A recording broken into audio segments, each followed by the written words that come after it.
Alright, welcome to the stream. I am Pylon326. Welcome. Today, playing Rome, or Total War, Rome Remastered. Game originally released in 2004. Fucking do the math. Yeah. I've been playing this since then, man. I love this game. It's probably the game I've played the longest. One of them, consistently at least. Playing as Rome, as the Scipii house. So we're gonna invade Africa. Probably eventually make our way east and face Egyptians. Yeah. Be chill.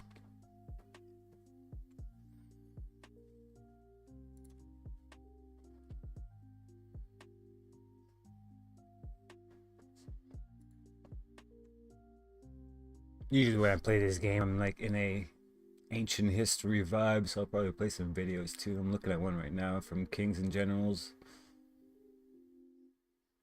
Since we are gonna basically recreate the Punic Wars in a way, because we're gonna go after Carthage. Figure we do the Punic War documentaries with it. Fuck, that's loud.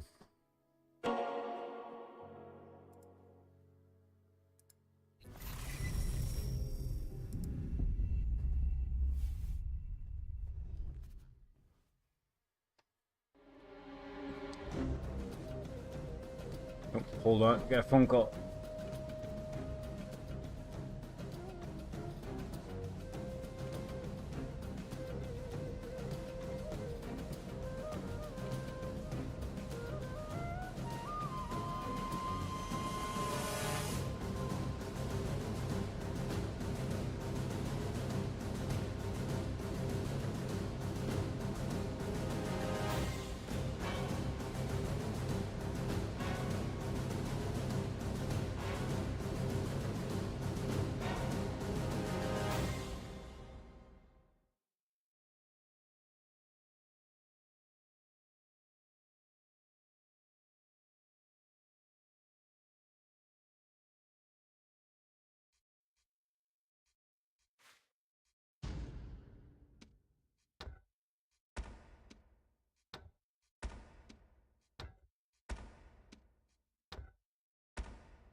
Senators, what does it mean to be Roman?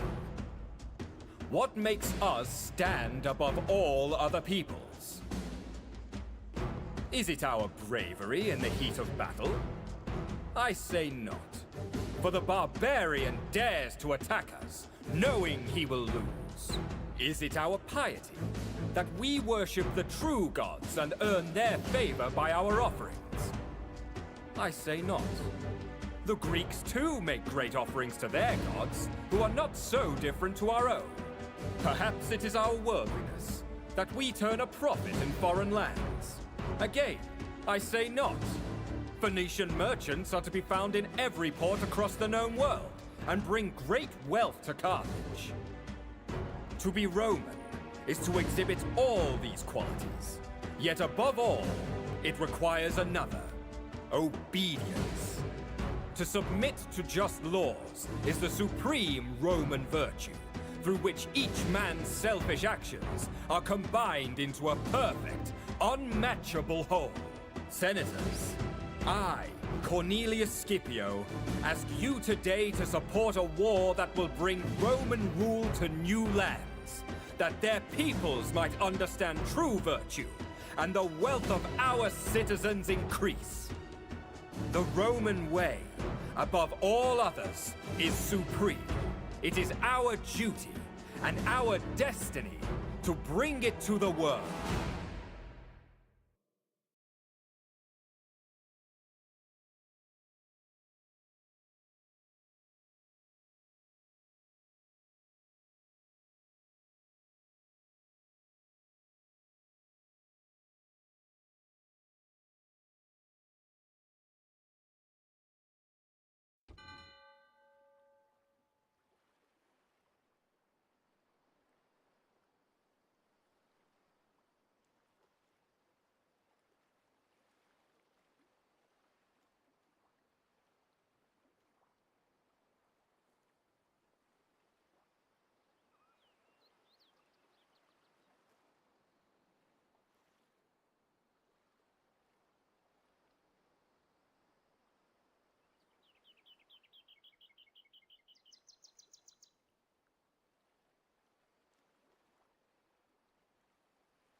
Yes, Master.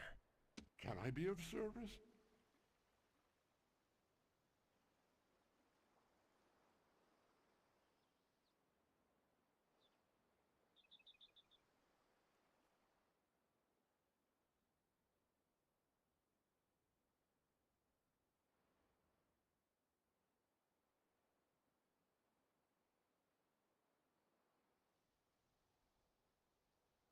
Your honor.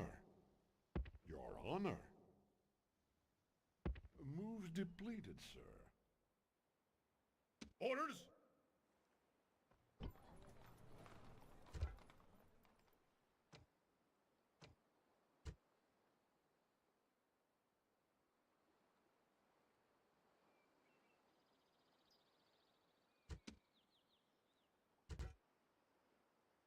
Imperator!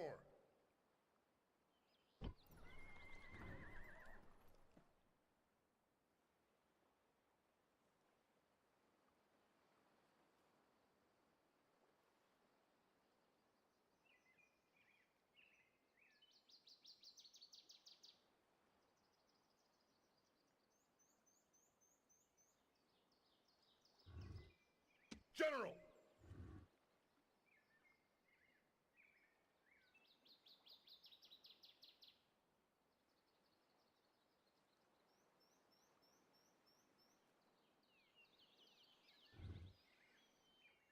Orders?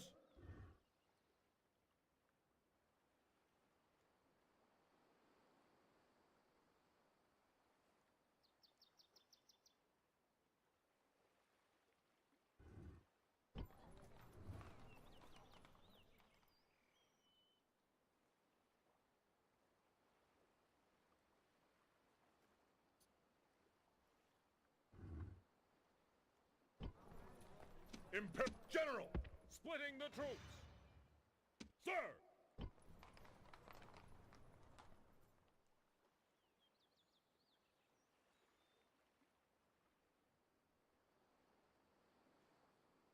Orders?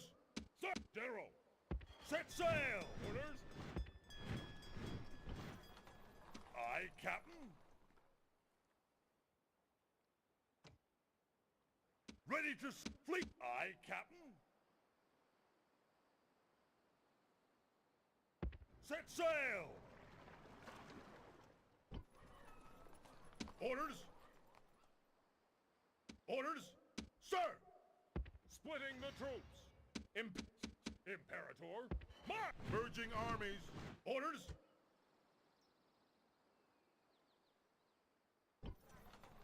Aye, Captain. Imperator. Imperator. Yes, Master. Watching and waiting. Sir! Prepare for battle. Begin the siege.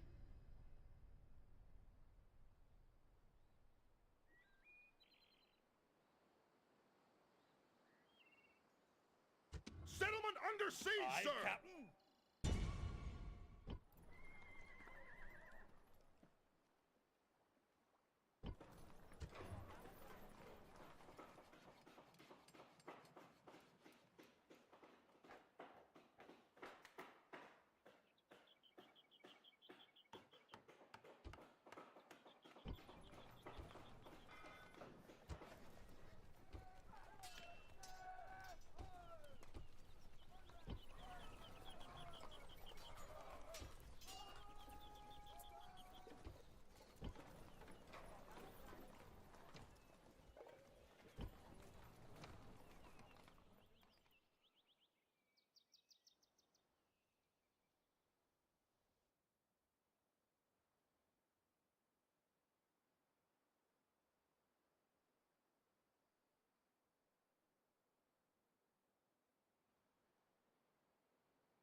Fleet ready! Off the boats! General! Move out! Combining troops!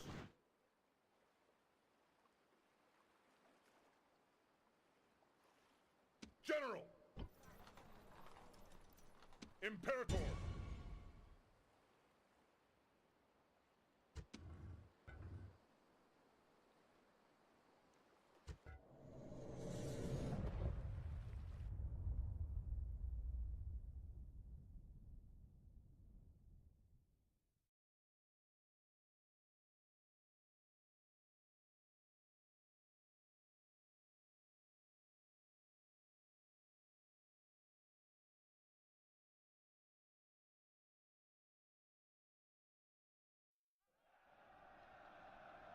If you can smell something right, that's your foes.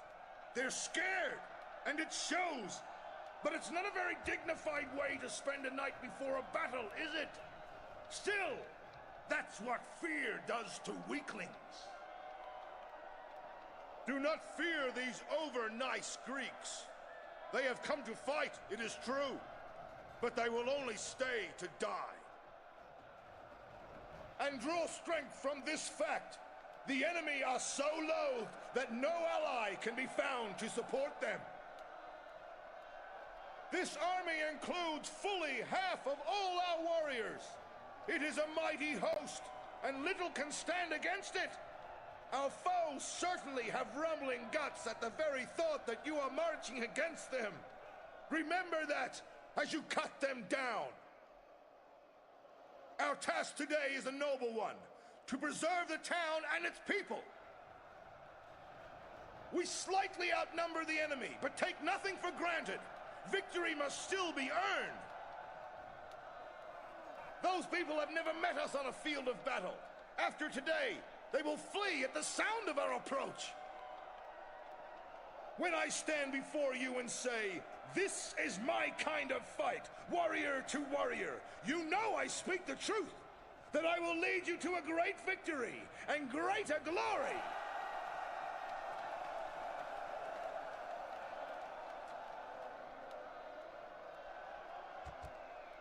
Units! Await my orders!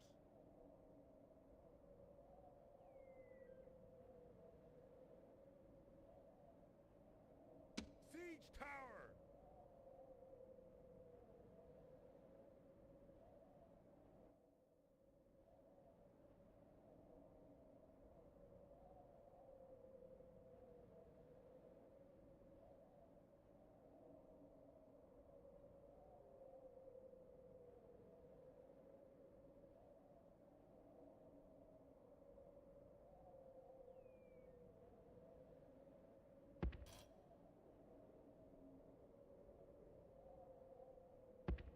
Move out!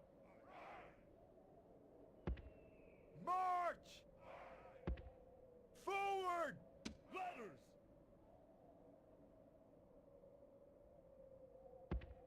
Move out! Ladders! Move out! Units! Units! Archers! Move out! Man the ladders! Milites! Hoist the ladders! Hastati! Units! Units! March! Units! Move out! Units! Move out! Units! Ladders! March! Ladders! Move! March! Ladders! Move! Ladders! Forward! Move out! Siege tower! Move to the walls! Make ready! Taking fire! Siege tower!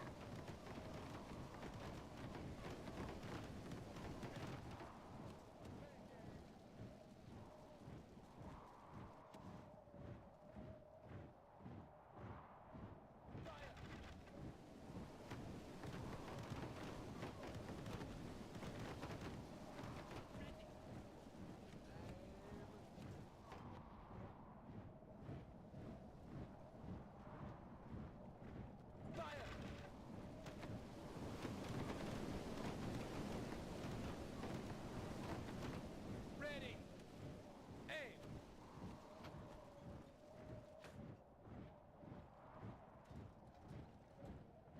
Fire! Siege tower! Eddie! Fire at will!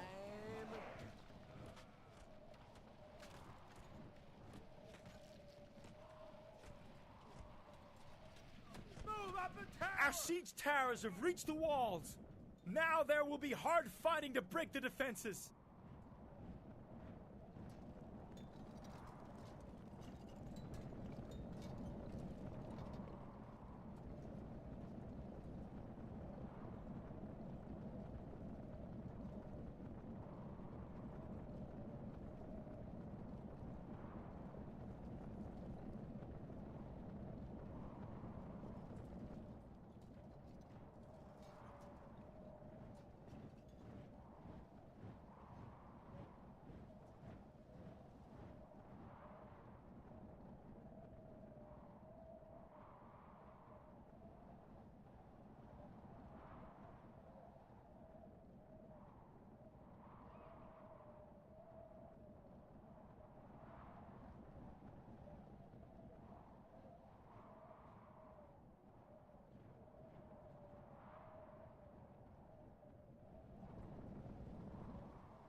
Red now!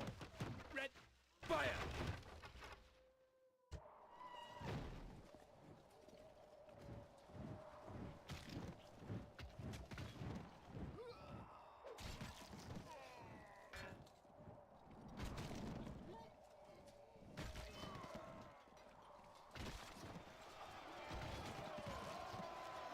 Has started. Make ready. Take aim. Fire!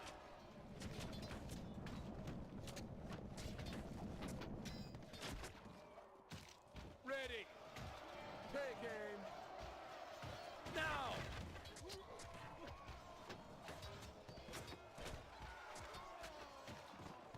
Ready. Has started. Now!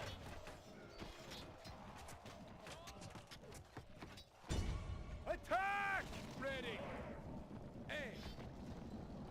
Now! Red aim. Now! Ready. Aim. Now! Red aim. Fire! Red take. Fire! Ready. Has started. Take aim. Fire! Kill them! Red take. Fire! Kill them! Red aim. Fire! Red. Now! Make aim. Fire!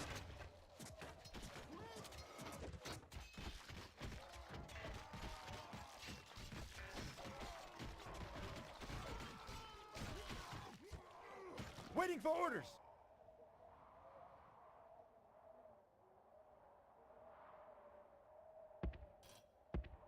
Forward!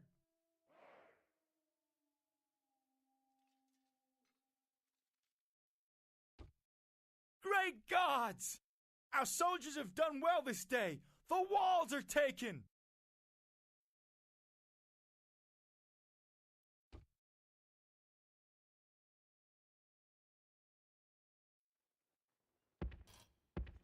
Forward!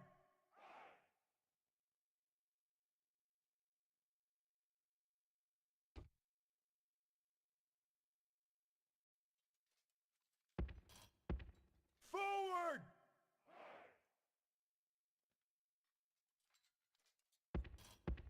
Move! Fire! The fire! At the devil! Fire! Fire! Aim! Fire!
Ready? Ladders! Aim! To the wall! Ladders! To the wall! Has started. Move! Move!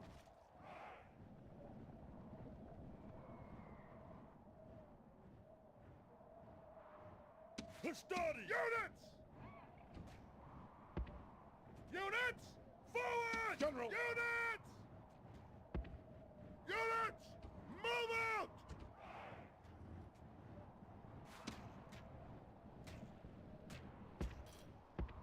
March!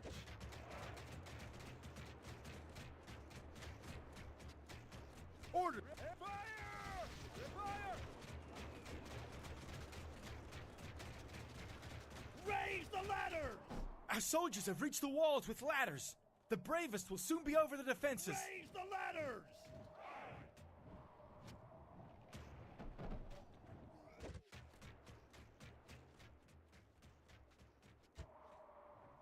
Velites!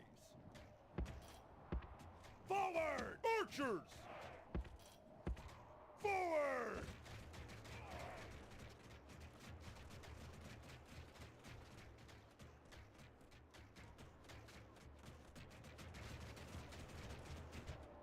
Velites!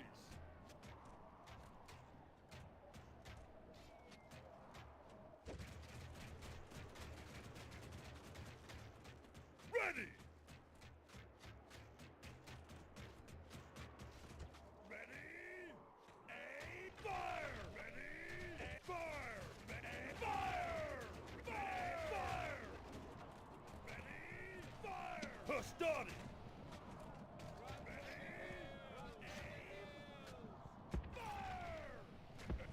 Move out! Hastati! Forward! Hastati! Ready! Fire! Forward! Move!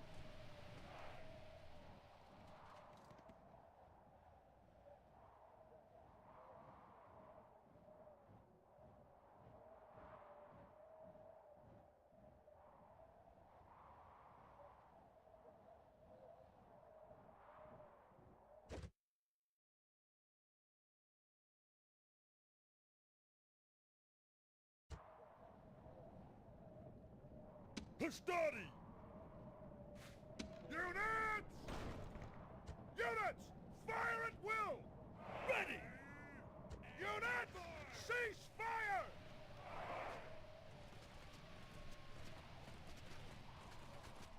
Ready? Fire! Fire!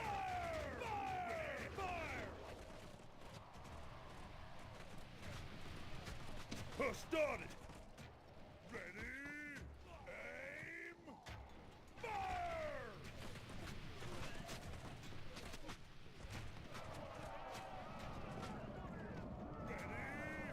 Aim! Fire! Run for the hills! Run for it!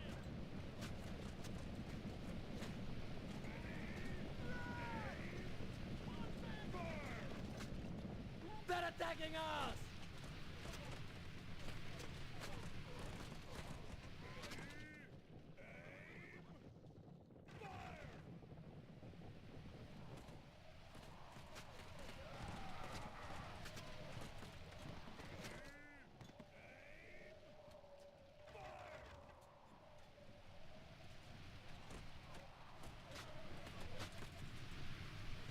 Ready?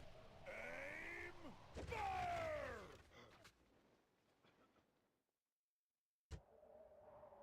Hastati!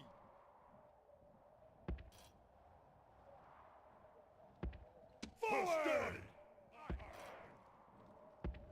Move! Hastati! Move! Hastati! March!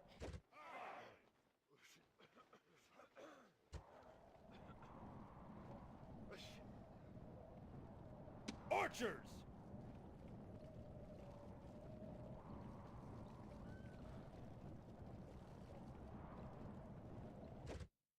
Ready? Aim! Fire! Hastati! Fire at will! Hastati! Hastati! Ready! Ready! Aim! Fire!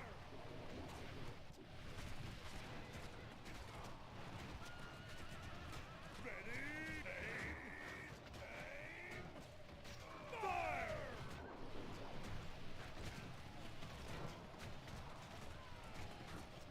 Ready! Aim! Hastati! Fire!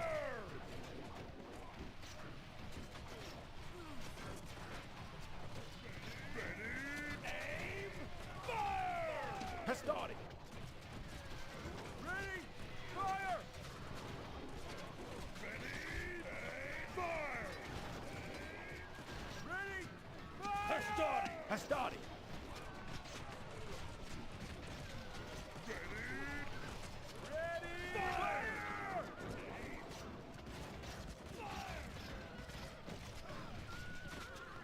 Ready? Fire! Fire!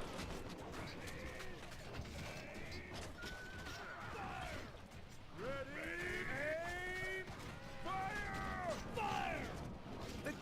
be praised! The enemy general is dead! His men know their doom approaches!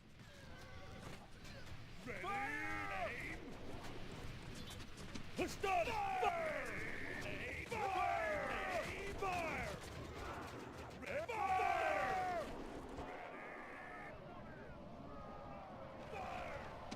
Started! Has started! Hastati! Has started! Move! Fire at will!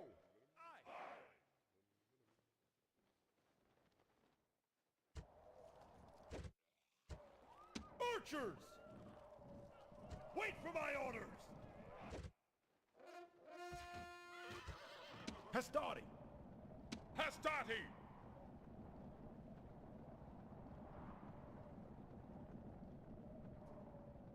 Units!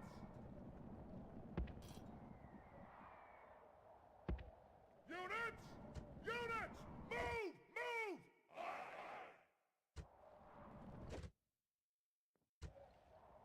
Units! Units! Has started! Hastati! Wait for my order! Make ready! Aim! Fire! Units! Units! Move!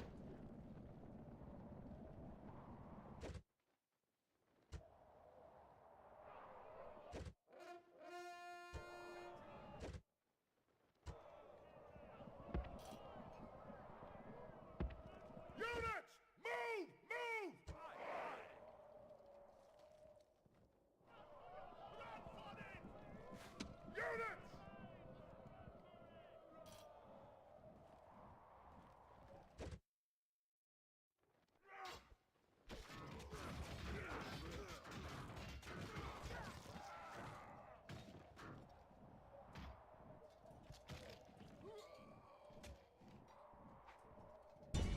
Units! Units! Attack! Has started! Hastati! Move! Move! Kill! At ease! Fire!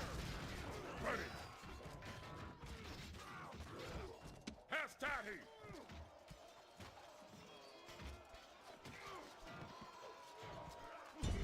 Destroy them!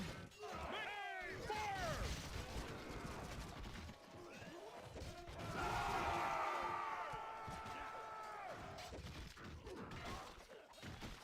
Ready! This is a heroic victory, worthy of Roman arms!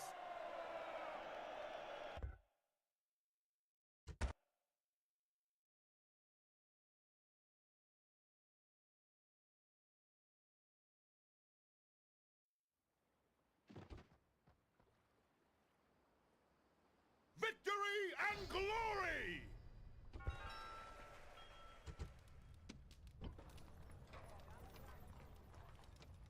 Yes, Master. On my way.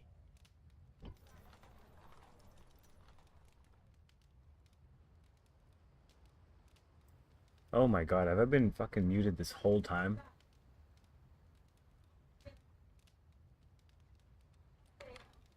Yep. Oh well. Oops.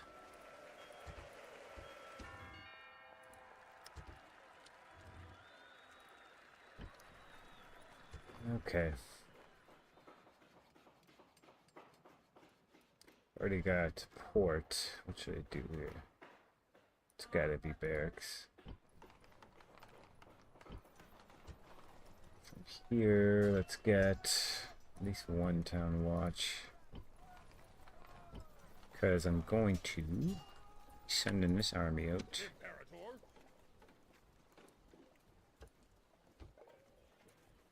Orders! How do you combine? There we go. Do that one.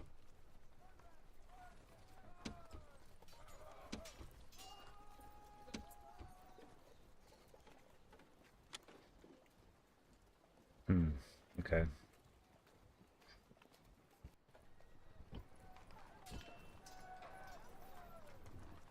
Keep my air Imperator! here. Sir! Orders! Orders!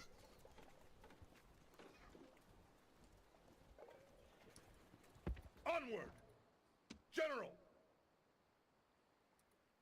Yes, Master. Moves depleted, sir. That coming. We'll bump. Ooh, keep that normal for now. All this shit is Greek.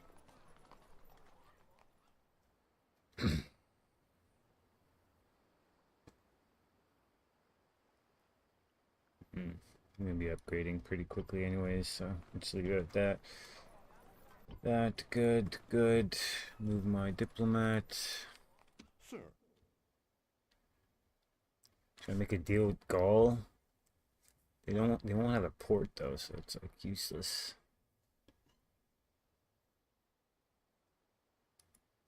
Just go straight for Spain. Moves depleted, sir.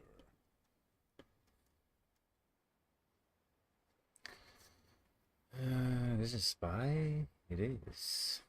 Carthage spy. Where are my boats? Right here. We're gonna send them. Yes, Captain! Get ready to attack that fleet. Usually there's a fleet with a huge chunk of their army flown around. They're moving it probably to here, right? They try to go from where's it be, like Tunisia here, from Carthage, from the capital to here, because they know we're right beside each other. So I want to catch them in the boats, sink the boats, and then turn most of its army. And I think its faction leader, which he has big stats, he's good. Sink him in a boat, I win. That being said, actually, fuck that. Let me get in another boat. You recruit hoplites.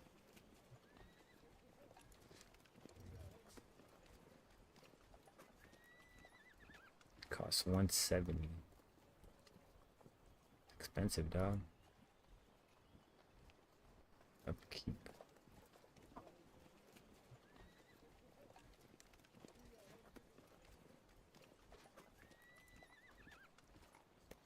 $16 defenses.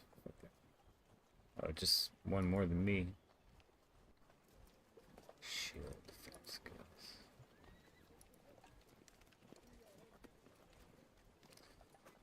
But their hoplites have spears. These are swordsmen, basically.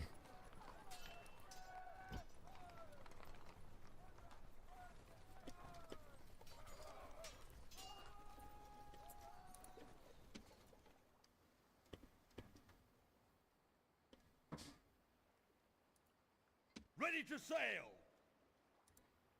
Imperator!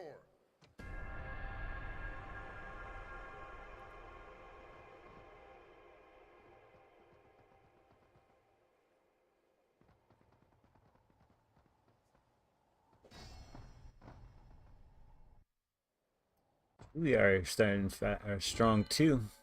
What are these guys up to? They're already, well, alright. I'll be greatly rewarded. Fucking A, it's at least 5 to 10 G's. Yes, Master. Ah, there's the army. Look at that. One boat. Most of its fleet and elephants. Faction leader. He's at 432. That's good. You know, I want him down. Damn mercenary slingers.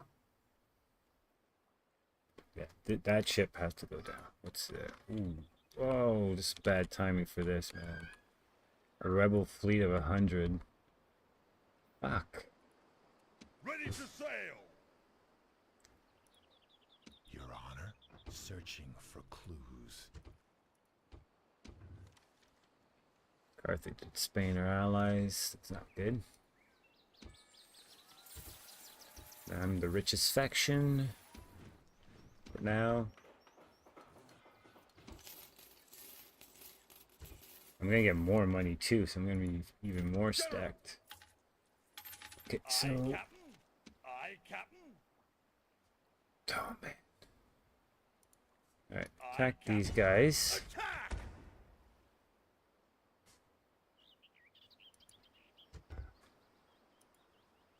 The Oh. sea is ours! It went up here. Yes, Captain! Ready Go to around. sail! I can go around. We'll meet Yes, him there. Oh, now I need another boat, I think. One more boat. Could do is spin this guy here.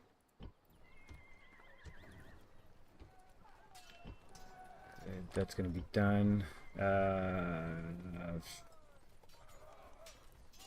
Or a study. And send those 3 study to Corrales. Trader.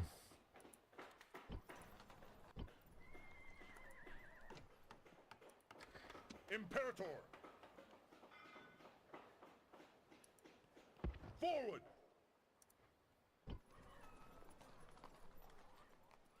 Shitty governor. Or general, whatever.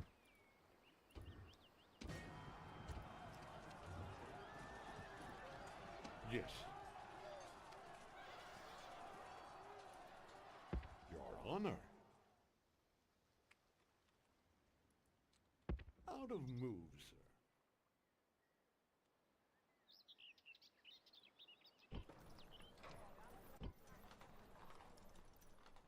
Ready to sail! Yes, Captain!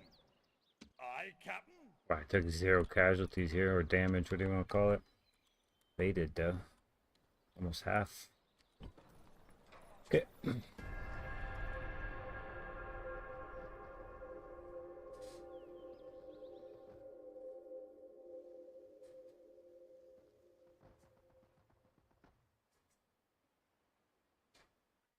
Ambush in place!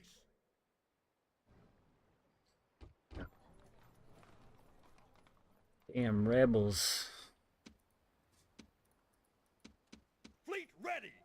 Prepare for battle! Damn it. Let's see where it went. The sea is ours! It's right there. I can hit him with that Ready one. to Boom. sail! Prepare to engage! Fuck you. Oh, I lost? What do you mean I Drop your lost? knives! Ready to sail! Ready to sail! I'm gonna run from that one.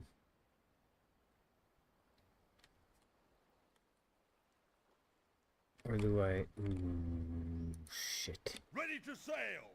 Aye, Captain! Prepare to engage!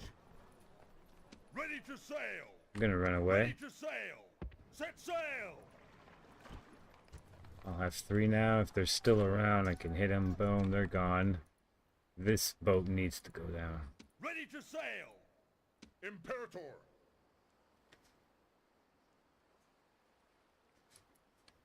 Attack! Oh, Begin fuck. the siege! My spy opened the door. Fuck yeah. I'm going right in. Got 100 versus almost 700. Cake, I'll just pepper him with some arrows like an asshole. We'll mob him up.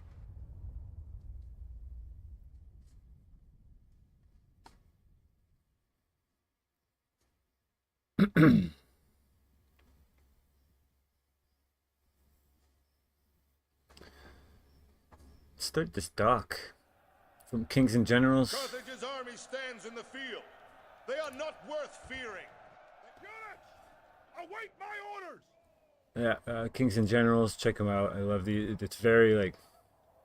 This is exactly like when I want to learn what happened in ancient history or even modern history. Like I love seeing maps and representation, especially when it's like, let's say, large scale wars. You know, I want to see where the pieces were, how it was moving on the map. You know what I mean? And Kings and Generals is exactly that. It's like it's made just for me. But anyways, this is a full history of the First Punic War, which is what we're playing right now. And it'll be good. You guys probably see it.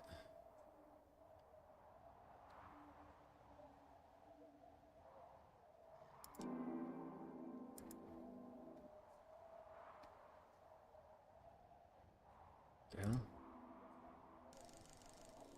The Latin poet Virgil composed his epic, the Aeneid, between 30 and 19 BC.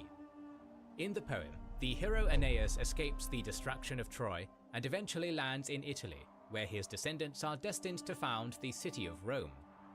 Along the way, he falls in love with Dido, the queen of Carthage, but eventually abandons her to fulfill his destiny. A heartbroken Dido stabs herself upon a funeral pyre, Jesus. invoking a curse for the centuries to come. Then as for you, O Tyrians, plague this stock and the whole race to come with hatred, and send this service to my ashes. Let there be no love or treaties between our peoples. This is how Virgil retrospectively imagined the origins of the rivalry between Rome and Carthage, an enmity which unleashed the 3 Punic Wars. In this video, we will cover the major events of the First Punic War, the young Roman Republic's first true military trial outside the peninsula. Previously, this series on the First Punic War was only available exclusively for our YouTube members and patrons. You can join their ranks to watch more than 200 exclusive videos covering every era of history, including 21 episodes on the Second Punic War. All links in the description and pinned comment. Between 280 and 275 BC, the Roman Republic fought a victorious war against Pyrrhus, king of Epirus, in a bid for supremacy over southern Italy and its Greek-founded cities. During that conflict, Rome had been allied with the Carthaginians, whom they referred to as Poenici or Punics due to their Phoenician origins. Carthage had a strong presence in Sicily, a prized possession of their empire, including much of northern Africa, southern Spain, Corsica and Sardinia, and a decade later, Sicily would be the main battlefield upon which these erstwhile allies would do battle. The first tiles of the vast mosaic of the First Punic War were laid back in 288 BC. After the death of Agathocles, tyrant of Syracuse, his unemployed mercenaries of Italian Campanian origin decided to seize for themselves the city of Messana, modern-day Messina, on the doorstep to mainland Italy. In their brutal occupation, they expelled or massacred all male inhabitants, divided amongst themselves the women and children as slaves, and branded themselves as Mamertines, the sons of Mars, the god of war. Their reign of terror dragged on until 264 BC, when the new ruler of Syracuse, King Hieron, armed and trained a citizens' militia and moved against them. Hieron clashed with the Mamertines at the Battle of the Longinus River, inflicting a heavy defeat upon them. The Mamertines retreated to Messana and were put under siege. Fearing destruction, the Mamertines realized they needed allies. What's funny is that footage right here for this video is taken from Rome Total War 2. Looks way better, right? But who? One party among them advocated for... But for some reason, the first one for me is better than the second one. Even though the graphics are way better and visually it's, of course, better. But gameplay-wise and how it feels, the feel for the first one is better, I find. And they made some changes too in the second game, which are like, I don't know. I like the original better, you know? An alliance with the Carthaginians. Sometimes the sequel isn't as good as the original. Whilst another faction preferred to involve Rome instead. Soon, a request for help from the Mamertines reached the Roman Senate. Part of the assembly favored the intervention. Helping the Mamertines would have prevented Carthage from occupying Messana, a position from which they could have threatened mainland Italy.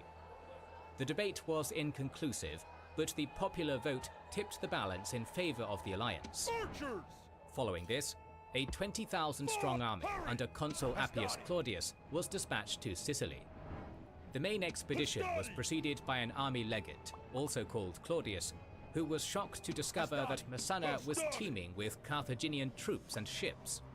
Indeed, the Mamertines had eventually dispatched requests for help to both Rome and Carthage, and the Punics had got there first. Claudius, the legate, resolved the situation by speaking to the Carthaginian admiral Hanno, inviting him to a conference. But it was a trap. Claudius took Hanno prisoner and offered to free him only if the admiral ceded control of Messana's fortified citadel. The Mamertines immediately switched allegiances, electing the Romans as their new saviors. This did not go down well with the Carthaginians. A second force, led by a general also called Hanno, promptly switched sides as well and forged an alliance with King Hieron of Syracuse.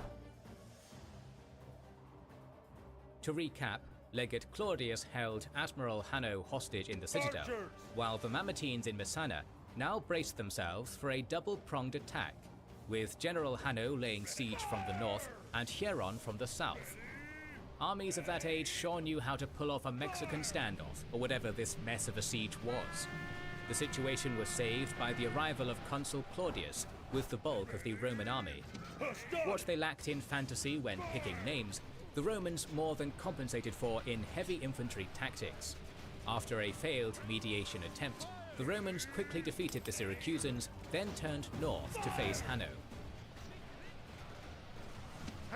The Carthaginians were also beaten in the field, and the Romans raided and ravaged the countryside before moving towards Syracuse. Despite all this, Appius Claudius's siege of Syracuse did not result in an easy victory. It dragged on into 263 BC, with King Hieron having to do little but turtle behind his walls, while Malaria did a splendid job of keeping the Roman soldiers in check. Eventually, the annual term of Appius Claudius's consulship ended, and he was relieved by the new consuls, Ottocilius Crassus and Maximus Messala, who brought along fresh reinforcements, 16,000 footmen and 1,200 cavalry. The Roman army retreated back towards Messana, followed closely by the Syracusans. Hieron, however, noted that whenever opposing scouting parties met in the field, they not only did not fight one another, but actively fraternized with each other. Feeling that the tide of public sympathies was shifting towards the Romans, the King of Syracuse switched sides once again, becoming a staunch ally of the Republic and agreeing to pay a tribute of 200 talents. With their rear secured by their new friend, Crassus and Messala launched a successful campaign against General Hanno. The Carthaginians were defeated in the field at the Battle of Himera, a display of Roman prowess which prompted 67 towns and cities, previously under Punic control, to ally themselves with Rome. The initial Roman campaign had been a success, with the Carthaginians now driven back towards the western half of Sicily and Rome firmly in control of the northeast. Carthage, however, was resolved to put up a strenuous fight. In 262 BC, command of land operations was entrusted to Hannibal Gisco.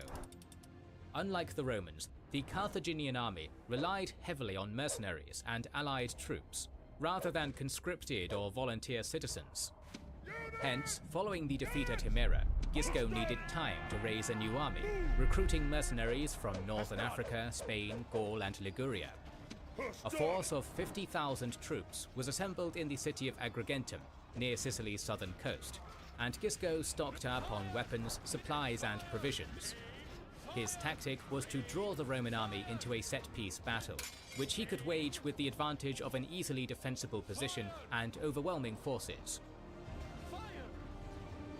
The Roman Senate took the bait, and dispatched an expeditionary force under the two consuls of the year, Lucius Postumius and Quintus Mamilius.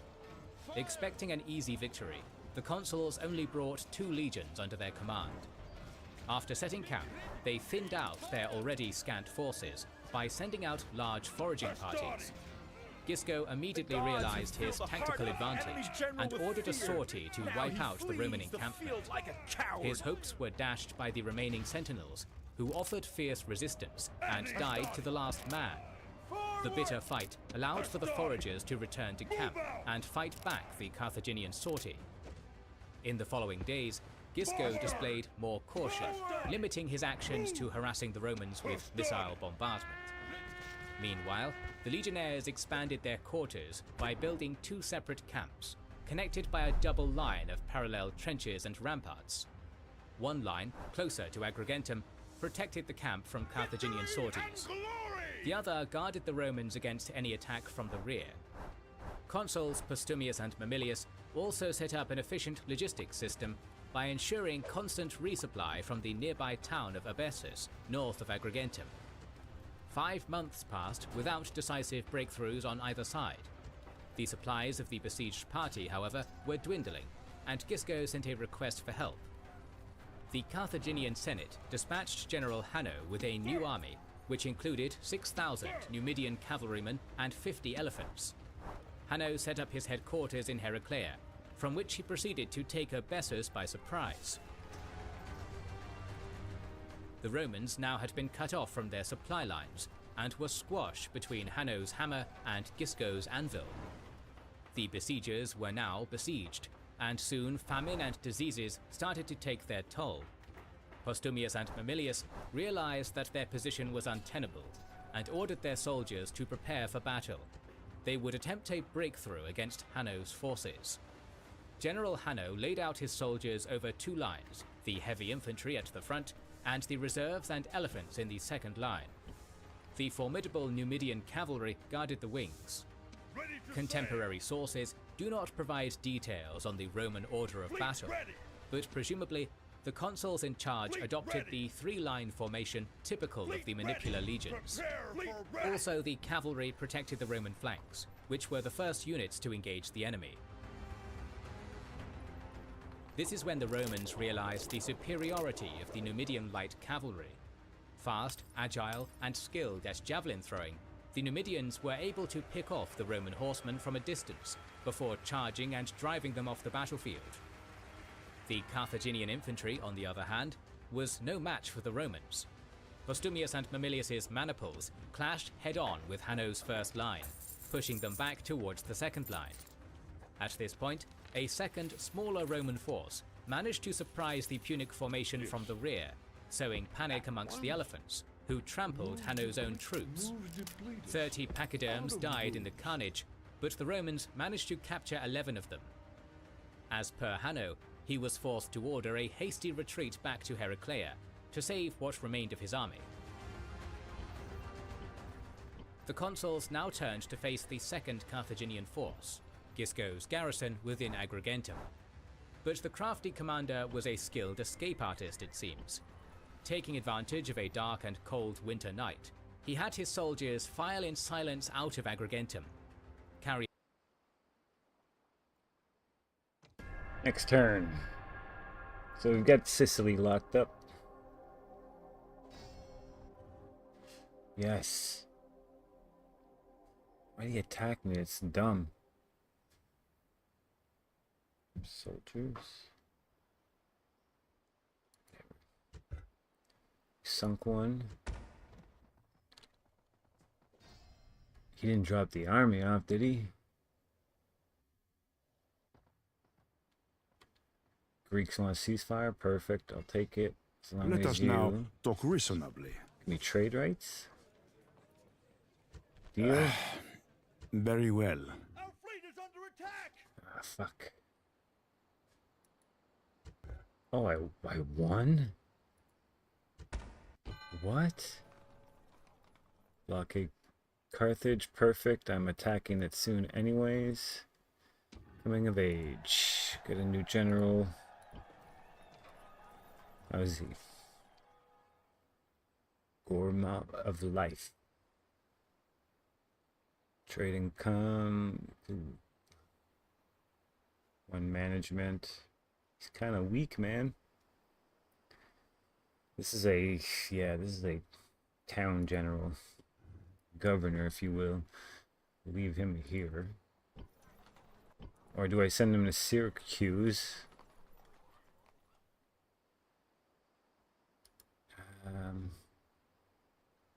Zero management. Yeah, I can almost swap him.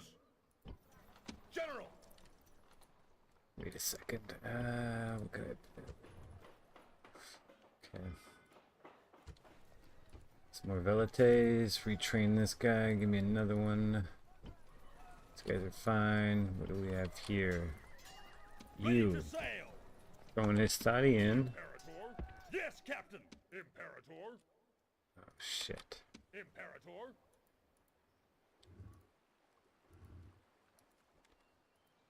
It's that stupid bug. General. Damn it. bugged out. Let's just reload the start. Start of the turn. Yeah, I'm gonna send Corrales right away. 3 of them should be able to take over weak units that they have. Yeah, take Carthage. I'm on it. You Orders. are gonna work this time. What if I keep them out, Onward. then combine? Fleet ready. Okay, now Fleet we're ready good. to sail. They're in there. Send them to Corrales. Yes, Captain. I don't want the Julii to get it before me. That's probably the army they're sending there right now, so I'm going to beat them to it. Fleet ready. Fleet ready. Ready to sail. Ready to sail. Take a big risk here, sending beat Ready up to ships.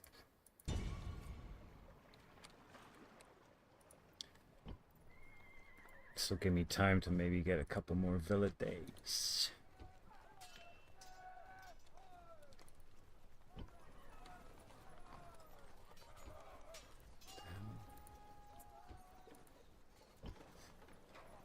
That.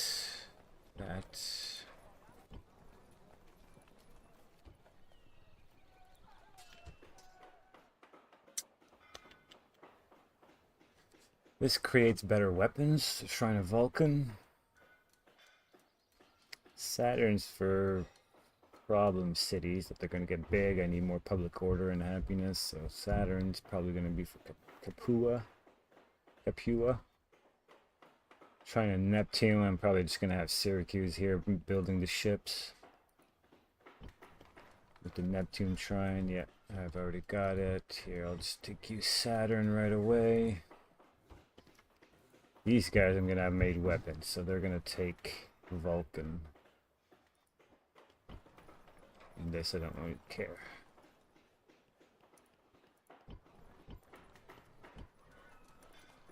Ready to sail. Ready to sail. Yes. At once. At once. Get out of my way. Can I be of service?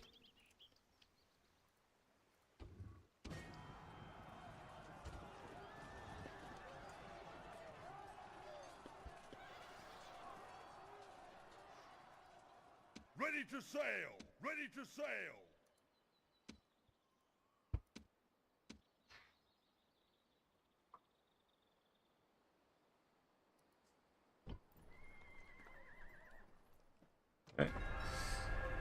Go back to this.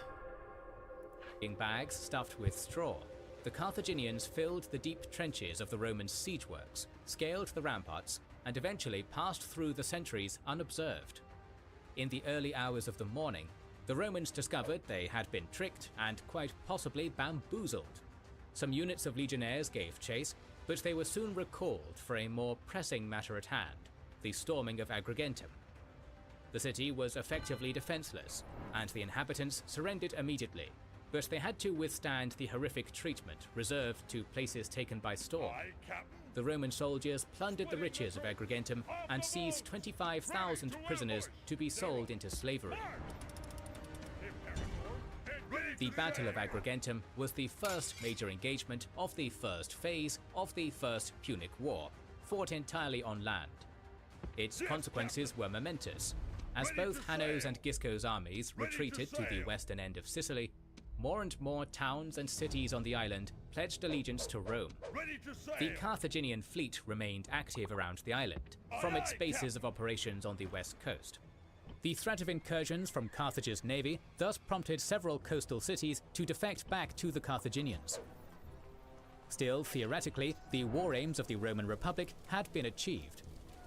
They had saved the Mamertines from destruction, had secured a new powerful ally in Syracuse, and had driven the Carthaginians away from Messana, and therefore mainland Italy. But it was at this stage that the Roman Senate understood the occasion they had chanced upon, the opportunity to evict Carthage from the central Mediterranean for good, and to maintain lasting control of the rich and fertile island of Sicily. But to achieve total victory, Rome had to change strategies and theatre of operations. In 261 and 260 BC, Rome had the advantage on land while Carthage dominated the sea. These tactical advantages represented a strategic stalemate for both contenders. The Romans could field numerous, well-equipped, skillfully led legions to mount an invasion of Carthage itself, but had no fleet to take them there. On the other hand, the Carthaginians boasted a powerful navy, manned by experienced sailors, but lacked the skilled troops and leadership needed to invade Italy. The question was, who would fill their gaps first? As it turns out, the Romans were not entirely inexperienced in sailing. A class of magistrates, the Duumviri Navellis, had even been instituted to oversee repairs of Rome's fleet of triremes, used mainly for coastal and anti-piracy operations. These ships, fitted with 3 rows of oars, were nonetheless too small and too few to take on Carthage's mighty fleet of quinqueremes, which boasted 5 orders of oars. Clearly, the Republic had to develop their own quinqueremes, but how could they acquire the necessary skill? A gift of Neptune, or a simple stroke of luck, assisted the Romans when a Carthaginian vessel ran ashore on the coast of Calabria. Roman engineers used the shipwreck as a model for their own quinqueremes. According to Polybius, in barely 60 days, Rome and its allies on the coasts of southern Italy had constructed 100 quinqueremes and 20 triremes. Such a fleet required 12,000 marine soldiers, and more importantly, 30,000 trained rowers to be operational. This was achieved by training the rowers even before the ships had been completed. The magistrates in charge had wooden scaffolds erected on beaches, which replicated the internal structure of the vessels. Roman and Italic trainee oarsmen sat on the scaffolds and practiced the art of rowing in unison, following the commands of the calustes. However, what the Romans could not learn in the short time available were the complicated maneuvers required to ram an enemy ship, the main naval tactic of the time. What the Romans did learn, however, was how to brace a ship for impact, therefore absorbing and limiting the impact of a ramming attack.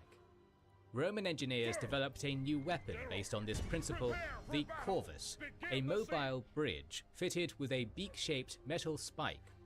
Once a Roman quinquereme was flanked or rammed by the enemy, the corvus would be lowered onto the other vessel, thus connecting the 2 ships. And by using a rotating contraption which affixed the corvus to the main mast, this mobile bridge could be lowered in any direction. A party of marines would then march across the corvus, engaging enemy sailors in close-quarter combat. Thanks to the corvus, the Romans effectively took what made their soldiers so deadly on land and made it applicable in naval combat. Rome's new fleet and tactics would soon be tested in 260 BC. The fleet was put under the command of consul Gnaeus Cornelius Scipio, who immediately set sail towards Messana with a squadron of 17 ships. On his way, Scipio decided to make a detour and occupy the Lipari Islands, home to a small Carthaginian garrison. The consul reaped an easy victory, but news of this Roman assault soon reached General Hannibal Gisco, headquartered in the Carthaginian stronghold of Panormus. Gisco immediately dispatched 20 ships under Admiral Bude, who, sailing at night, arrived undetected and blockaded the port of Lipari. The inexperienced Roman sailors lost their nerve and scurried to mainland Sicily. A terrorized and impotent Scipio could do nothing but surrender. Command of the Roman fleet was thus transferred to another consul, Gaius Duilius, who was clearly a better naval commander. Having learned that the Carthaginians had been raiding the peninsula of Mille, he set sail towards them. The Carthaginian fleet, led by Hannibal Gisco himself, numbered 130 quinqueremes, which on parchment should have easily disposed of the 100 hastily built ships of those Roman upstarts. On Bursting parchment. with confidence, they fell upon Duilius's vessels without even taking formation. 30 Carthaginian ships rowed ahead, aiming to ram an equal number of Roman ships head-on, rostrum to rostrum. The Italic oarsmen held fast and absorbed the impact, as they had been trained to do. Then Duilius sprung his trap.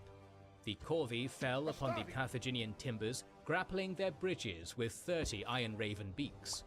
The Roman marines immediately lined up on the mobile bridges and launched their attack against the unprepared Carthaginian sailors. 20 of Carthage's ships took a different approach and charged sideways, port to starboard, aiming to break the Roman oars. But they were in for another surprise when the monstrous corvée rotated 90 degrees and plunged their beaks equally efficiently. In some cases, the enemy ships were so close that many Romans didn't even walk the mobile bridge, but simply leapt over the parapet onto their enemy's ships. The Carthaginian fleet had lost 50 of its quinqueremes, locked in a deadly embrace with their supposedly inferior enemy. Gisco ordered for the remaining 80 ships to steer off Mille and then headed to Sardinia to regroup. Emboldened by the victory, Roman land forces in Sicily marched over Segesta, very close to the Carthaginian holdings. The Romans then embarked on another maritime expedition, this time targeting the other two large islands controlled by Carthage, Sardinia and Corsica. The fleet was now led by one of the consuls for the year 259 BC, Lucius Cornelius Scipio. He was the brother of Gnaeus, who had been eventually defeated at Lipari. More importantly, he was the grandfather of Publius Cornelius Scipio, called Africanus, who would take a pivotal role in the Second Punic War. Scipio sailed first towards Olbia, the Carthaginian capital in Sardinia, but the city's defences proved too strong, and the Roman navy was repelled. The Romans were more successful in taking Aleria, the main Carthaginian garrison on the island of Corsica.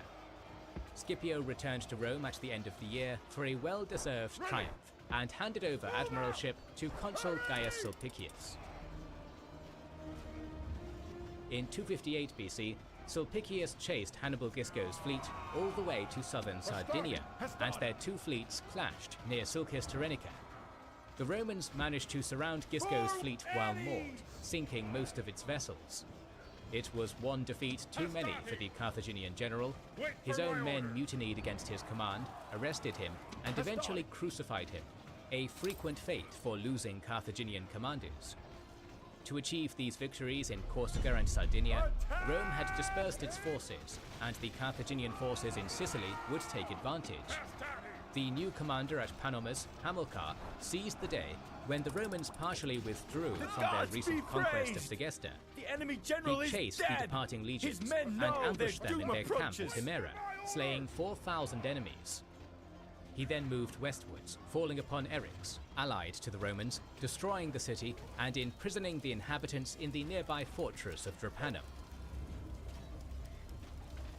A Roman army under Consul Aulus Attilius sought retribution, aiming straight at Panomus. However, Hamilcar had reinforced the city's defences, which discouraged Attilius from even attempting a siege. This is a heroic Attilius victory, attempted to worthy draw out of Hamilcar Roman for a arms. pitched battle, but the Carthaginians did not take the bait. Attilius then decided to seize minor yet important enemy centres. First, his legions marched over Hepana, and then they took Mitistraton after a brief siege. As per custom, the city was sacked and burnt to the ground, and its citizens were massacred or sold into slavery. The consul's next target was Caramina on the southern coast of Sicily. While on their march to the south, Attilius's troops had to walk through a narrow mountain pass, where a Carthaginian contingent ambushed them. A small Roman detachment, consisting of 2 or 3 maniples led by a tribune, held off the enemy while Attilius led the bulk of the column to safety. The self-immolation of the unknown tribune and his troops was not in vain, as the consul added Caramina to his string of conquests. The following year, 257 BC, saw the election of another consul from the gens Attilia, Gaius Attilius Regulus. The new consul had just landed in Tyndaris when he dove straight into the action.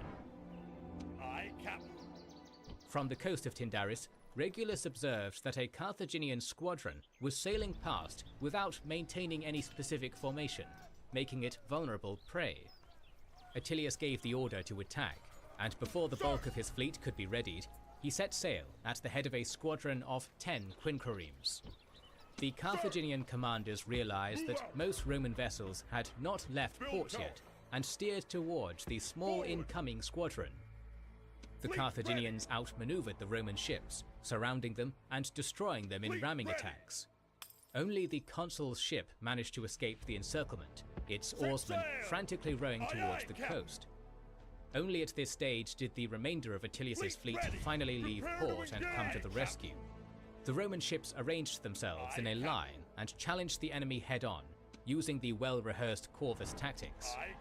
8 Carthaginian ships were sunk, 10 were captured, and an unknown number escaped to safety on the Lipari Islands. Ready to sail!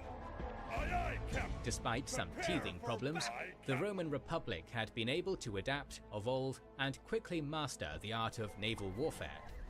In several significant engagements, the Roman fleet was on par with the Carthaginians, arguably the finest shipbuilders and sailors of the Western Mediterranean. Rome's Senate and its military leaders now felt confident enough to dare the unthinkable, build an even larger fleet, and mount an expedition of epic proportions that would take the fight straight into the Carthaginian homeland. According to ancient historian Polybius, by the summer of 256 BC, the Romans had assembled a fleet of 330 quinqueremes in the port of Messana, as well as an unspecified number of vessels for the transport of troops, animals, and supplies. Each of the quinqueremes was manned by 300 rowers and 120 marines, which puts total Roman manpower at least 138,600. The fleet then sailed southwards, doubled the Cape of Paginus, and then veered westwards, heading to Cape Ecnomus. Polybius states that the Roman land forces happened to be just in that neighborhood. Presumably, one or more legions were due to embark in preparation for invasion.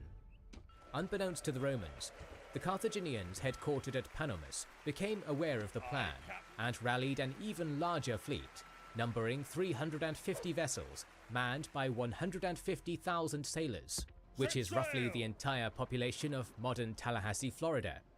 Their combined force left Panomus, stopped at Lilybaeum, and then dropped anchor at Heraclea Minoa. From their anchorage at Cape Ecnomus, the Romans prepared themselves for the crossing towards northern Africa. The consuls in charge, Marcus Atilius Regulus and Lucius Manlius, knew that their ships were slower and less maneuverable than their enemies. Thus, they conceived a formation to provide maximum protection for both the vessels and the cargo. They stationed their own enormous hexareme galleys at the very front, each to be followed by one squadron, following a diagonal line. This gave the formation the appearance of a large wedge. The consuls then placed a third squadron at the base of the wedge, thus closing a triangle. This squadron was also in charge of towing the transport ships, vital for the invasion's success. Finally, a fourth squadron of vessels, described by Polybius as triarii, closed the formation, arranged in a line behind the transports. Back in Heraclea, the Carthaginians were steadying themselves for a major battle in open waters. Their leaders, Generals Hamilcar and Hanno, addressed their forces, stressing the importance of a victory. If they emerged triumphant, they could aim at retaking Sicily. If they lost, they were bound to fight for the very existence of their homeland. With their spirits galvanized, the Carthaginians sailed eastwards, ready to quash the Roman invasion in its inception. When Hamilcar and Hanno came into view of the Roman fleet, they gave dispositions for their squadrons to attempt an encirclement maneuver. 3/4 of their vessels arranged themselves in a single line, their bows facing the Romans. Their southernmost squadron, led by Hanno, extended to the open sea, ready to pivot in a pincer movement. The northernmost squadron, under Hamilcar, was slanted at an angle towards the coast, ready to close the pincer from the north. Fleet ready! My spy. Regulus and Manlius took notice of the incoming enemies, and of how thin and extended their main line of battle was. Aiming to break the center of their formation, the consuls ordered for their 2 squadrons to row forward at speed. The Carthaginian ships immediately retreated westwards, prompting the enthusiastic Romans to charge even faster. However, this Carthaginian withdrawal was part of Hamilcar's plan to extend and eventually break the Roman formation, a plan which worked perfectly when the Roman rear squadrons and the transports were left isolated at the rear. When the Carthaginian center had drawn off the consul's squadrons far enough, Hamilcar released a signal from his ship. The Where's Carthaginian my... galleys all turned simultaneously and charged back at their pursuers. A Fuck. colossal naval melee ensued as each faction fought how they knew best. The No. Carthaginians outmaneuvered and outflanked the Roman ships, ramming into their sides with their rostra before quickly disengaging and taking on the next target. On the other hand, the Romans made good use of their corvus, the lethal mobile bridge fitted with an iron beak. Once a dropping corvus hooked a Carthaginian ship, the Roman marines swiftly crossed the bridge, disposing of the enemy crew. Regulus and Manlius also actively stormed enemy ships and incited their men to fight with more vigor. At the same time, Hanno's squadron had swung northwards as intended and was facing the 4th Roman squadron, or Triarii, gaining the upper hand. Further north, the Carthaginian squadron, closer to the coast, had pivoted southwards, falling upon the 3rd Roman squadron. To increase their speed, the latter vessels let go of the ropes towing the transport ships, which remained stranded amidst the 3 separate engagements raging around them. The main fight pitched the consuls against Hamilcar and was initially evenly matched, but the Romans had an advantage. Their fleet had been conceived as a landing expedition, therefore they fielded more heavy infantry compared to the Carthaginians, which gave them the edge in close-quarter fights. Eventually, Regulus and Manlius's forces had the upper hand, and Hamilcar ordered his ships to disengage and sail westwards. Manlius's squadron then rounded up several enemy ships as prizes, whilst Regulus ordered for his vessels to row east, going to the aid of the Triarii and the transport ships. Regulus's squadron veered north, thus attacking Hanno's squadron from the rear. The morale of the Triarii was boosted by the sight of the consular ship and went on the attack. Hanno was now crushed between 2 lines of ships and narrowly escaped to the open sea. This left only 1 Carthaginian squadron on the waters of Ecnomus. This division was closer to the coast, which had engaged the Roman 3rd Squadron, pushing it closer and closer to the shoreline. The Carthaginians, however, did not attempt decisive ramming action, as they had observed the effectiveness of the corvée at close ranges. This allowed Regulus and Manlius to close in on the enemy from 2 separate directions, thus forming a perfect encirclement. Only a handful of Carthaginian ships managed to escape the 3-pronged attack, while 50 vessels and their crews fell into the hands of the Romans. Set sail! The largest naval battle in antiquity had come to an end with a clear Roman victory.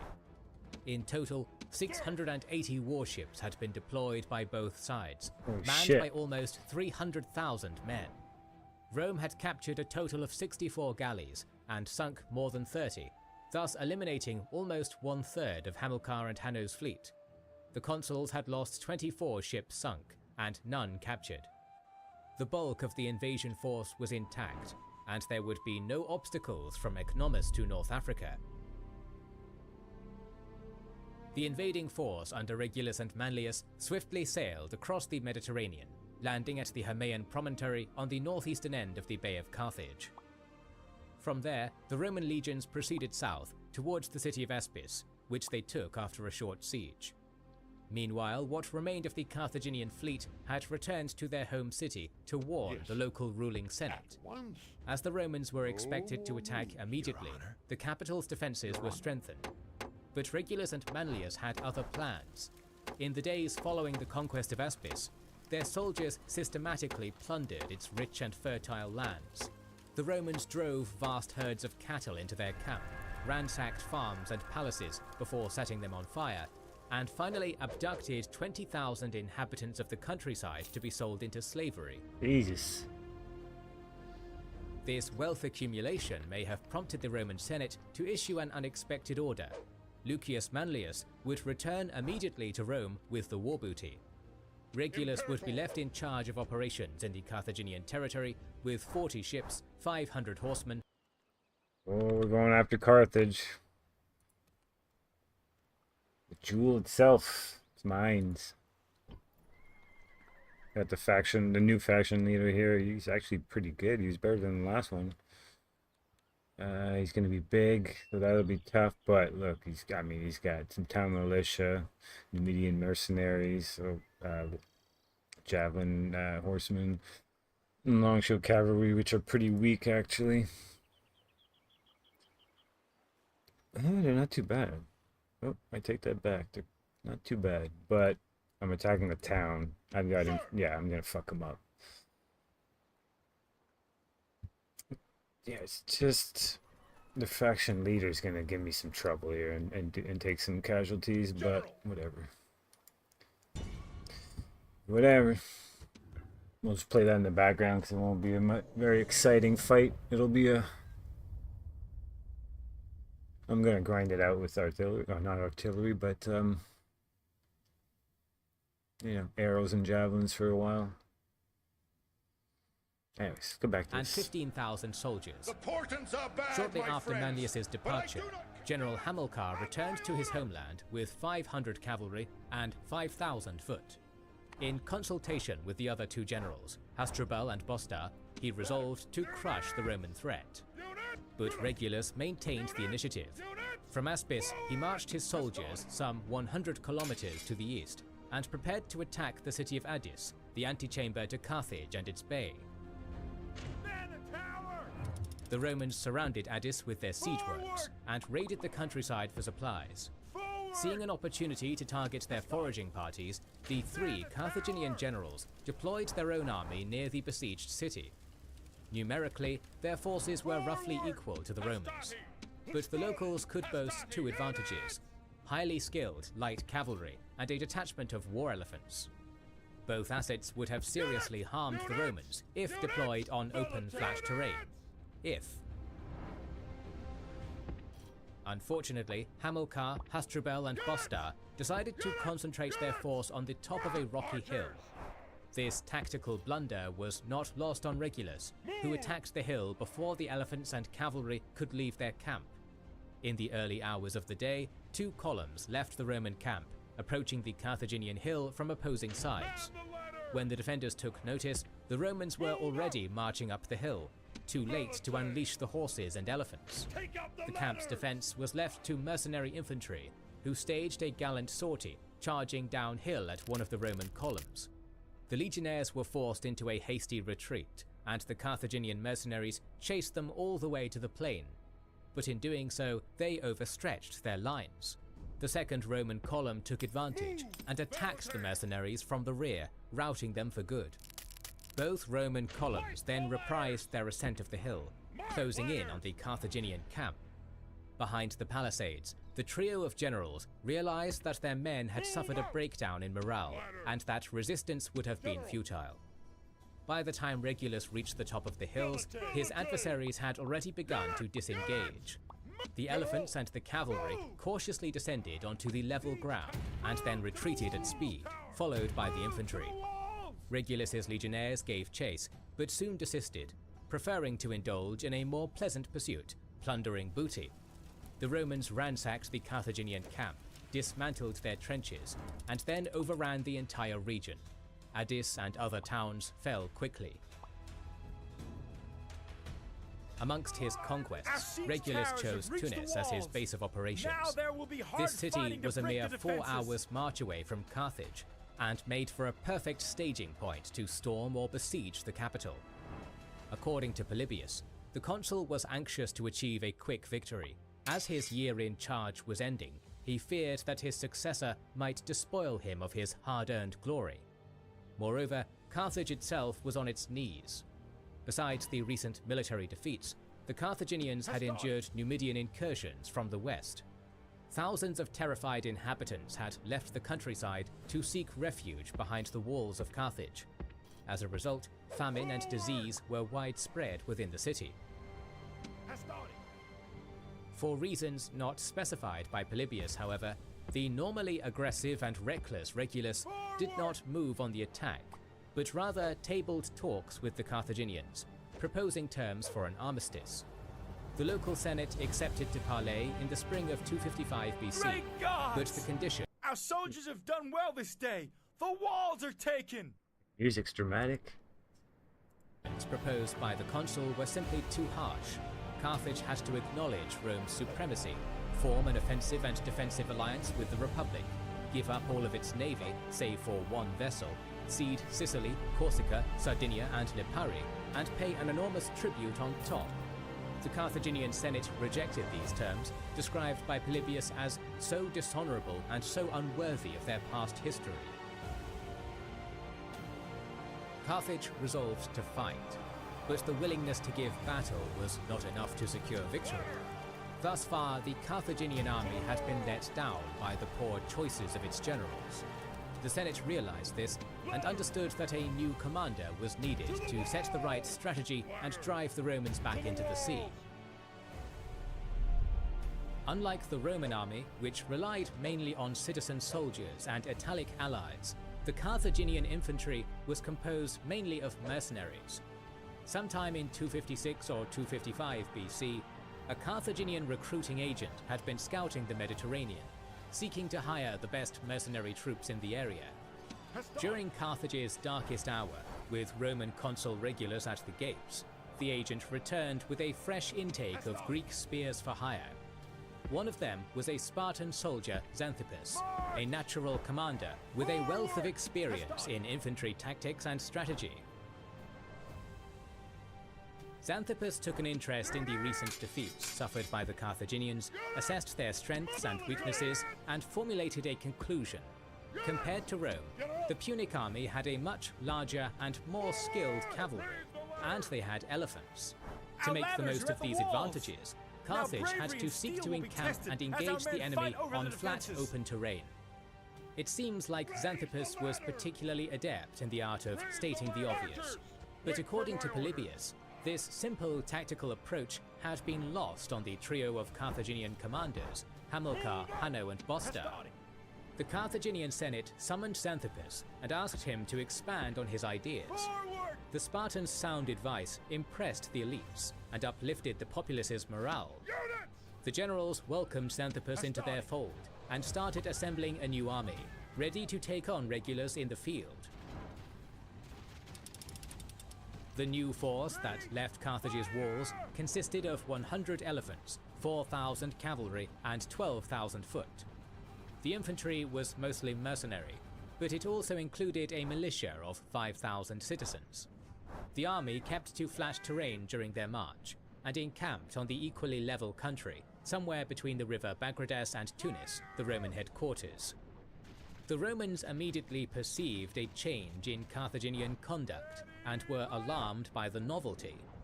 Nonetheless, the usually aggressive Regulus decided to close the distance with the enemy, setting up camp about 10 stadia from the enemy. The morning after, the trio of Carthaginian generals sat at a council of war, discussing possible battle formations. Their deliberations were interrupted by the shouts of the soldiers, clamoring for Xanthippus's name and asking to attack immediately. The generals took advantage of the surge in morale, ordered their men to prepare for battle, and then handed over command to the Spartan. Xanthippus acted immediately, issuing his order of battle. The elephants were deployed along a single line at the very front. Behind them, at a small distance, the heavy infantry was laid out in a strong phalanx formation. And at the sides of the elephants, the cavalry guarded the flanks, backed by light infantry. Consul Regulus observed the battle formations and decided to accept the engagement. He marched forward his 15,000 legionnaires and 500 equites, and arranged them as per the Republican tactics of the era. The light infantry, or velites, took up the first line as per Republican custom. Behind them, the maniples were arranged into the three categories of hastati, principes, and triarii. Regulus increased the depth of each line, however, to contrast the momentum of an elephant charge. Finally, the cavalry was split into equal detachments on both sides of the lines. After a tense standoff, Xanthippus gave the order to attack. The elephants advanced towards the velites and hastati, while the cavalry rode out to outflank the entire Roman formation. The Romans did not wait for the elephants to hit their line. Raising a battle cry and banging their pillar on their shields, they too charged forward. The Roman cavalry, however, did not stand a chance against the Carthaginian horsemen, who were superior in quantity and quality. The equites on both wings were run over by their foes and were chased off the battlefield. As for the infantry, the maniples on the left wing managed to dodge the impact with the incoming elephants, pressed forward, and smashed against a formation of mercenaries on the Carthaginian right wing. Hundreds of mercenaries were cut down, and the survivors ran back to their camp, pursued by the Romans. The center and right wing of Regulus's formation were less successful. They bore the brunt of the elephant charge, thrown into confusion by the sheer mass and crushing stampede of the pachyderms. In the words of Polybius, they were knocked down and trampled upon. They perished in heaps upon the field. The increased depth in Regulus's lines allowed the legions to remain unbroken for a short while, until the cavalry arrived. After routing the equites, the Carthaginian horse returned to outflank and encircle the Principes and Triarii, picking them off at will. Crushed from all sides, some Roman soldiers managed to force their way through the lines of elephants. Slaloming through their trunks and massive legs, they emerged exhausted and in loose order to the other side. That's when Xanthopus's second line, the phalanx,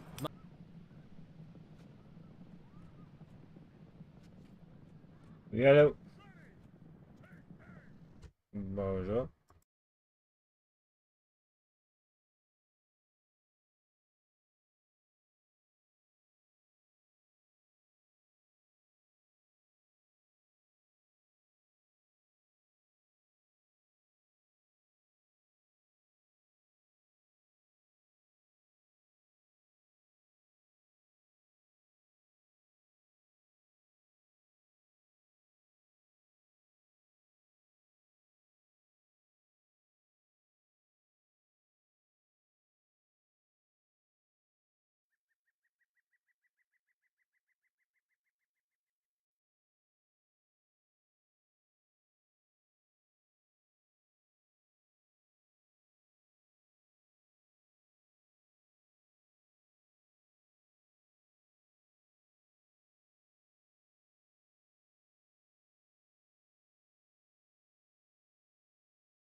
Hold on, I'll be right back.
Harper's down here.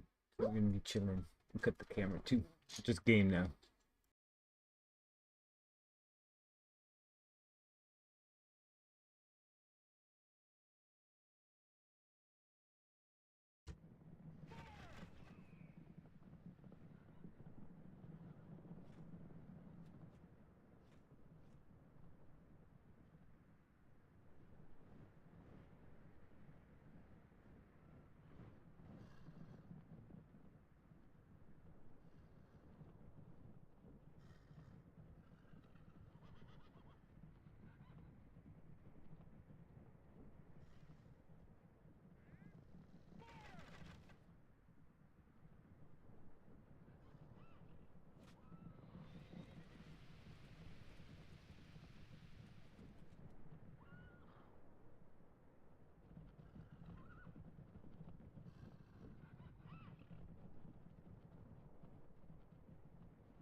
Velites! Units! Units! Fire at will! Units!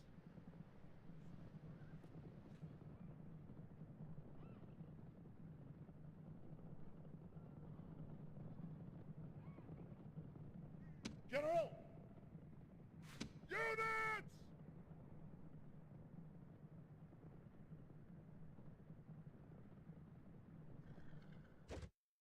Ready? Fire!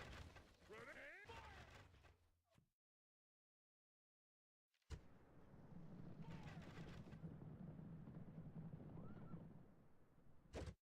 Make fire! Units! Units! March!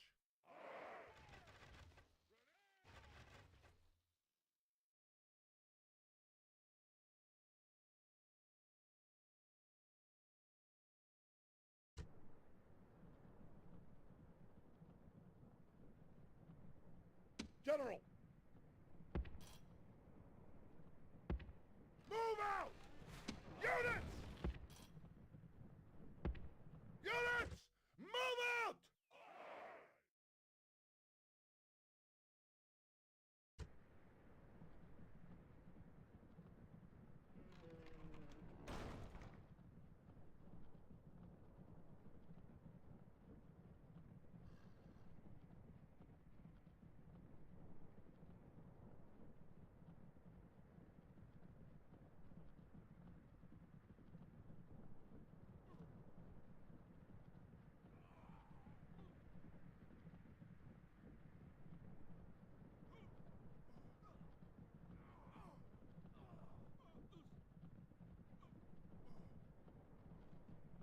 General! Units!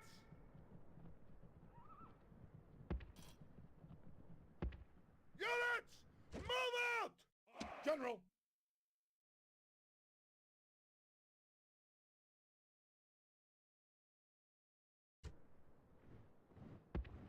Move! Units! Units! Move out! General! March! Ready! Units!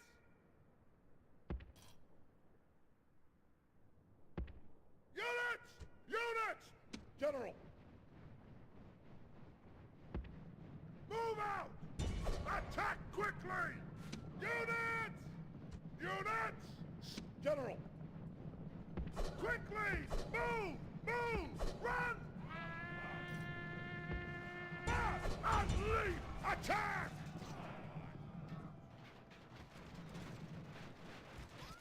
They're starting! Attack!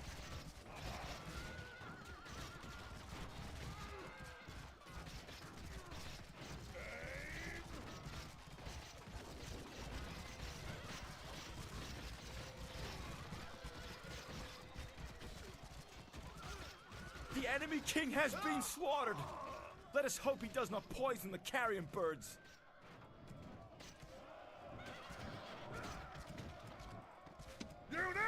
Units! As you were! Hastati! Waiting for orders! Hastati!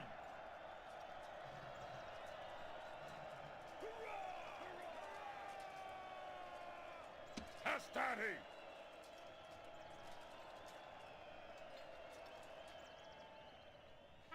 General! Attack! Ready! Rome demands victory from her generals, and this day is clearly our victory!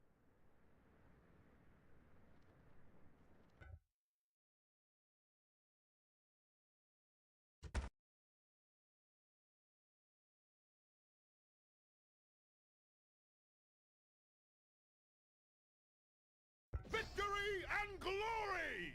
This land is Roman!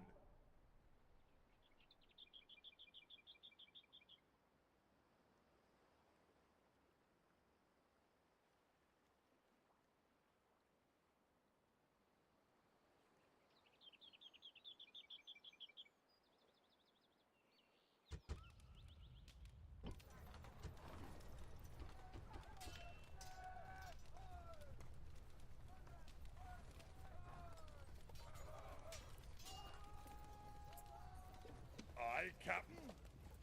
Aye, Captain. Your Honor? Ready to sail!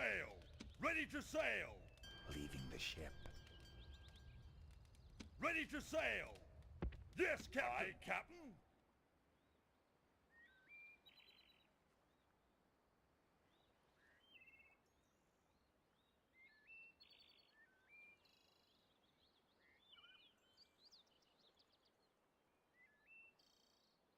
Ready to sail! Fleet ready! Aye, Captain! Ready to sail! Aye, Captain! Ready to sail! Aye, Captain!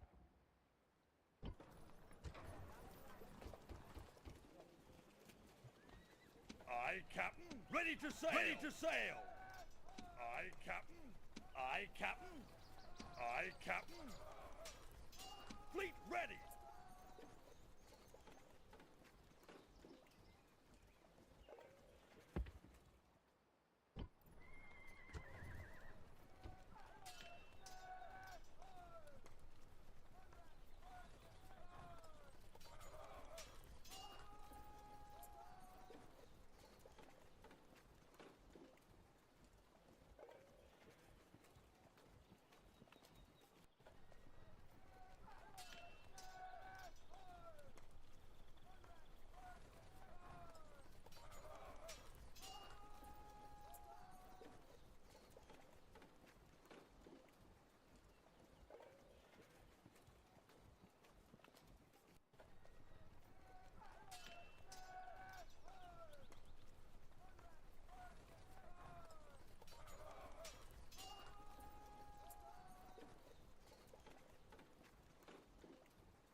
marched forward and cut them to pieces.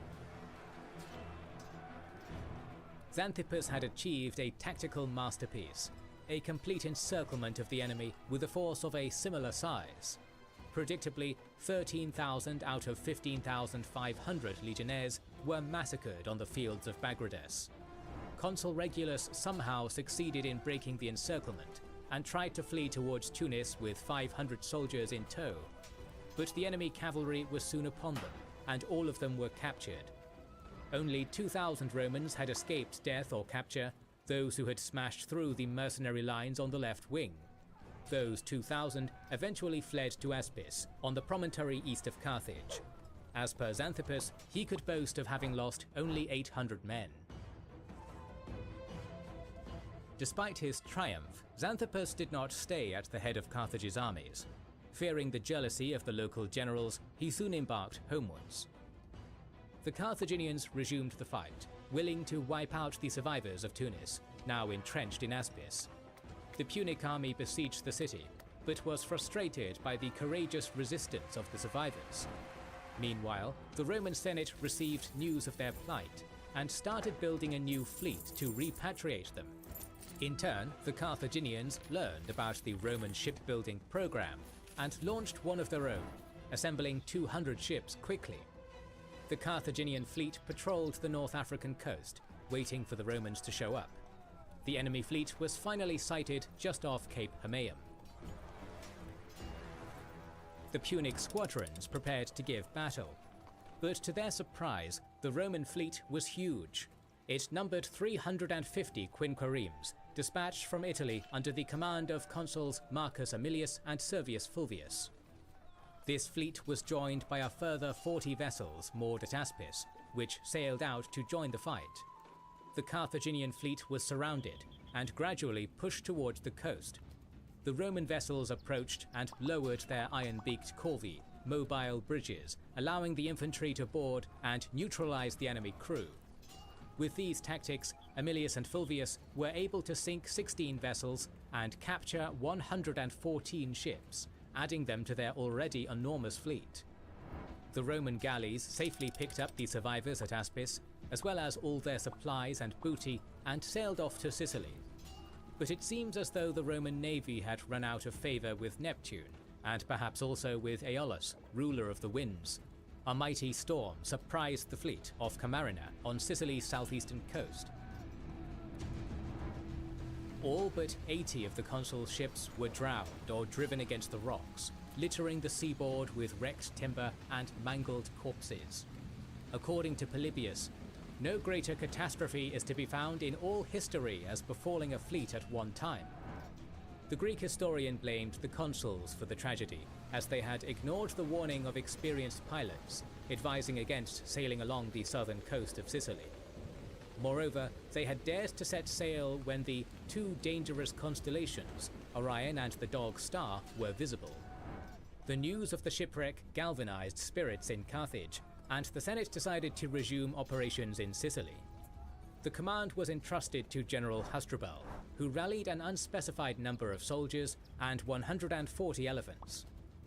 The expedition reached the Punic stronghold of Lilybaeum on Sicily's western tip, while Carthage fitted out yet another fleet of 200 ships. Hasdrubal then set out to drill his men and his elephants, preparing them to strike at the Romans on open, flat terrain. Clearly, the teachings of Xanthippus had left a mark.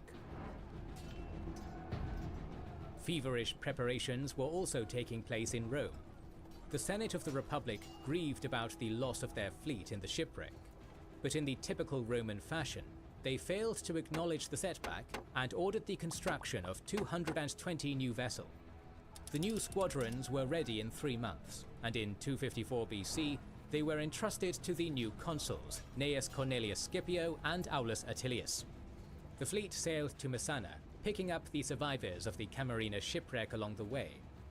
Now 300 ships strong, the Romans sailed to Panomus, the strongest Carthaginian possession in Sicily. The legionnaires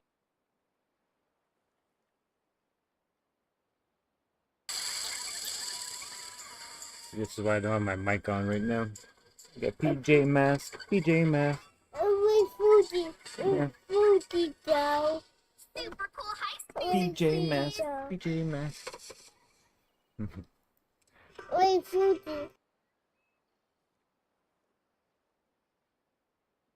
Legionnaires disembarked close to the city and laid up their siege works, blockading Panomus from 2 different locations.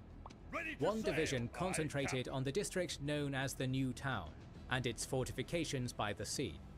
Using a massive battering ram, the Romans knocked down the main defensive tower, thus opening a breach. The legionnaires then poured through the battered walls, taking the New Town by storm. The inhabitants of the Old Town were demoralized by this easy victory and surrendered the entire city to Scipio and Attilius. The consuls had easily taken over Panomus and sailed back to Rome for their triumph, leaving a garrison to hold the city. The following summer of 253 BC, new consuls Gnaeus Servilius and Gaius Sempronius launched a second mission to North Africa. Unlike the earlier expedition, Servilius and Sempronius did not even attempt to invade Carthaginian territory. Still, they continued sailing along the shore, launching pillaging raids against coastal towns and the countryside. After one of their incursions, the Roman ships ran aground on shallow waters in the Lesser Syrtis and could resume their journey only after throwing overboard all their heavy load.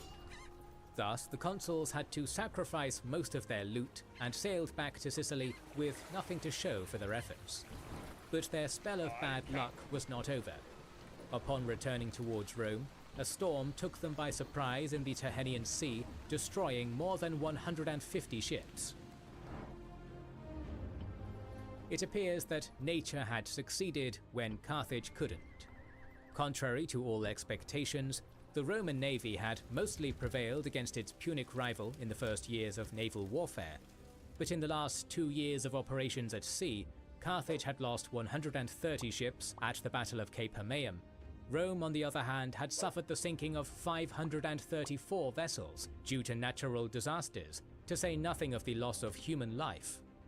Taking the crew of a quinquereme as a reference, Rome may have lost up to 220,000 oarsmen, sailors and marines, a staggering death toll, in addition to the casualties endured in battle. Whilst the Roman Republic had reacted with stubbornness to the first shipwreck, the second disaster dealt a heavy blow to its confidence and finances, to the point that the Senate decided not to launch a new shipbuilding program. Carthage had become master of the seas once again.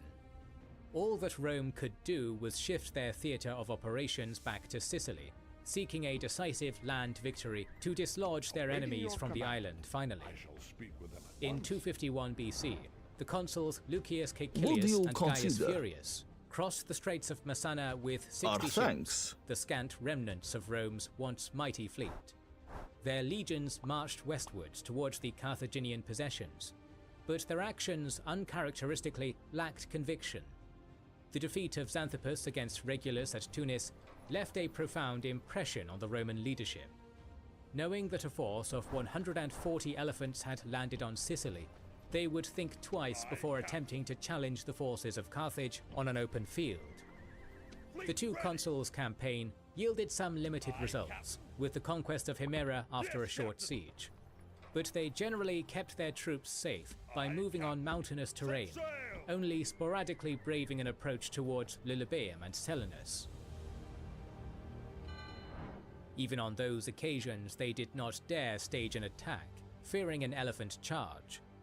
The expedition concluded with the recall of Gaius Furius to mainland Italy, accompanied by half of the consular legions. His colleague, Caecilius, remained on the island, quartering his troops at Panomus. Observing the Romans from Lilybaeum, Carthaginian general Hasdrubal took notice of their reduced numbers and declining morale. This was the time to strike and retake the former Carthaginian capital in Sicily.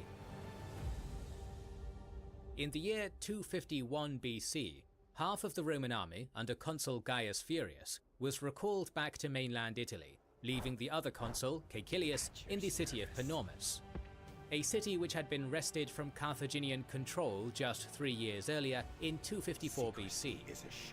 When the Carthaginian general Hasdrubal learned of this, he saw an opportunity to deal a crippling blow to the Roman legions, and he brought elephants to a spear fight. Hasdrubal moved out of his headquarters in Lilybaeum and set up camp on the border with the territory of Panomus, trying to lure Caecilius into a fight on open terrain. But the crafty consul, wary of the power of elephants on flat territory, did not take the bait and waited within the city walls. Hasdrubal interpreted this as a sign of cowardice and boldly marched closer and closer to Panomus, laying waste to the countryside along the way. Once again, Caecilius resisted the temptation to give battle and waited patiently until the Carthaginians had crossed the Paparetus River. Hasdrubal's troops were now standing between the city walls to the east and the body of water to the west. It was time to strike. Detachments of velites, Roman light infantry, sortied out of Panomus, harassing the besiegers and provoking them to attack the city. As Hasdrubal approached the walls with his infantry and the elephants, Caecilius sprung the second part of his trap. Further units of velites, hidden inside the moat, darted out of their cover to pour volleys of javelins against the attackers. When the elephants charged too close, the light infantrymen simply jumped back into the moat, where they could collect more missiles from heaps laid out by Panomus's armorers. Caecilius had effectively neutralized the danger posed by elephants by denying them what they needed to succeed, masses of people they could trample to death. Meanwhile, the consul assembled his maniples of heavy infantry by the city gate, opposite the left wing of the Carthaginians. The maniples sallied out of the gate piecemeal, offering support to the velites when and where needed. Frustrated by the situation, the Carthaginian officers in charge of the elephants decided to stage a massive charge to distinguish themselves in the eyes of Hasdrubal. The pachyderms thundered forwards at once, succeeding in routing the skirmishers and the heavy infantry. But as soon as they got too close to the walls, volleys of arrows and pila turned the mighty pachyderms into giant ambling pincushions. The elephants panicked, turned around, and stampeded across the Carthaginian lines, sowing confusion and flattening their own masters. The bulk of Caecilius's maniples were still fresh and rearing for action. He ordered them to charge into battle, running diagonally into the fragmented Carthaginian lines. The Punic infantry was thoroughly beaten and sent into a precipitous flight. Polybius did not record the number of casualties, but the Greek historian reassures us that Caecilius could herd and capture all the elephants and 10 of their riders. News of the victory was a massive morale booster in Rome. Caecilius had proved that the tusked monsters could be easily dealt with, and thus the Senate agreed to finance the construction of a new fleet, 200 ships strong. The vessels, carrying supplies and fresh troops, landed near the Carthaginian base of Lilybaeum in 250 BC, led by the new consuls Caecilius Regulus and Manlius Vulso. The Romans laid siege to the city, blockading it by land and sea.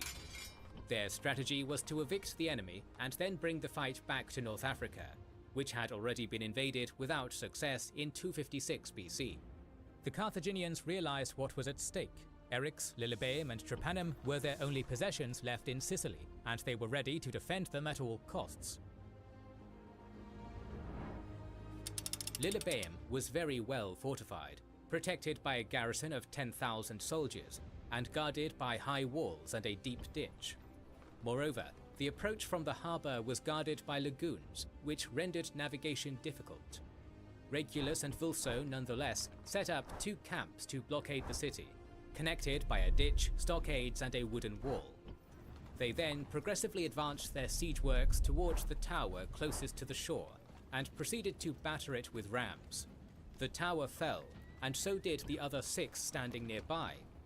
The Romans succeeded in damaging or destroying other fortifications almost daily, but the energetic Carthaginian commander, Himilco, was quick in rebuilding them. The Roman efforts were further frustrated by daily and nightly sorties aimed at setting the siege engines on fire. Himilco's successes were almost compromised by some of the mercenary officers in his command.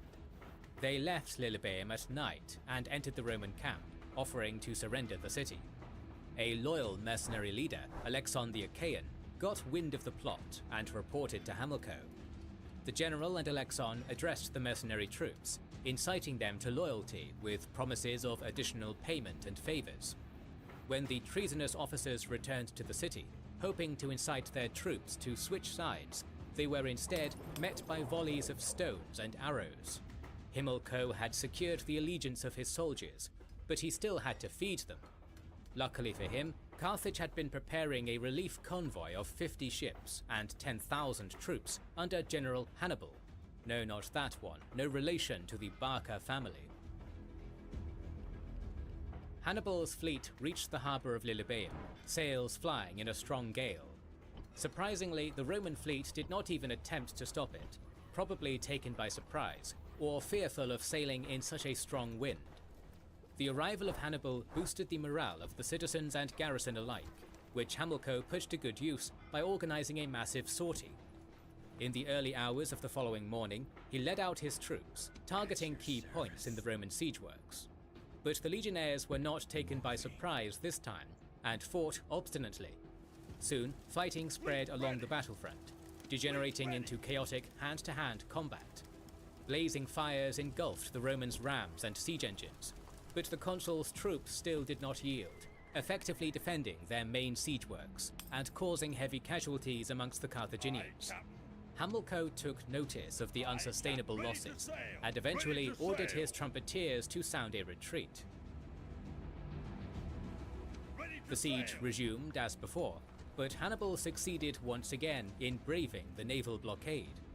This time, he left the harbour of Lilybaeum under the Romans' noses, or rostra we should say, and sailed to bring reinforcements to Drepanum. This tough decision left Lilybaeum needing a supply fleet, but luckily help was on its way. Back in Carthage, a nobleman called, guess what, Hannibal the Rhodian, offered to run the blockade with his own private vessel to supply Himilco and then report back to the Carthaginian Senate. Once more, the Roman ships guarding the harbour were caught napping as the Rhodian swooshed into port. The enraged consuls set up a trap at the exit of the harbour by readying their 10 fastest ships. This time, the Rhodian would surely fall prey to Rome. He didn't. The next morning, the nobleman's vessel sailed out at speed, oarsmen on full power, leaving the Romans baffled for the 4th time. The consuls tried another tactic, building a mole in an area of shallow waters. One night, a Carthaginian ship exiting Lilybaeum got stuck on the mole, and the Romans promptly seized it and manned it with their fastest rowers. When Hannibal the Rhodian returned for another mission, the Romans let him slip in, but their commandeered vessel immediately gave chase as he sailed out. This ship caught up with the Rhodian, and the nobleman prepared to give battle. But the Roman marines boarded his vessel in overwhelming numbers, finally capturing the daring blockade runner. His magnificent ship was also seized and used to chase off or capture other runners daring the blockade. Meanwhile, inside the city walls, Himilco had focused exclusively on strengthening his defences until the forces of nature came to his aid. Sure enough, a violent windstorm soon erupted, wrecking the wooden towers used by the Romans to protect their siege engines and siege works. A unit of Greek mercenaries sensed an opportunity. Splitting into 3 groups, they hurled lit firebrands upon the Roman works. Flames erupted almost immediately and soon spread due to the strong winds. Scorched by fire and blinded by the smoke, the legionnaires failed to put out the blaze. The destruction was almost complete, as a single day of bad weather and Greek fire, pun intended, had destroyed weeks of Roman hard work. The consuls gave up on the idea of breaching Lilybaeum's walls and switched tactics. They surrounded the city with a deep ditch and a wooden stockade, erected a wall to protect their own camp, and left the completion of the siege to Saturn, the god of time. When the year turned to 249 BC, the besiegers received 10,000 troops as reinforcements, marching behind the new consul Publius Claudius Pulcher. As soon as he arrived, Claudius announced a surprising change of plans. The bulk of the troops would sail off to attack the city of Drepanum instead. Claudius's fleet, 123 ships strong, departed at midnight and reached their target by the following morning, surprising the commander of the local garrison, General Attabal. However, the beleaguered general gathered his wits very quickly and ordered his men to sail out and meet the Romans at sea before they could establish a blockade. When the Carthaginians sailed out, the Roman fleet was split into 3 squadrons, one inside Drepanum's harbour, one at its entrance, and one still outside. Claudius realized they were too far apart to mount an effective defense, and ordered the forward-facing vessels to hastily row out of the harbour. This was a disastrous decision, as the advanced Roman squadron collided with the other 2. Many of their oars were broken, compromising their speed and mobility. Build tower. In the meanwhile, Attabal's fleet rowed out of the harbour and performed a swift outflanking maneuver, thus pressing the Romans dangerously close to the coastline. Attabal signalled his ships to form a long line, parallel to the coast, and then he gave the order to charge. The Carthaginian ships rammed hard into the Roman prows and broadsides, sinking a great number. Others were captured by the experienced marine soldiers manning the Punic vessels. When Claudius realized that his forces were nearing catastrophe, he managed to extricate only 30 ships, while the others were sunk or seized by Attabal's sailors. The defeat at Drepanum did not shatter Roman resolve. On the contrary, the Senate organized a new fleet of 60 warships and 800 transports carrying supplies to the besiegers at Lilybaeum. The fleet made a stop in Messana, where it was reinforced by 60 more naval vessels, then made a second stop in Syracuse, and resumed its route towards Lilybaeum, sailing along Sicily's southern coast. Meanwhile, Attabal, the victor of Drepanum, had dispatched his deputy, Cathallo, and a fleet 100 ships strong in aid of Himilco, commander at Lilybaeum. Cathallo fell upon the Romans anchored at Lilybaeum, setting several ships on fire and capturing others. At the same time, Himilco ordered a sortie, causing further disarray amongst the Roman lines. The fight ended quickly, as Cathallo towed away his captured vessels and laid anchor south of Lilybaeum.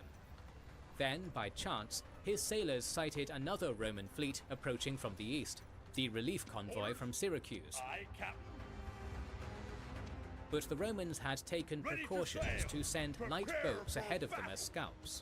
The scouts sensed the ambush and reported back to their officers, who prepared a counter-ambush. The Roman fleet dropped anchor by the coast, and the soldiers on board disembarked and trained their catapults and ballistae toward the sea. When Cathallo arrived in range, his ships were targeted by a shower of projectiles. The admiral was unable to fight back, but could seize some of the enemy's transport ships and sail eastwards, towards the Cape of Pacinus. Unbeknownst to him, 2 Roman squadrons, just sailing off Syracuse, were heading his way. Luckily for Cathallo, the Romans preferred to avoid combat, for they were wary of closing into a treacherously rocky stretch of the shore. Secrecy is a The experienced Carthaginian sailors realized immediately that a storm was brewing, and persuaded their commander to ignore the enemy ships altogether. It was the right decision. As Cathallo headed towards Pacinus, nature did the job for him. A catastrophic storm hit the coastline, wrecking all the Roman ships. Aye, aye, Captain. This was the 3rd maritime disaster endured by the Romans during the war, which once again shattered their resolve to attempt operations by sea. However, in the year 248 BC, Consul Lucius Junius was determined to continue fighting on land. He led his forces on foot across Sicily from Syracuse to Lilybaeum to tighten the noose on the Carthaginian stronghold. Imperator. In need of an easy victory, Junius set his sight on the minor Punic center of Eryx, guarding the road between Panomus and Drepana. The town could be reached only through a narrow and steep mountain road, but the consul was not deterred. In a swift action, his legions made the ascent and took Eryx by storm, conquering a landmark of high symbolic value, the Temple of Aenean Aphrodite. This minor victory marked the end of the 16th year of the First Punic War, a conflict that severely tested the capabilities of both parties. Rome and Carthage were exhausted, to the brink of collapse, having suffered hundreds of thousands of losses, but neither of them was willing to give in. A new phase of the war was about to begin, one that would see the rise of the first notable member of a bloodline of relentless enemies of Rome, Hamilcar Barca. Following Cartholo, Hamilcar's fleet targeted the Italian mainland too, as he first raided the district of Locri and then devastated other locations along the Calabrian coast. He then changed the theatre of operations again, sailing to Sicily's northwestern coast and seizing Hercte. This town was perched atop a mountain just outside Panomus, in direct view of the Roman garrison. But the mountain was protected by 3 almost vertical cliffsides, which made it virtually impregnable. From Hercte, Hamilcar dominated the roads connecting the Roman strongholds of Panomus and Eryx. Moreover, he had access to a harbour from which he could reach Lilybaeum and Drepana. Finally, he could use the port to launch raids on the Italian coasts, reaching as far north as Cumae in Campania. The Republic, after having suffered a string of naval defeats and maritime disasters in the past years, was not able to oppose him effectively at sea. And on land, all the Panomus garrison was able to do was establish a detached camp a kilometre from Hercte. General Barca, however, did not fall into the trap of an open battle. Instead, his forces slipped past the Roman camp and then harassed the legions around Panomus and beyond, ambushing foraging parties or engaging in rapid skirmishes before returning to base. The Greek historian Polybius described the following years of fighting as a boxing match between 2 contenders of equal strength, skill, and courage, who exchanged their punches, feints, blocks, and quick retreats on a daily basis. After slugging it out for 3 years, Hamilcar decided to attempt a more decisive action. His troops moved out of Hercte and occupied a town close to the Roman hilltop fortress of Eryx. From there, they were able to isolate the legions on its summit and put them under siege for a further 2 years. The struggle resumed as obstinately and fiercely as ever, likened by Polybius to a cockfight in which none of the exhausted roosters was willing to give up. Both Rome and Carthage were, in fact, almost completely worn out by more than 20 years of constant war. In the last years, expensive naval warfare had almost dwindled to nothing, while operations on land dragged on as Hamilcar's inferior force kept in check the legions in Sicily. The Romans, however, were willing to make one last titanic leap forward to unlock the stalemate. The Republic's coffers were empty, but several wealthy citizens were happy to contribute to the war effort by privately funding the construction of a new fleet. The fundraising campaign was so successful that Rome was able to launch 200 state-of-the-art quinqueremes. In 242 BC, the new fleet was put under the command of consul Gaius Lutatius Catulus, who proceeded to blockade the ports of Lilybaeum and Drepanum.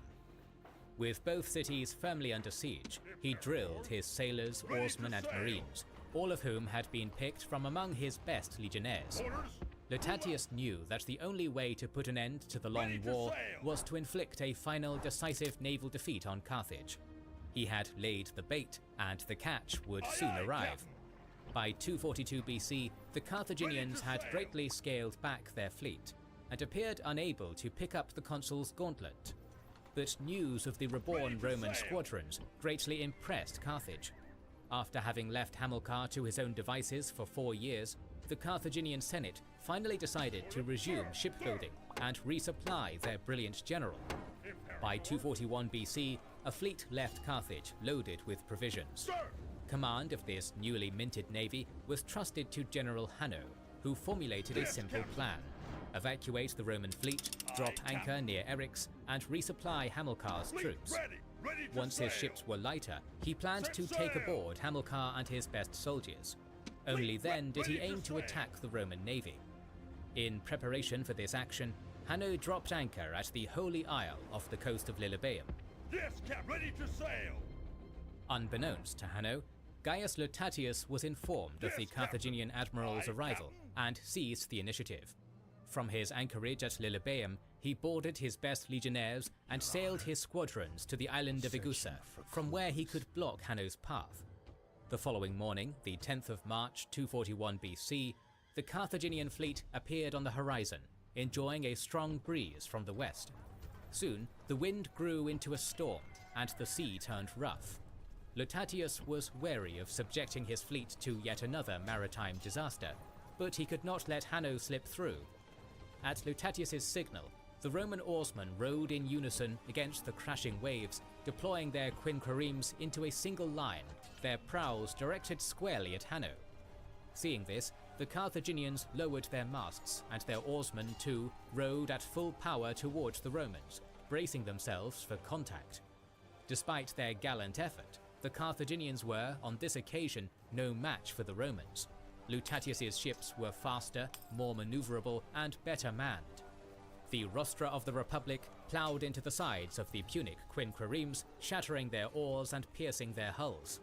Many more of Hanno's ships were surrounded and stormed by the Roman marines. In the span of one morning, Hanno lost 50 ships sunk and 70 captured with their crews. Only a sudden wind from the east allowed the survivors to escape back to the Holy Isle. Once again, Rome ruled the waves, and Carthage was unable to support the gallant Hamilcar Barca still stranded on Sicily. All the Carthaginians could do was send a message to the general, giving him the freedom to decide whether to continue the fight or not. Wisely, Barca decided he could not resist much longer, and sent envoys to Lutatius, seeking terms for peace. And the consul was happy to negotiate, as he knew that Rome's resources were nearing collapse. Thus, the longest war known to humanity until that time, at least according to Polybius, had come to an end, after an estimated 1 million lives had been lost to fighting, drowning, disease, and starvation. The first draft of the peace treaty demanded that the Carthaginians evacuate Sicily and return all Roman prisoners without ransom. They had to pledge not to declare war on Syracuse nor its allies, and they committed to pay 2,200 talents of silver to Rome over 20 years, roughly equivalent to 70 metric tons of the precious metal. The settlement agreed by Lutatius and Hamilcar was revised by the Roman Centuriate Assembly, who made the conditions even harsher. Now, Carthage had to pay 3,200 talents over just 10 years. The woes for Carthage, however, were far from over, as another conflict, a direct consequence of the First Punic War, loomed over the horizon.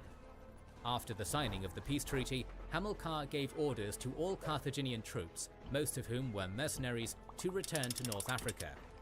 In 240 BC, Barca's subordinate, General Gesco, organized the transport piecemeal, shipping mercenaries to Carthage in small detachments.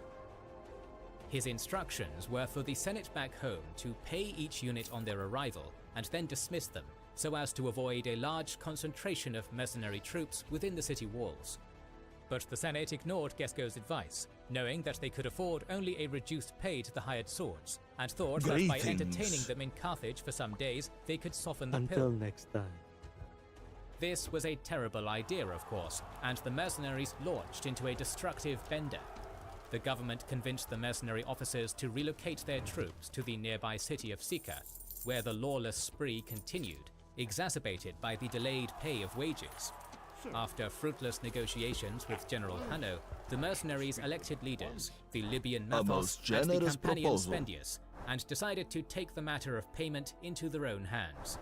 20,000 men strong, the rebel army then marched to Tunis and pitched their camp, directly threatening Carthage from the south. Buying out the competition. Mathos then sent emissaries to various cities in Libya, urging them to join in the rebellion against Carthage. The appeal was successful, and an additional 70,000 men joined the rebel army in Tunis. From there, Mathos dispatched two forces, laying siege to Utica and Hippo Zarytus, thus completely isolating the city of Carthage proper. General! The city rulers prepared to resist and appointed General Hanno as commander-in-chief. He proceeded to hire new, more loyal mercenaries, as well as forming and drilling a citizen militia, which he then led against the rebel encampment outside Utica. His assault was initially successful, as his elephant charge laid waste among the besiegers, dispersing them onto a nearby hill. Emboldened by the success, Hanno and his men grew complacent, relaxing discipline and looting the enemy camp. Meanwhile, the rebels reorganized their ranks and fell upon Hanno's forces, killing a large part and forcing the rest to retreat. According to Polybius, Hanno again proved his incompetence some days later when he encountered the enemy again in a nearby encampment, but failed to surround and destroy their contingent. The Carthaginian Senate, therefore, relieved Hanno of his command and appointed a more trustworthy general, Hamilcar Barca himself. Hamilcar assembled a new army, numbering 70 elephants and 10,000 mercenaries, militias, and deserters from the rebel camp. Barca had a tough challenge ahead. To move out of Carthage and relieve the siege of Utica, he had to pass the Bagradès River, which could be crossed only through one bridge, which was guarded by 10,000 of Mathos' men. But the crafty general had observed that, in certain weather conditions, a portion of the river tended to silt, thus offering a chance to cross it on foot. When the right moment arrived, Barca's army marched through the Bagradès at night and the following morning attacked Mathos' forces from the rear. When the rebel co-leader Spendius realized what was happening, he left the camp outside Utica with 15,000 soldiers, marching to the rescue of Mathos. Hamilcar initially marched in parallel to the combined force of 25,000 rebels, with his elephants at the front, followed by the cavalry, the light infantry, and finally the lines of heavy hoplites. Suddenly, his army halted and spun to the right, retreating from the enemy. Sensing victory, Spendius and Mathos launched an all-out charge on Hamilcar, but it was a trap. The general ordered his hoplites to form a line and face the enemy again. The rebel charge crashed against the wall of shields and spears, suffering heavy casualties. Then the elephants and cavalry also turned around, smashing into the survivors. 6,000 rebel troops were killed, while 2,000 were taken prisoner in the action. Hamilcar pressed his advantage, taking the encampment on the Bagradès by storm.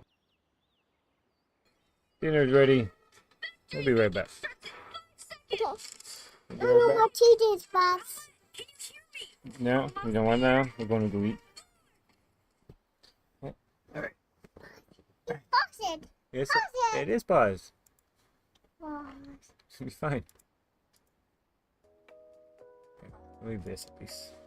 Alright, we'll be back. That's Mommy Hopper. That's Mommy. That's Daddy Hopper. Yes, we're going to go eat. We'll be right back.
Aye, Captain. Orders?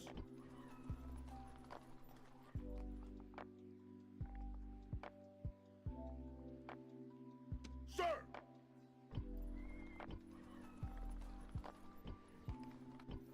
Fleet ready!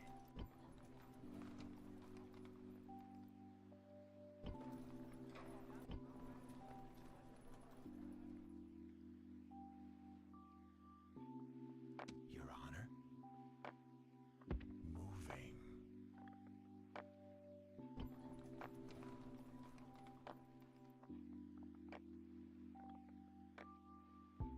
Aye, Captain. Fleet ready!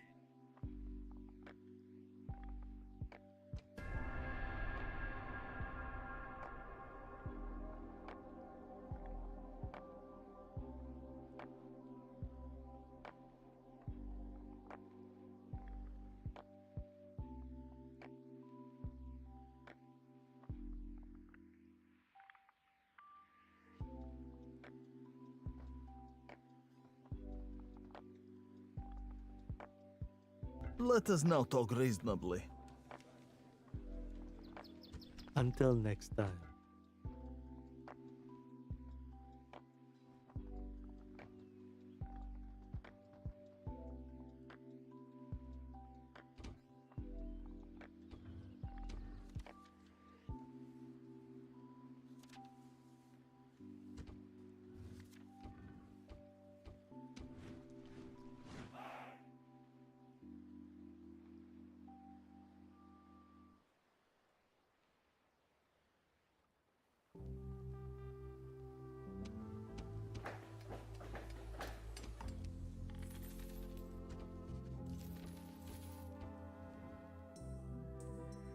Ready to sail! Yes, Captain!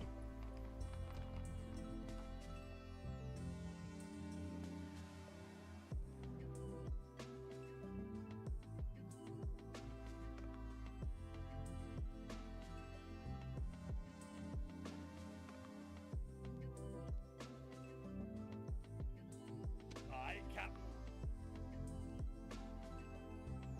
Set sail!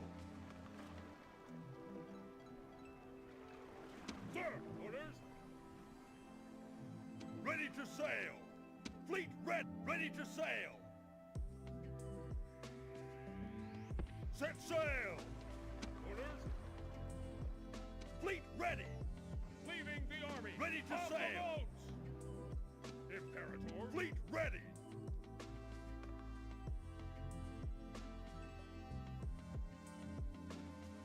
Set sail. Set sail.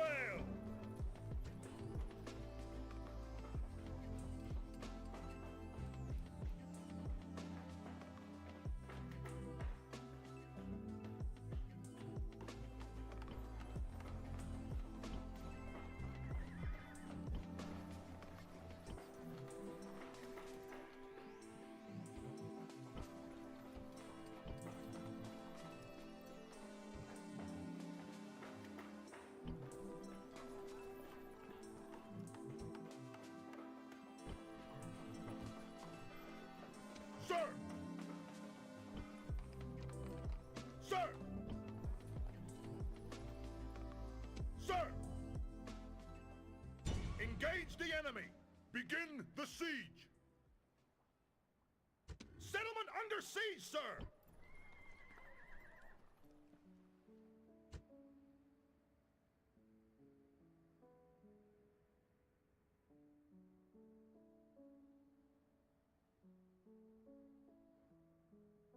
Ready to sail! Orders? Your Honor. Your Honor.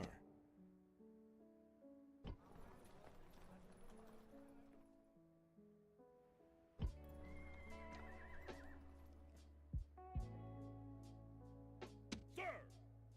Imperator!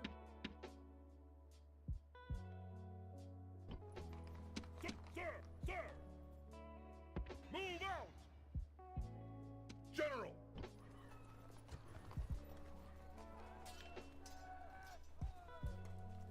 Orders! Orders!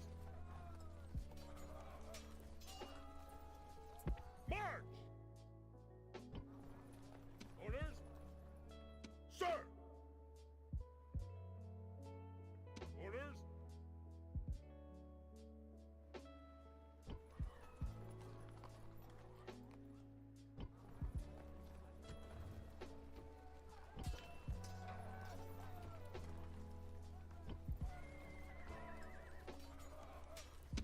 Daryl! Daryl!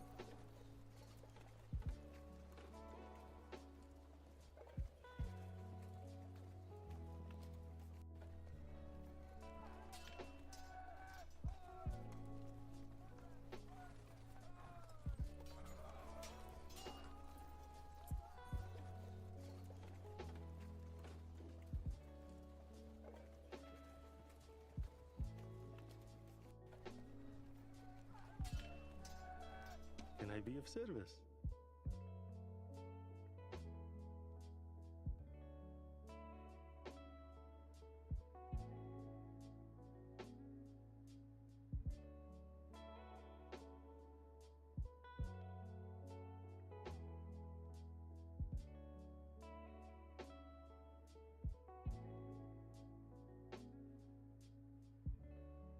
Sir! Fleet ready!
Ready!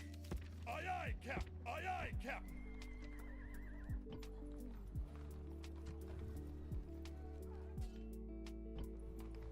Imperator! Sir! Sir! Prepare for battle! Begin the siege! Besieging settlement, sir! Can I be of service? General! At your service.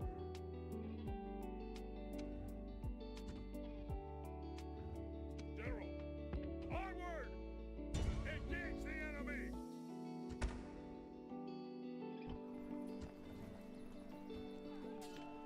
Orders!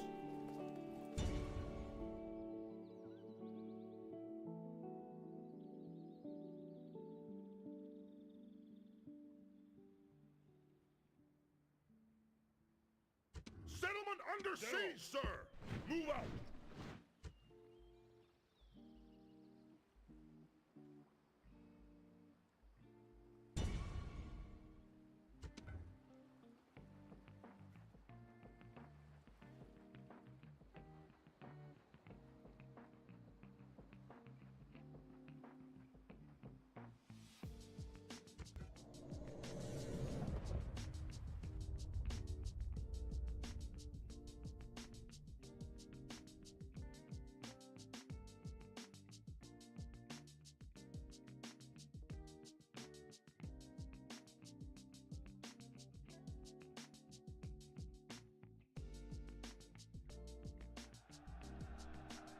Those overly proud men over there are the Carthaginians. They think they are our equals, our enemies. I think they are waiting to die. They stand alone. No friend has come to this place to die for them. Does this not say something about their honor? They're standing among nations. We are here to do one job. Prevent them from taking the town at all costs. Units! On my orders! Move! Leave the ram! Forward! Astati! To the ram! Forward! Move out! Hastati! Units! Units! Move out!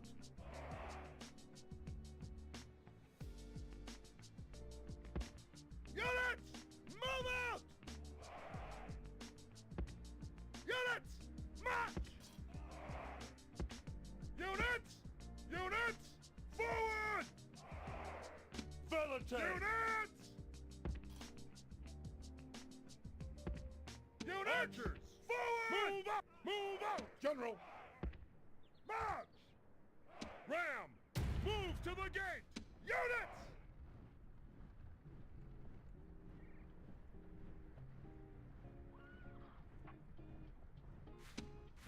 Units!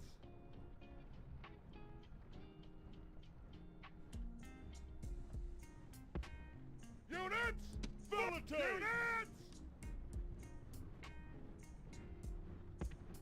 Units! Archers! Forward! By your left! General! March!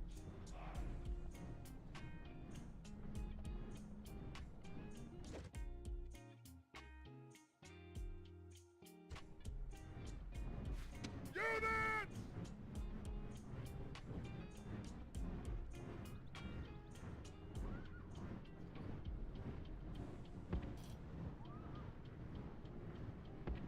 Units! Move out! Velite! Units!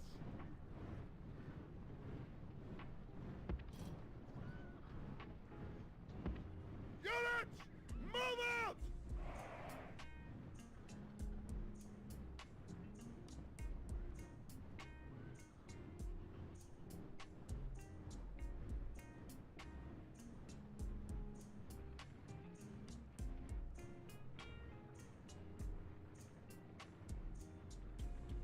Ram! Our soldiers are at the gates! Now they must batter a way through.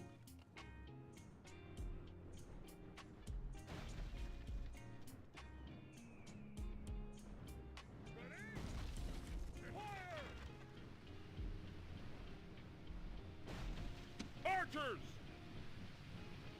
Has started. Units! Fire! Ram! Fire at will! Units! Ready! Fire! Fire! Fire!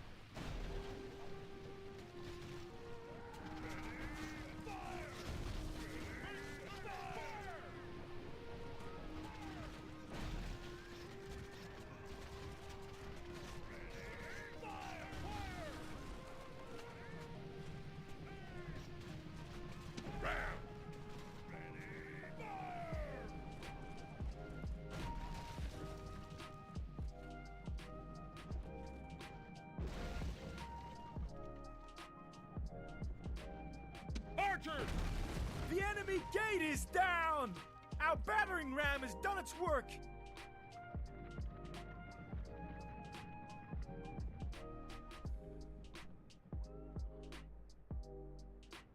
Hastati! By your Hastati! March! Hastati!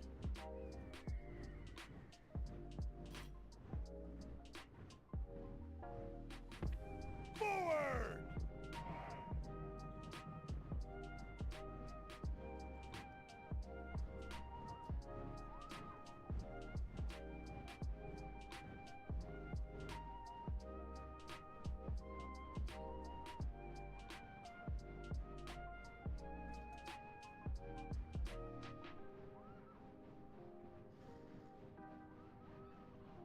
Hastati! Make ready! Aim! Fire! Fire! Archers! Fire! Ready! Make fire! Fire! Fire! Ready? Fire!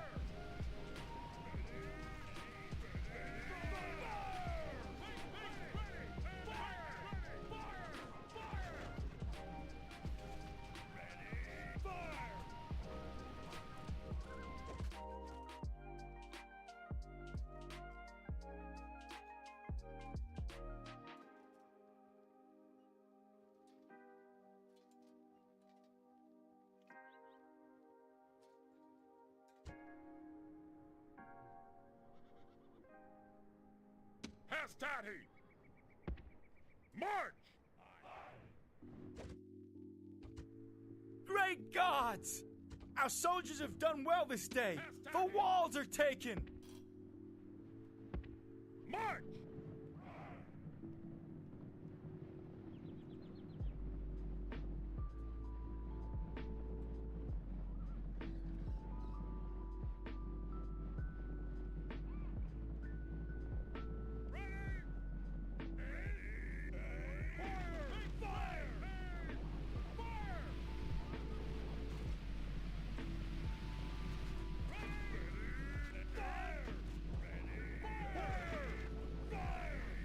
Has started.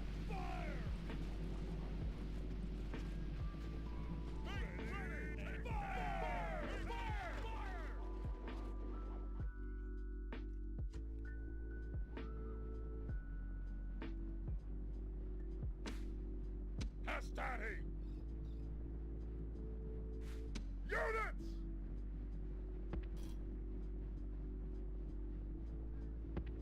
Units! Units! Hurry! Hurry!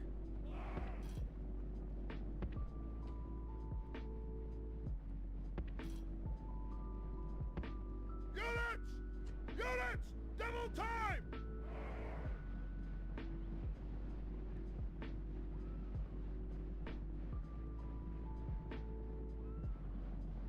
Has started. Units! Units! Fire! Units! Units! Units! Hold! Units! Archers! Wait for my orders!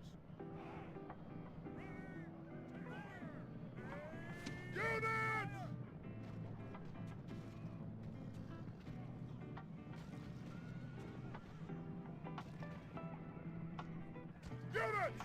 Fire at will! Units!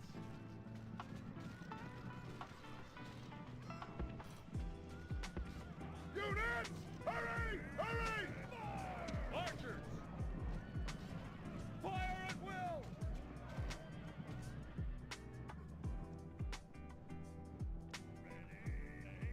Ready! Units! Fire! Astati!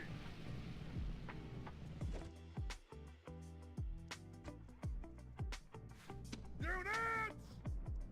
Units! Fire! Units! Units! Double time! Units! Astati! Units! Ready! Fire! Fire! Ready!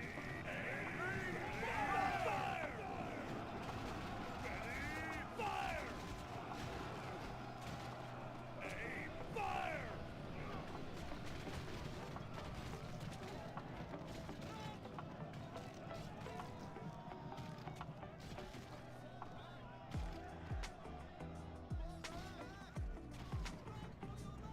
Ready! Fire! Fire! Fire! Ready! Fire!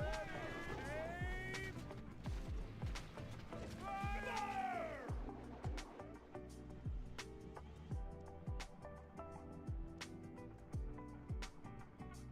Astati!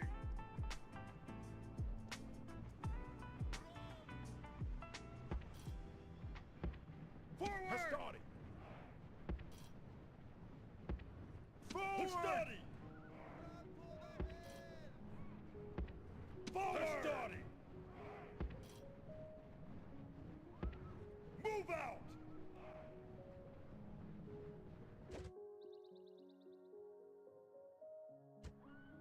Astati!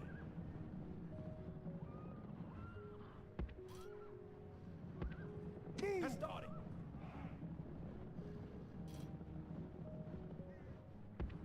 Move!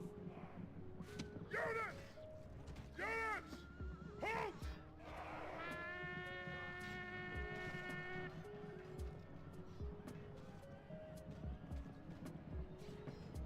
Astati!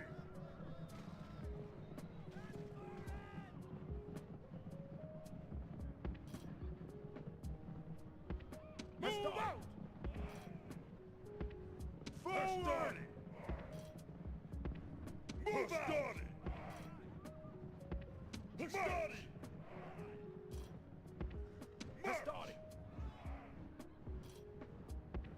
Forward! Move out! Astati!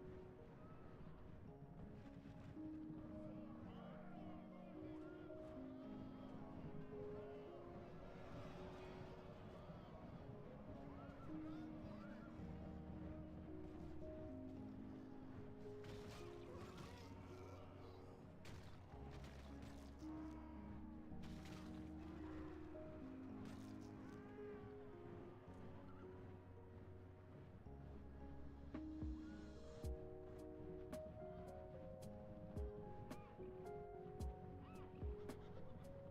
Forward!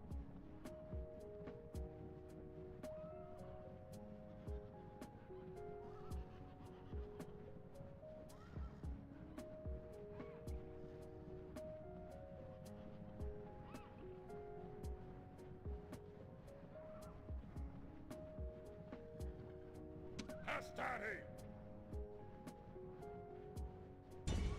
Attack!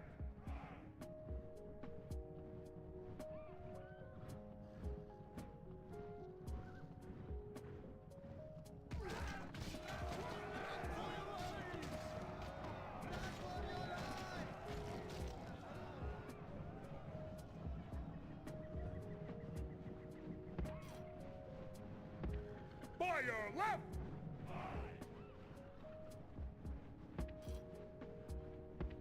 Move out! Move! Astati!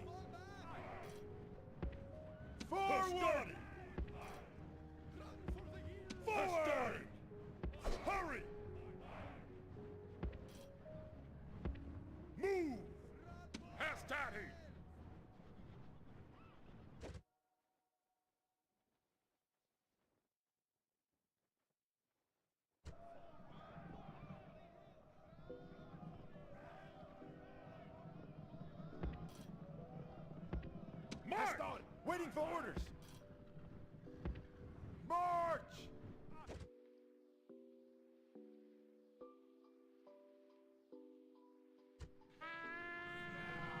Hastati! Hastati! Move!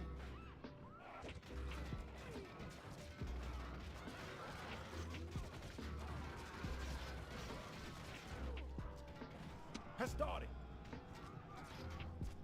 Hastati! Hastati! Hastati!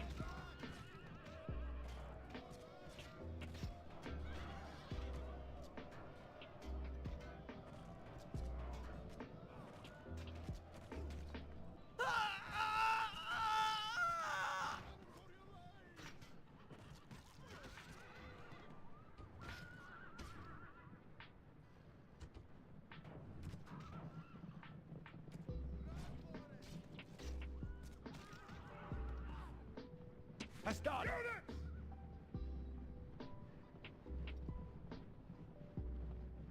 Hastati! Hastati!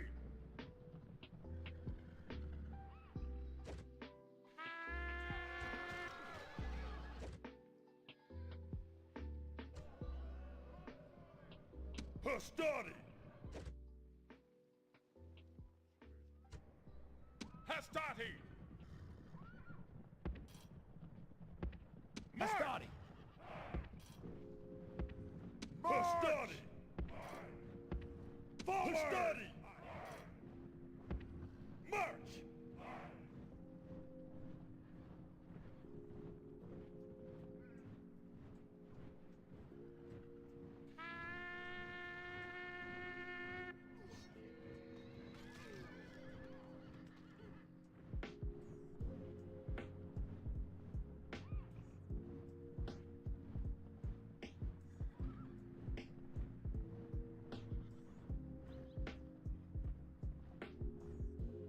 Hastati!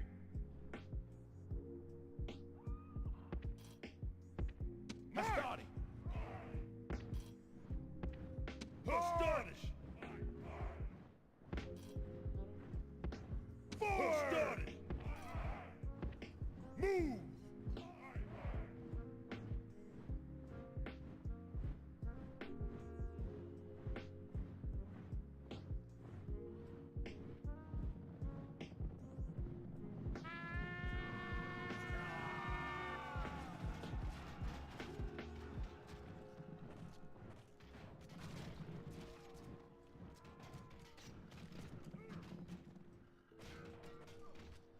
Orders complete! Hastati!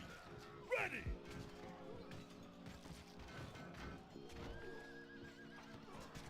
Hastati! Hastati! At ease!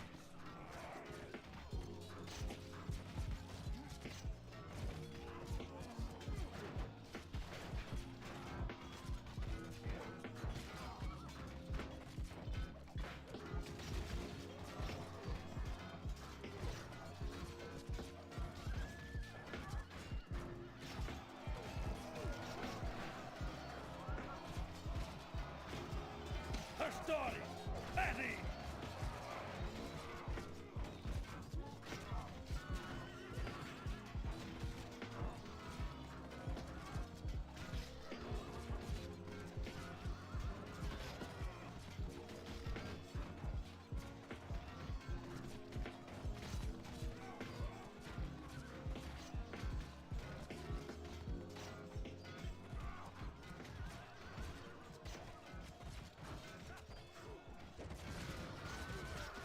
Hastati!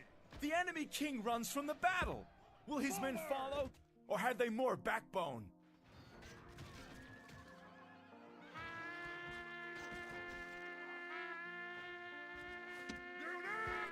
The enemy king has been slaughtered! Let us hope he does not poison the carrion birds! Kill them! Rome demands...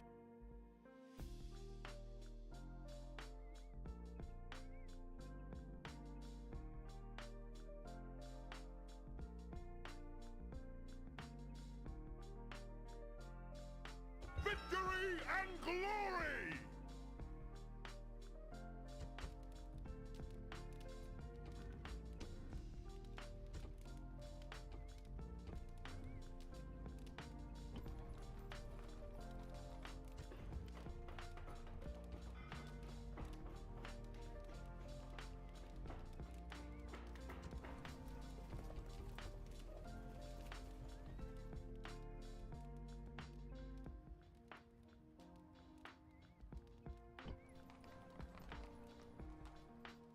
Can I be of service? Your honor.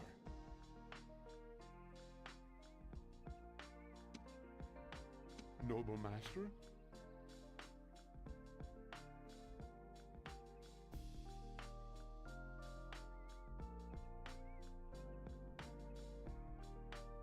Fleet ready!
Fleet ready!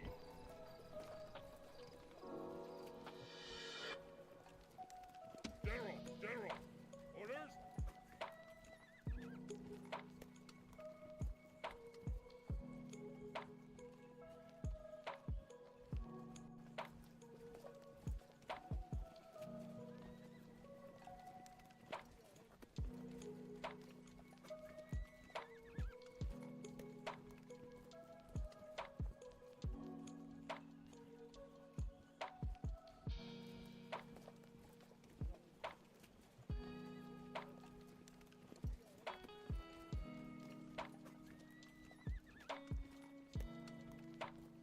Sir! Orders? Set sail! Sir! General!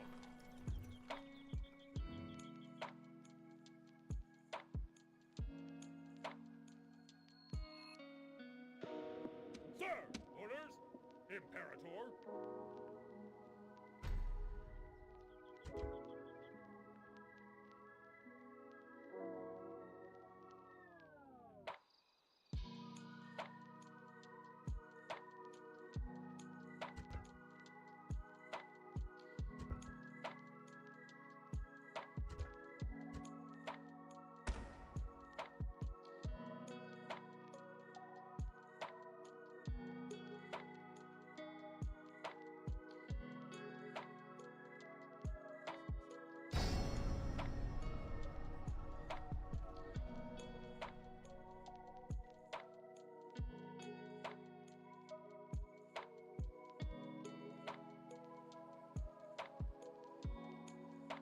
Fleet ready!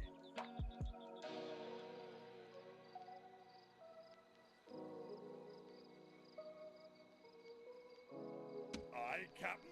Aye, Captain!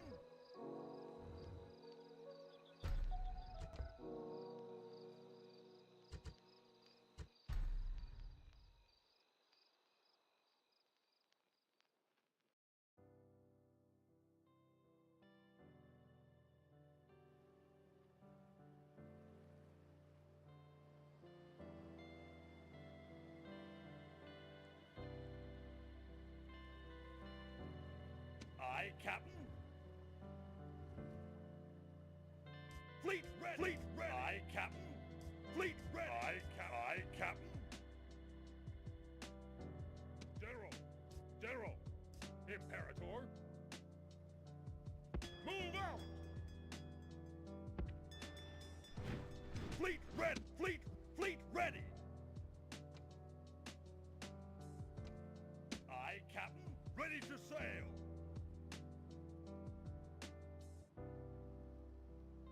Set sail! Ready to sail!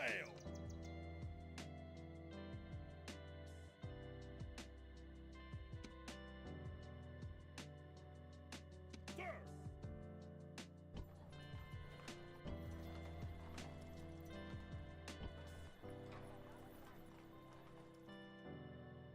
Sir!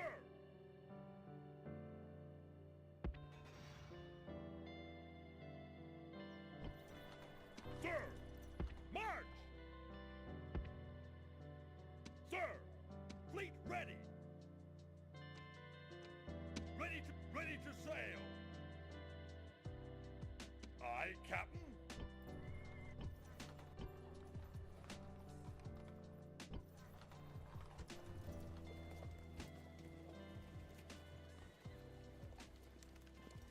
Noble master? Your Honor? Imperator? General!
At your service.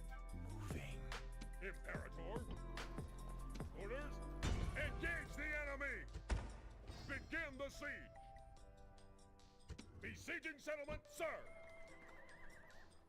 At your service. No more moves, sir. Imperator?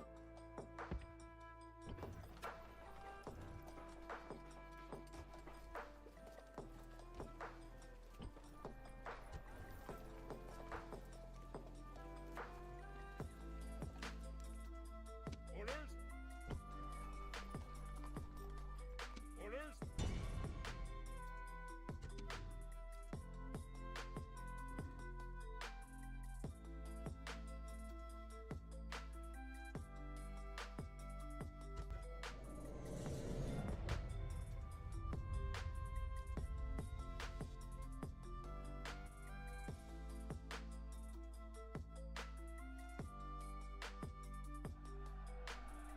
Those monstrous and loathsome... Units! Await my orders! Ram! Hastati! Ram!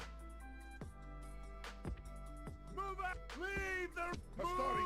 Move! To the ram! Units! Units! Units! March! Units! Units! Units! March!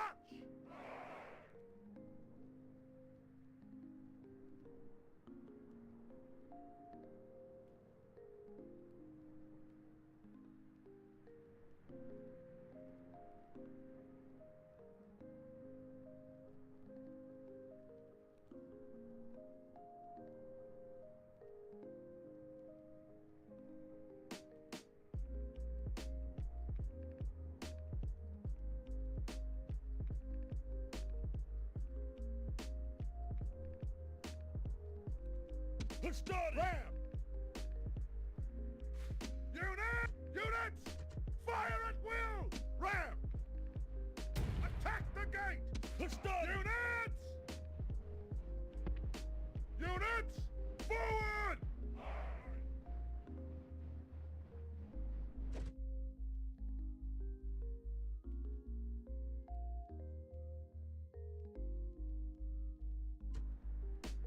Units! Hold your fire! Ram! Our soldiers are at the gates!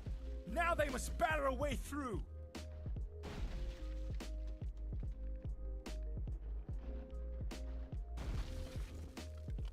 Ram!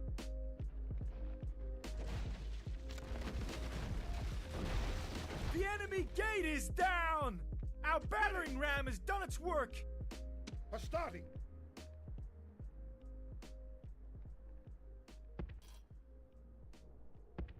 Move! Hastati!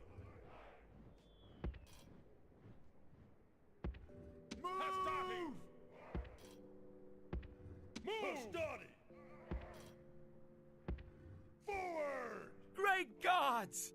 Our soldiers have done well this day! The walls are taken!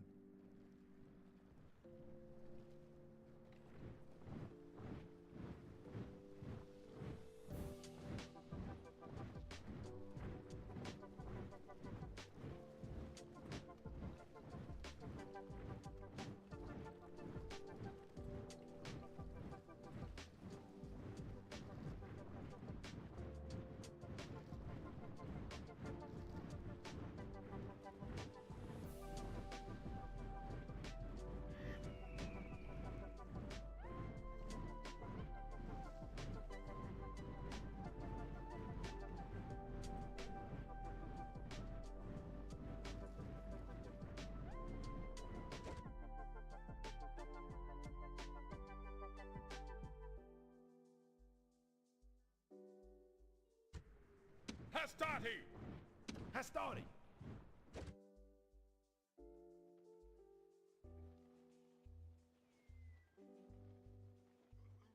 Ready!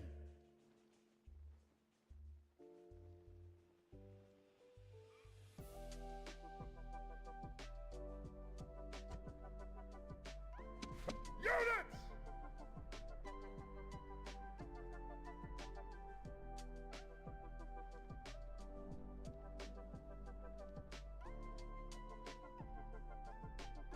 Hastati!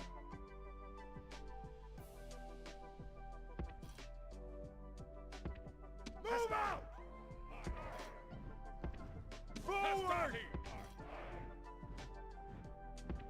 By your left! Units! Units! Double time! Move out! Hastati! Hastati!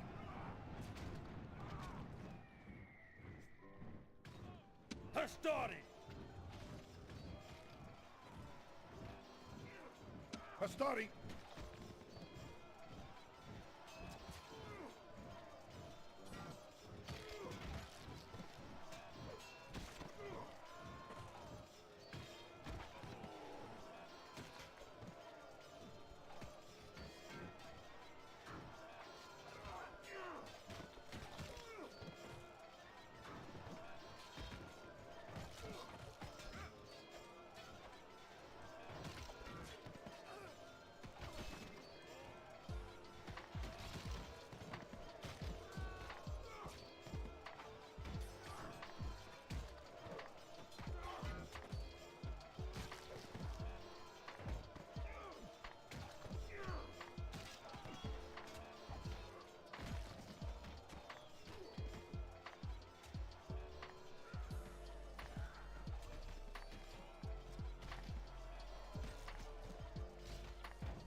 Hastati!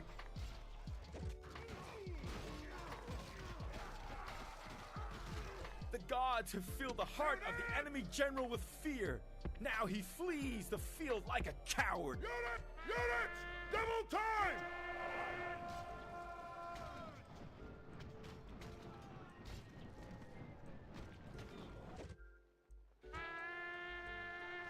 Hastati!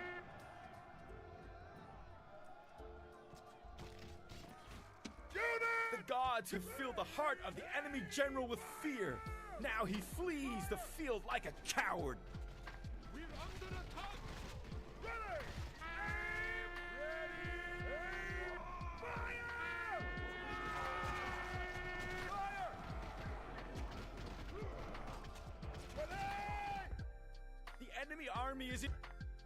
Rome demands victory.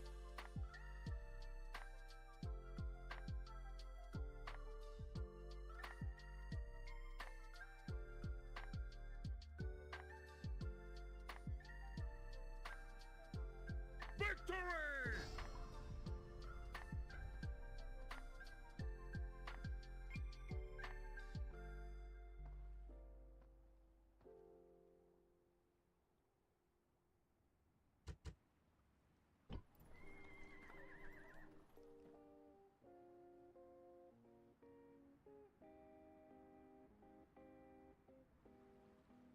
Ready to sail!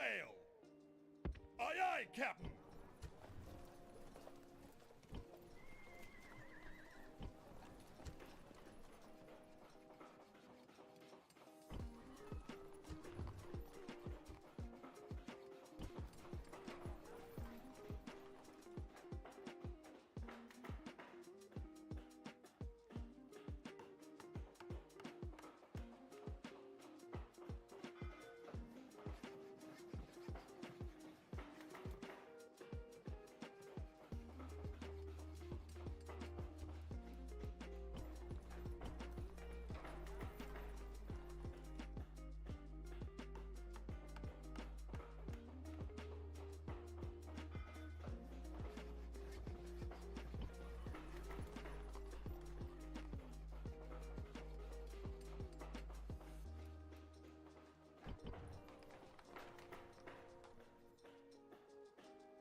Ready to sail!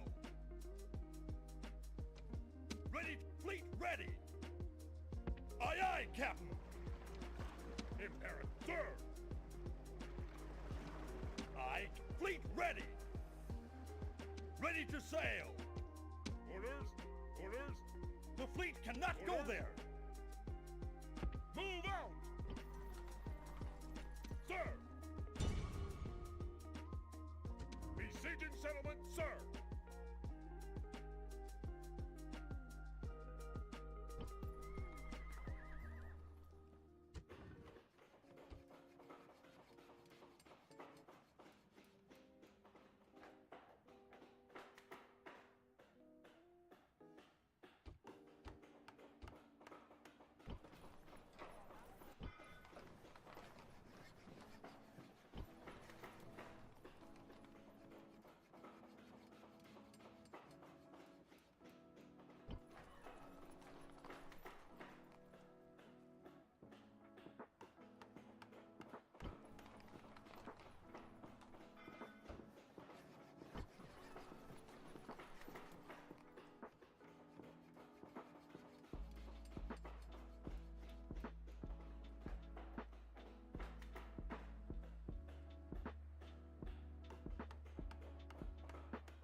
Alright, I'm back.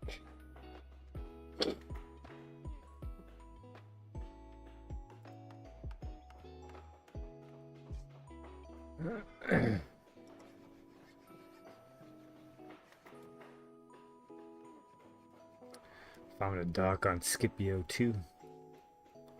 Watch that.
That I can do right now, right?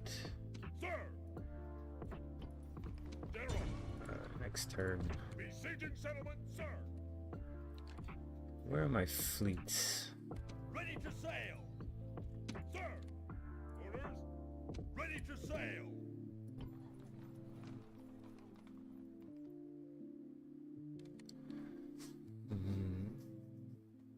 Yeah, let's do one more.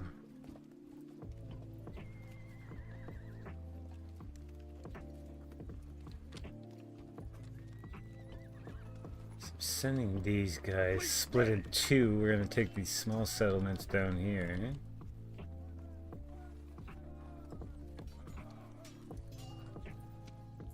Orders! Let's do some cavalry. This I'll let build up a bit. We won't recruit here. Population's low. We want it to get higher. There's Corrales. Fuck, it's gonna take a while for Corrales.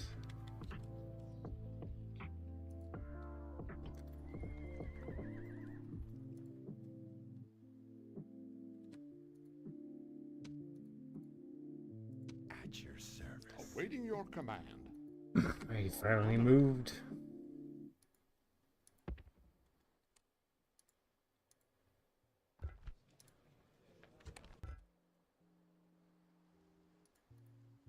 At once. Your honor. Spy. Let's send him here for now. Keep an eye on things. Yes? This one doesn't make any money.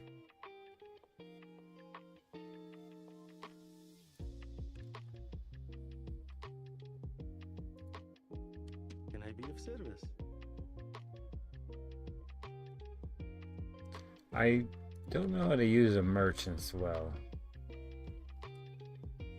Not exactly sure is the best way to use these. Acquiring goods.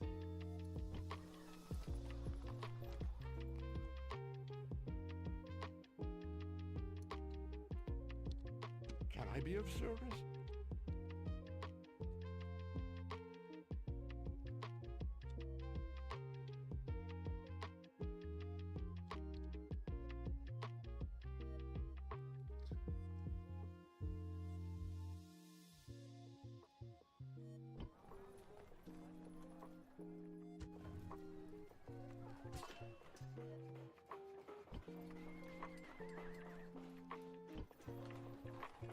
Fleet ready!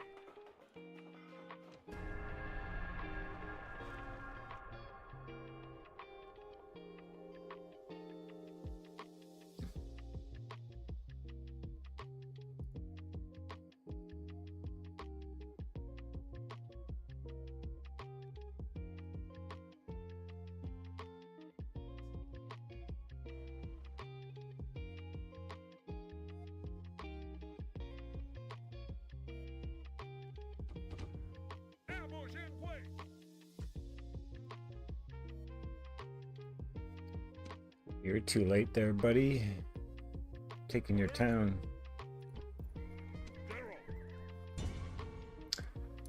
What do we have first of all? Yes, master. Secrecy is assured. Oh, jeez.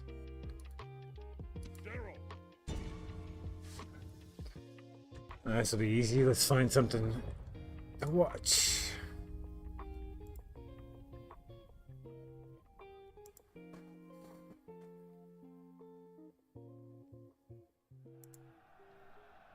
There stands the Numidians.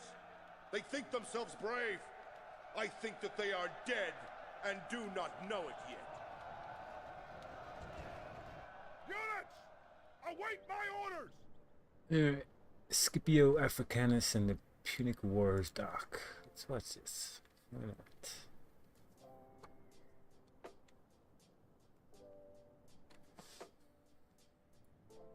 (136 BC). Africanus, as we will see, Fuck.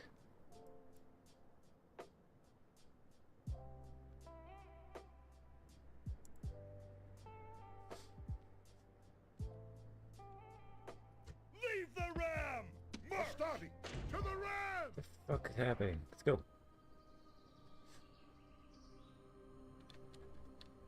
the man known to history as Scipio Africanus, was born as Publius Cornelius Scipio in the city of Rome, most likely in the year 236 BC.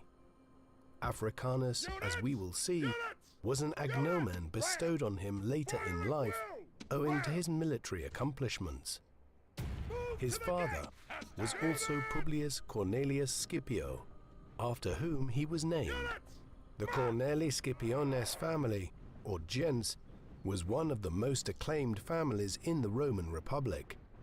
They were a patrician family, meaning they hailed from the old aristocratic families that traced their lineage back to the line of the Roman kingdom and early republic centuries earlier. Several ancestors had served as consul, the highest magistrate of the Roman Republic, during the 4th century BC, while both Scipio's great-grandfather and grandfather were noted political figures and military commanders between the 290s and the 250s BC. Scipio's mother was Pomponia, of the gens Pomponia. Her people were of the plebeian class of Romans, commoners in olden times, though many such plebeian families had risen to riches and esteem in the 5th and 4th centuries BC. The Pomponia were one such, with many scions of the family serving as tribute of the people and consul in the 5th, 4th and 3rd centuries BC. Family law even held that they were descended from a son of one of the rulers of Rome in times gone by, Numa Pompilius. Hence, Scipio was born into a powerful and prominent family within the Roman Republic. Scipio's entire life would be shaped by the trajectory of Roman politics in the century or so before he was even born. According to Roman mythology, Rome had been founded by Romulus and Remus on the banks of the river Tiber in 753 BC. Twins descended from Prince Aeneas of the fabled city of Troy. In reality, though, archaeologists have revealed that Rome actually emerged from around 1000 BC onwards, as several small villages in the vicinity of the 7 hills of Rome amalgamated together. A Roman kingdom existed early on, before the Roman Republic emerged at the end of the 6th century BC.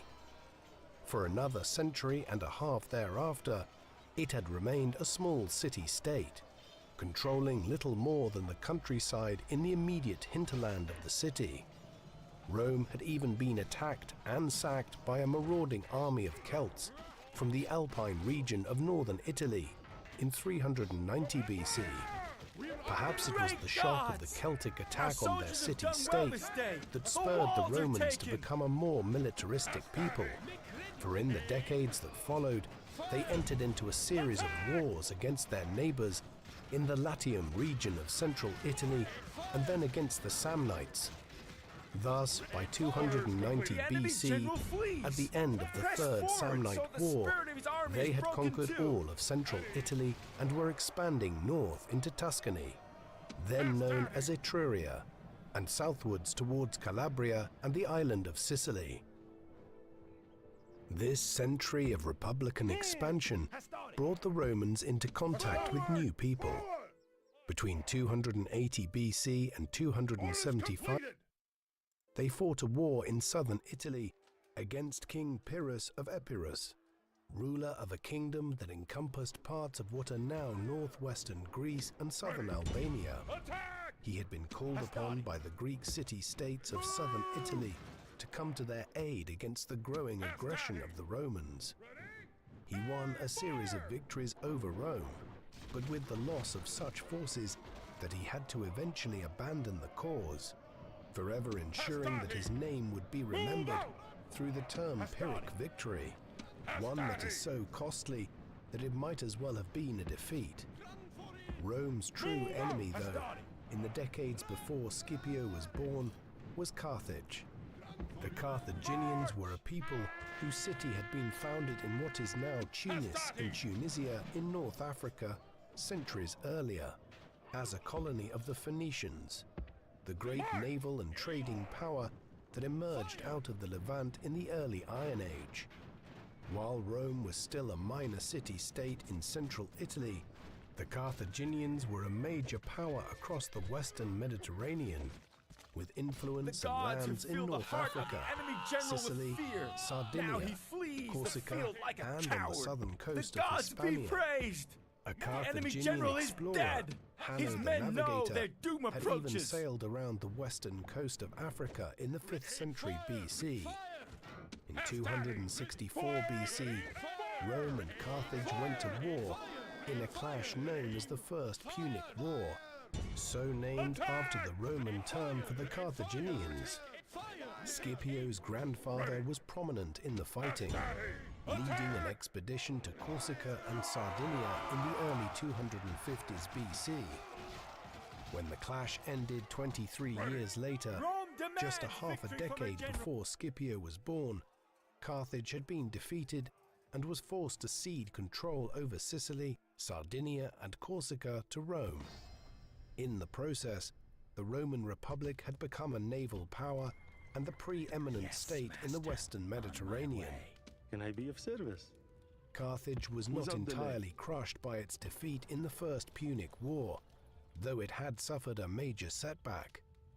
In the aftermath of it, while Scipio was barely an infant, a Carthaginian general, Hamilcar Barca, who had been prominent in the fighting in Sicily in the 240s BC, and whose family, the Barcids, were amongst the elite of the Carthaginian oligarchy, convinced his people that they could rebuild their strength by concentrating on Hispania to the west, where there were valuable mines and many trading port cities and towns.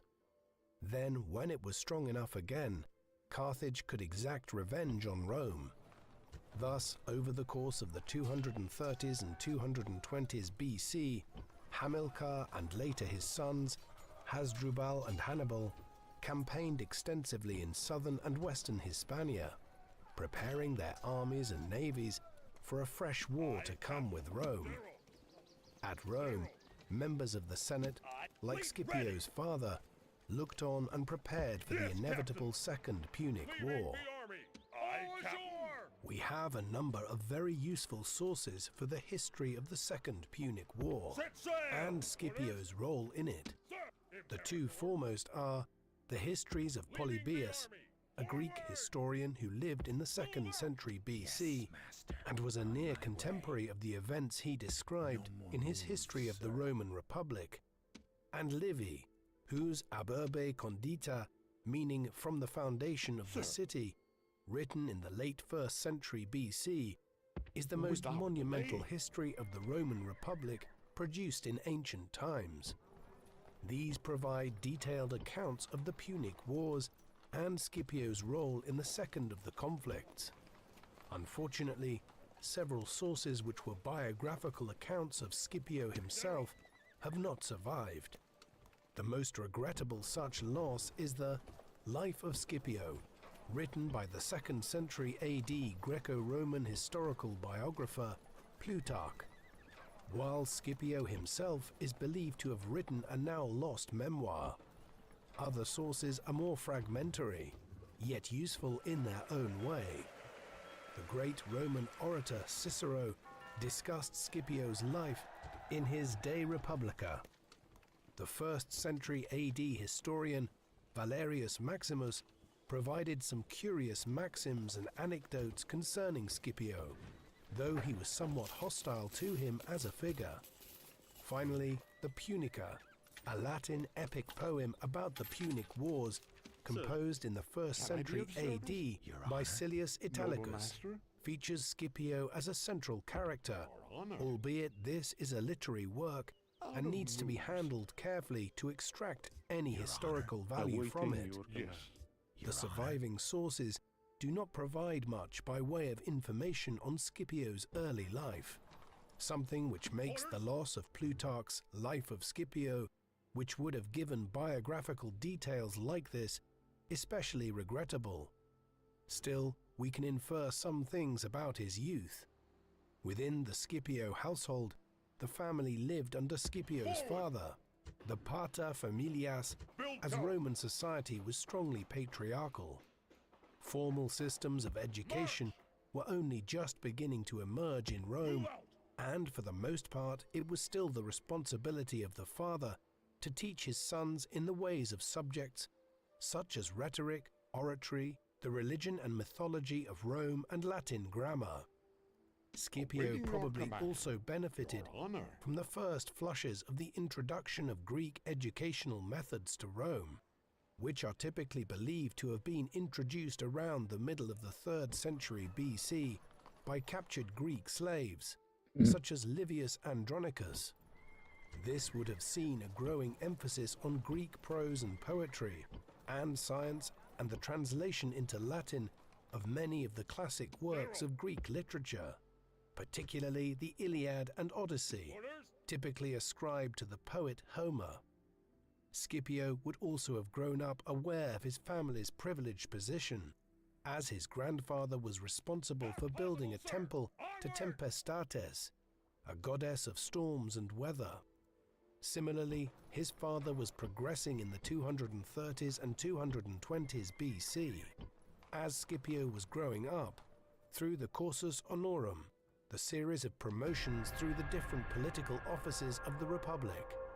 We know this because he became consul of Rome in 218 BC and would have had to have served in the more junior positions in years gone by in order to have acquired the consulship at that later date. As Scipio entered his mid-teens in the late 220s BC, young manhood by Roman standards, tensions were flaring between the Romans and the Carthaginians. A treaty signed in 226 BC had fixed the river Ebro as the northern border of Carthage's influence in Hispania, roughly midway between modern-day Barcelona and Valencia in eastern Spain. But in the years that followed, the Romans had breached the terms by acquiring allies very close to the border region, and then interfering in the affairs of the city of Saguntum, which lay south of the Ebro. When Hannibal laid siege to Saguntum and restored it to Carthaginian control in 219 BC, the Romans used this as a pretext for declaring war on Carthage in the following year, even though the city lay inside Carthage's sphere of influence.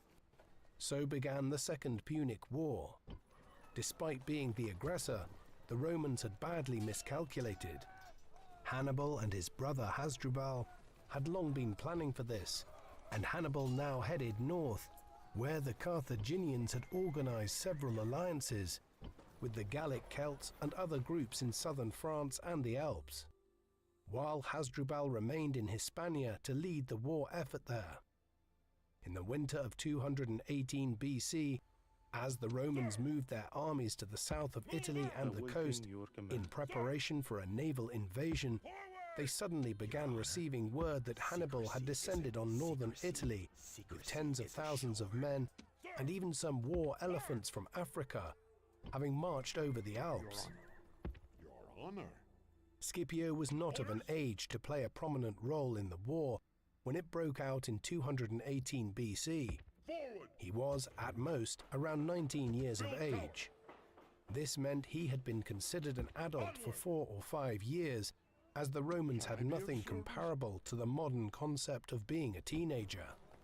That said, this was also an ageist society in which a person generally needed to be well into their 20s and ideally their 30s or 40s before they attained to high political office, the latter of which was a necessary precursor to being appointed to a substantial military command.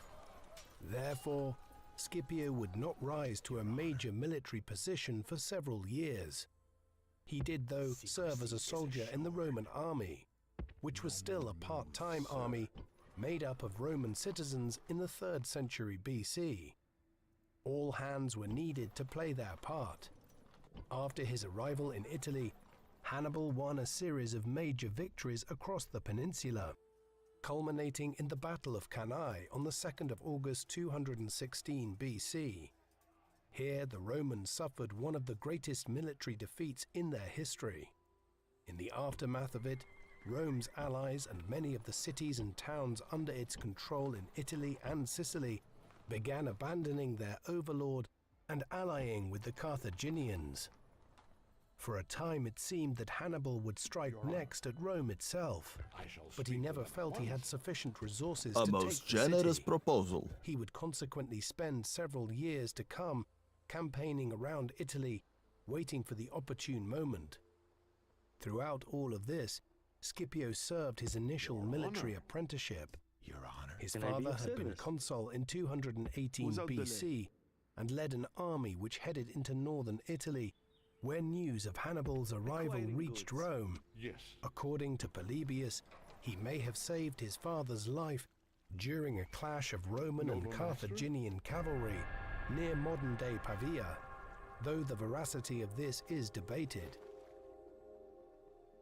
2 years later, by now entering his 20s, Scipio began his ascent within Roman politics when he was elected as a military tribune, an important junior military office and a stepping stone to the Senate one day.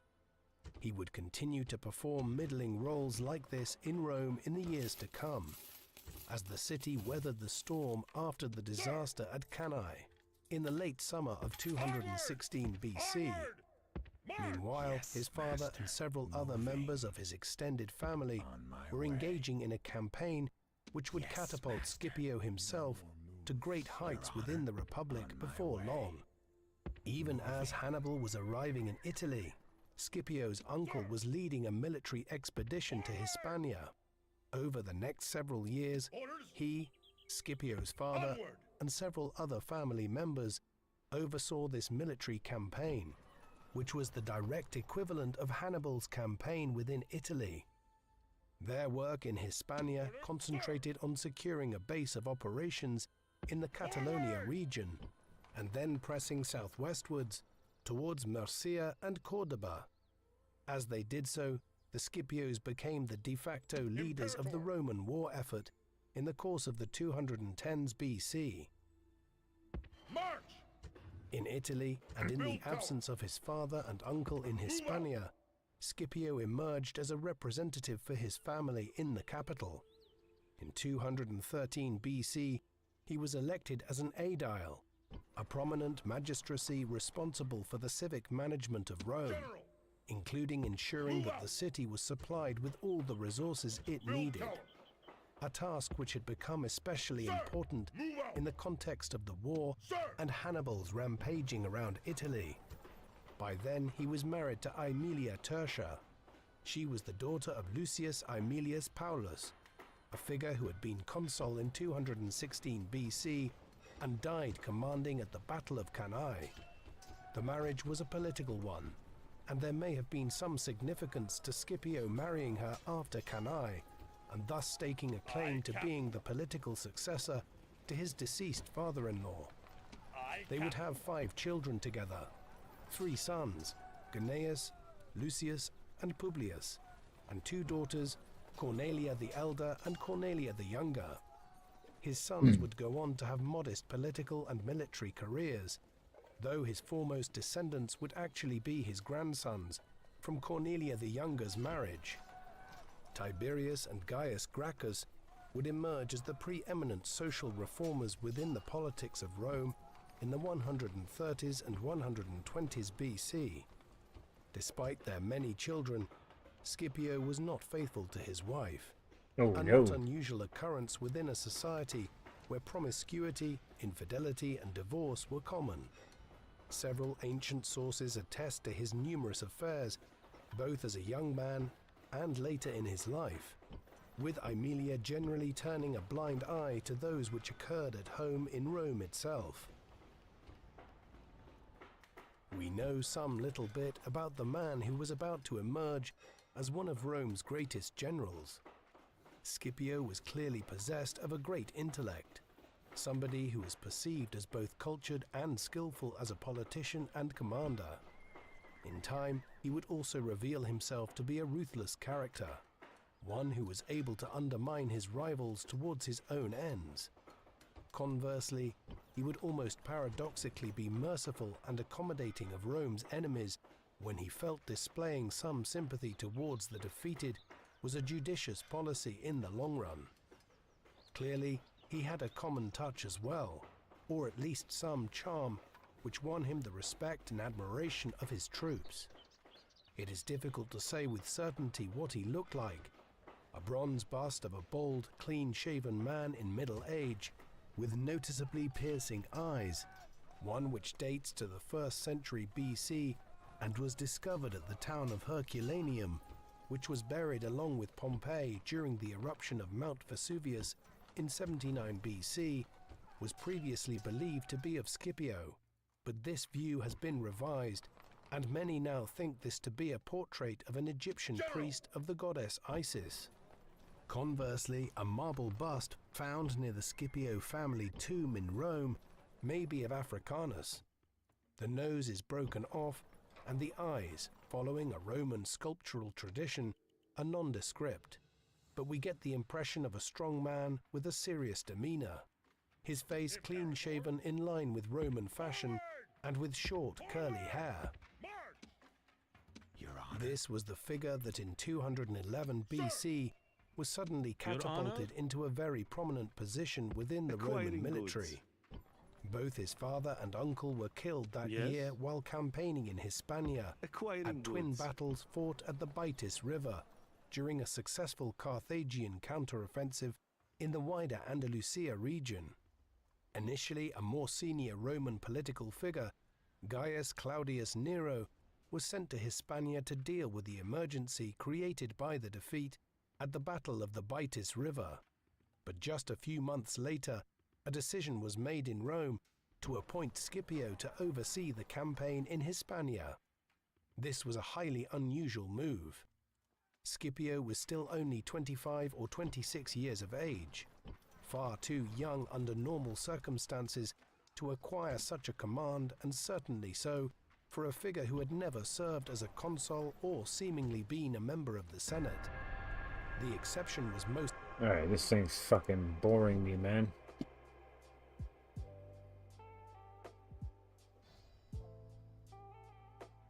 Let's see what else we got.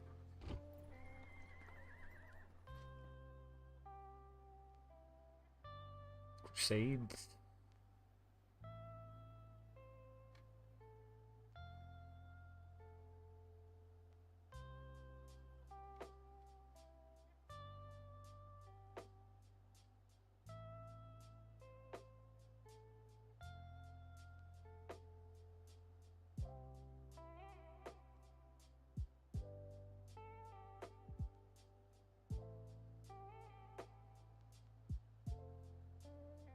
Worst disaster in history? What is this?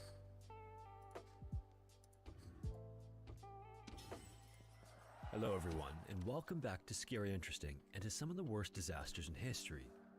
In this video, we're going to go over two disasters that are incredibly similar but had very different outcomes because of a single person involved. And in particular, in the second story, despite doing everything right, the people couldn't have known that something horrific was waiting for them anyway. This would go on to be so significant that it resulted in procedure changes that are still done hundreds of years later. So as always, viewer discretion is strongly advised. Oh shit. March! Forward!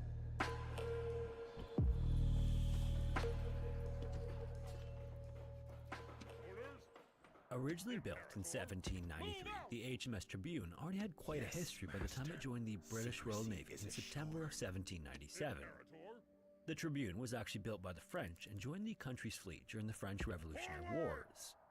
Midway through 1796, the ship was one of several warships navigating the Irish Isles of Sicily, and on June 8th, the flotilla was spotted by two British ships which began to chase the French ships. The Tribune then desperately tried to escape the British, but after a 10-hour intense chase, the British ships proved to be superior.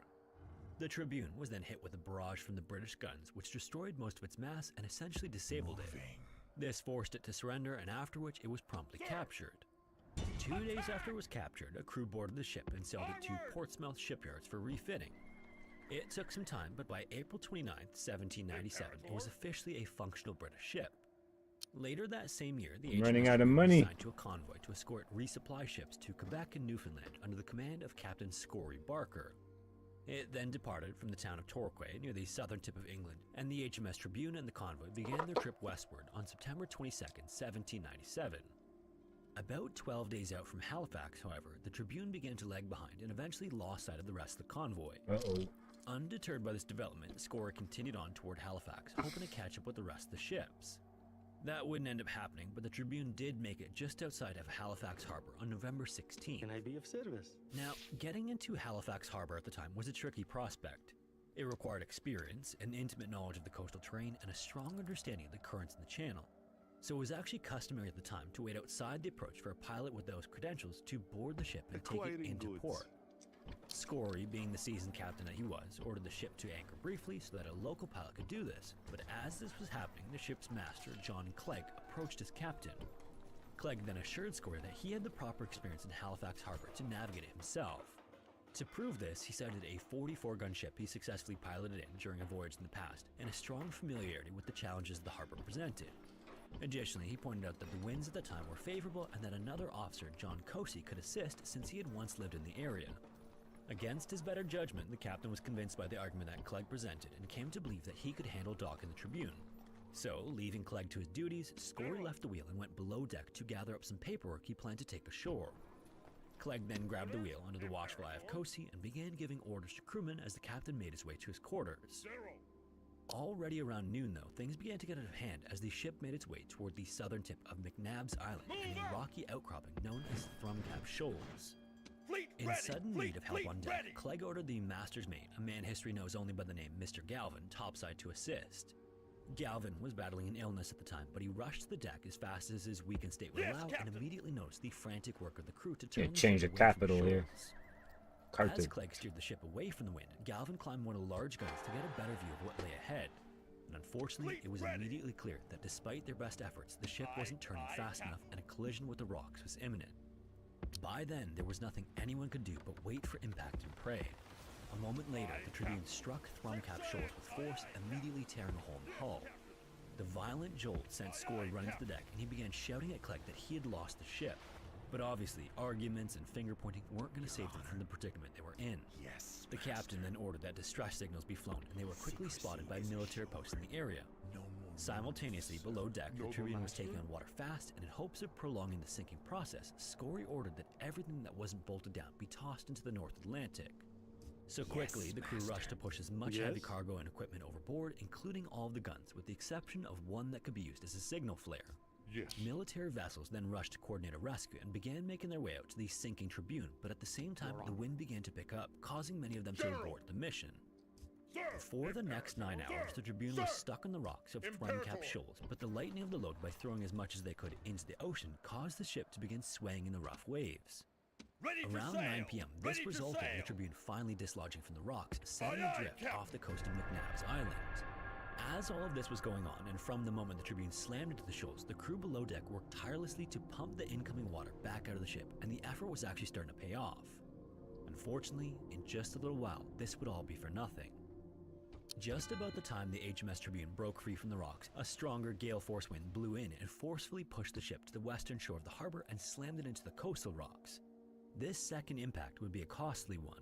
Not only did it worsen the holes leaking water into the hull, it completely destroyed the ship's rudder, ultimately disabling the ship completely. And even worse, unlike the first crash, the ship didn't catch on the rocks.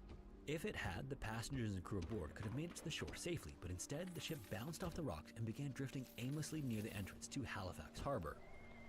And by then, the time for those aboard to attempt to disembark the ship had come and gone. During the 9 hours they were stuck on Thrumcap Shoals, Scipii could have ordered everyone to abandon the ship for the safety of McNabb's Island, but that never happened, and the reason for this was anything but admirable. At the time, a captain calling abandoning ship was so looked down upon by the Royal Navy that it was essentially the end of an officer's career. So had Scipii issued the order, he might have saved everyone on board the ship, but that wouldn't have mattered to Royal Navy officials, and he would have never been given command of a vessel again. This self-absorbed decision would have disastrous consequences throughout the entire ordeal. After the second collision with the shore, the Tribune drifted in place only about 3 lengths from the shoreline, but the incoming gale had stirred up the ocean so much that swimming there was not possible. The waves also prevented other ships in the area that could make it out of the harbor from safely pulling alongside the Tribune. Somehow in the chaos, 2 lieutenants defied orders and managed to hop into one of the ship's smaller boats and make it to the shore, but upwards of 287 passengers and crew abided by Scipi's orders to stay on board. Oh shit. Then, finally around 10:30 that night, the Tribune succumbed to the rising level of water in the hull. Just off Heron Cove, Nova Scotia, it tilted to one side and quickly disappeared into the North Atlantic. Now, because the ship had come to rest in the relatively shallow water just off the coast, much of the ship's rigging remained above the surface and there was a mad race to grab a hold of it. About 100 survivors managed to cling to this while the rest drift into the ocean, fighting a losing battle to stay afloat in the violent waves. And eventually, those who couldn't find a place to hold on were washed out to sea and lost. Even many of the passengers and crew that did find refuge didn't stay there for long. As the night wore on, more and more survivors lost their strength and drowned as the current carried them out to the ocean. By nightfall, locals had rushed to the coastline, hoping to witness a successful rescue, and in the darkness they built several large bonfires to help any survivors find the shoreline. And in fact, the ship had gone down so close to the shore that the survivors and locals on land could have loud conversations, but every effort both in and out of the water was all in vain. The ocean was just too strong that night. As the sun rose over the eastern coast of Canada, a horrifying sight was revealed. Of the 100 or so that initially grabbed hold of the rigging, only 8 survivors remained there. It wasn't until around 11 a.m. on November 24th that a 13-year-old boy decided to board a small boat and row it out to the sunken ship. Accounts of the shipwreck refer to the boy as Joe, but his real name is lost to history. In any case, Joe made it to the wreck and took 4 of the survivors aboard his tiny boat, as that was all it could handle. Once aboard, the 4 men collapsed in complete exhaustion from their battle to stay on the wreck all night. They were apparently so tired that they were begging for things to be over as Joe rowed them to the shore. As the morning wore on and the weather calmed, other boats were finally able to make attempts to rescue the last 4 from the wreck, which were successful. In the aftermath, because of the poorly kept logbook, the official number of passengers, crew, and officers aboard the HMS Tribune that night varied depending on accounts. It's generally agreed upon that between 250 and 289 people were on the ship, and of those aboard, only 12 survived, although some accounts suggest the number is 14. This would put the death toll at anywhere between 236 and 275 people, including Scipii, Clegg, Cosi, and Galvin. The sinking of the HMS Tribune remains the worst maritime disaster to ever occur in Halifax Harbor, and the ship still lies below the ocean, just off the coast to this day. Ready to sail! In the early 1840s, the British Royal Navy began constructing what would become one of the first ever iron-hulled ships, originally named the HMS Vulcan. This ship was initially designed as a frigate, which is a type of warship that looks like traditional sailing vessels, but the plan for the ship changed before it was completed. At the time, shipbuilding was transitioning from sail power to steam engines, and the HMS Vulcan was built with large paddle wheels for propulsion. Secrecy is However, with the rapid changes in technology, by 1845, the Royal Navy had also tested paddle wheel ships against the newer propeller-driven ships and found that propellers were far more efficient and powerful. So as a result of these changes, the HMS Vulcan was no longer suited to be a frigate as originally planned, but rather than being scrapped, the ship was repurposed instead. There was still use for an iron-hulled paddle-wheel ship, so the Royal Navy converted the Vulcan into a troop ship before its construction was completed, ensuring it would still serve a vital role in the fleet. As part of all the changes, it was also redubbed the HMS Birkenhead, named after the town in which the ship was built. When it was finally complete, the HMS Birkenhead was a state-of-the-art vessel with two 564-horsepower steam engines and a hull that was 210 feet or 64 meters long. This was 20 feet longer than any other ship in its class. The interior of the ship also had 12 watertight compartments, and the exterior included 96-pound pivot guns and four 68-pound broadside guns. Upon its completion, the ship weighed over 900 tons with an additional carrying capacity of 1,000 more for machinery and cargo. Afterward, the Birkenhead quickly gained a reputation as a heavy, robust vehicle when it was converted in 1851 and immediately proved fit for transporting the British military's most precious cargo, which were its soldiers. And despite the ship's size and weight, it was sleek and speedy in the water, as it proved a year before it was converted when it made the trip from Cape Town, South Africa to England in just 37 days. A year later, in January of 1852, the ship was under the command of Captain Robert Salmond, whose family had served in the Royal Navy since Queen Elizabeth I. On this particular sailing, it was Robert's job to deliver British, Scottish, and Irish troops to South Africa to fight in the Cape Frontier Wars, which were an intermittent conflict between the White Cape colonists and the native peoples of the Eastern Cape in South Africa. On January 5th, the ship stopped in what was then Queenstown, Ireland, to pick up more troops as well as some of the officers' wives and family members before making the long journey to Cape Town. It then docked in Simonstown, South Africa on February 23rd with some 6 soldiers and most of the women and children disembarking before taking on a load of fresh water, supplies, horses, and 35 tons of coal. It was here that Robert got his next order, which was to transport troops to Algoa Bay to the east of Cape Town as quickly as possible. So at around 6 p.m. on February 25th, the Birkenhead departed Simonstown with somewhere between 630 and 643 men, women, and children aboard. Soon after pushing off, the vessel was making good time at around 10 miles per hour. And in the interest of speed, Robert decided that the best plan to reach the nearby Algoa Bay as quickly as possible was to basically hug the South African coastline. He then had the ship stay within about 3 miles or 5 kilometers of the shore as it paddled along. And as it did, conditions couldn't have been any better for sailing. The sea was almost a flat calm and the weather was clear, which gave them perfect visibility. It was getting to be about 2 o'clock the next morning when most of the ship's passengers were asleep or in their rooms for the night. The only stirring came from the deck, where the duty crew was wide awake navigating the ship. And since the Birkenhead was sailing close to the shoreline, frequent measurements were taken to ensure there was adequate depth for the ship's massive hull. This is known as sounding, and water depth is measured in a unit called fathoms. Every 1 fathom is equal to 6 feet, or just under 2 meters. As they were doing this, the man on deck took a measurement and called out 12 fathoms, which is about 72 feet or 22 meters, which was plenty of depth for the HMS Birkenhead to travel comfortably without the threat of scraping the bottom. What the duty crew didn't know, however, was that they were heading straight for a notoriously shallow area known as Danger Point, near Gons Bay off the Western Cape. In this area, there's a large, jagged boulder that sits just beneath the surface of the water.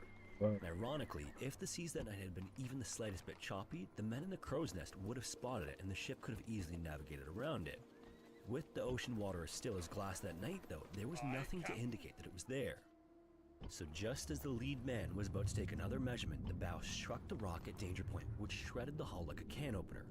Almost instantly, the rock took the depth from a roomy 12 fathoms down to just 2, and the sliced-up hull immediately began flooding water into the lower compartments, which included the crew and passenger quarters. In fact, many of those asleep in the bow section didn't even have a moment to get out of their hammocks and attempt to save themselves, as they were so quickly overcome by the rushing seawater. This would result in more than 100 people being drowned without ever having left their quarters. For those near the stern of the ship, there was enough time to be jostled awake by the collision and rush up to the deck. Robert then pulled on his military coat as he made his way up topside and was quickly briefed on what had occurred. And upon hearing what happened, his first orders were to drop the anchor, prepare the lifeboats, and reverse the engines. As he gave these instructions, more and more surviving officers and soldiers were making their way onto the deck. Some of them were still in their night clothes, while others had no time to dress at all and were left standing completely naked. Of the survivors as well, most of them had suffered injuries of varying degrees from the collision with the rock. As this was all happening, the next few moments presented an interesting balance of power aboard the ship. While Robert was the captain of the Birkenhead, he had little authority over the military personnel on board, which consisted of troops from 10 different regiments. That charge went to Lieutenant Colonel Alexander Seton, who immediately jumped to his command. While the troops were gathering on deck, Alexander gathered all his officers and made one thing perfectly and abundantly clear. The men, many of which were inexperienced and untested soldiers, must be kept in order and exhibit strict discipline throughout the coming ordeal. Nothing less would be accepted by their commanding officer. In the face of such a life-threatening situation, it might seem like panic would overcome everyone on board. But with this order coming from someone like Alexander, it was easy for officers and their subordinates to follow. He was born in 1814, and he showed immense promise from early on. He was educated at home for the first 15 years of his life and quickly proved to possess intelligence at a genius level. He studied mathematics and chemistry, far more advanced than his age, and he was so prolific that he was sent to Italy to learn under a renowned professor in the subjects in his early teenage years. And beyond that, he seemed to excel at everything he would go on to try. He later fell in love with art, literature, and poetry and became skilled in sketching, painting, and composing music. But maybe most incredibly, before he had even turned 18 years old, he had demonstrated complete mastery over 15 different languages, quickly surpassing the knowledge and fluency held by his Latin, Greek, and French tutors. He apparently even learned the dead language Sanskrit with ease. And somehow, despite all these incredible accomplishments, Alexander was more known for what a gentleman he was. While the military exists within a system of classes and ranks, Alexander treated all the men under his command with utmost respect and grace. Essentially, Alexander was one of the most scholarly, intelligent, and respected Let us men, end not the just in the British bloodshed. military, but in the whole of the British Empire. Anyways, Until back next aboard time. the quickly sinking Birkenhead, while Alexander's officers were gathering the troops on each side of the stern, distress rockets were fired into the air, but sadly, there were no vessels in the area that could come to its immediate aid. Robert then met with Alexander and requested about 60 of his men head to the chain pumps, which could help remove water from the ship, and another 60 further assist with deploying the lifeboats. When these second 60 began their duties in lowering the boats, however, they made a terrifying discovery. Damn it. Whoever had painted the Birkenhead had excessively done so over the winches that lowered and raised the lifeboats, causing most of them to be completely stuck.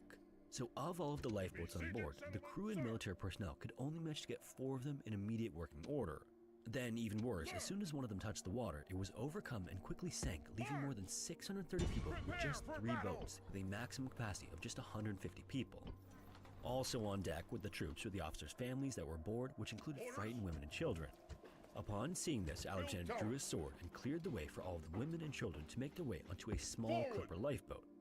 Once aboard, he assigned Ensign Alexander Russell to board the boat and guide it away from the sinking Birkenhead to ensure that all the women and children would remain safe.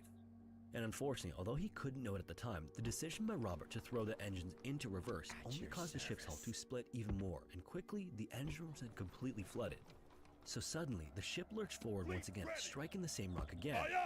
This second impact, which came only about 10 minutes after the first, then split the ship in two, and in the blink of an eye, the bow section completely sank. By then, nearly all the military personnel were standing on the deck of the stern in lines and at attention, and they all must have known that within the next few minutes, they'd be in the water. Any of them that were still below deck were freeing the horses and forcing them into the water in hopes that they'd be able to swim to shore.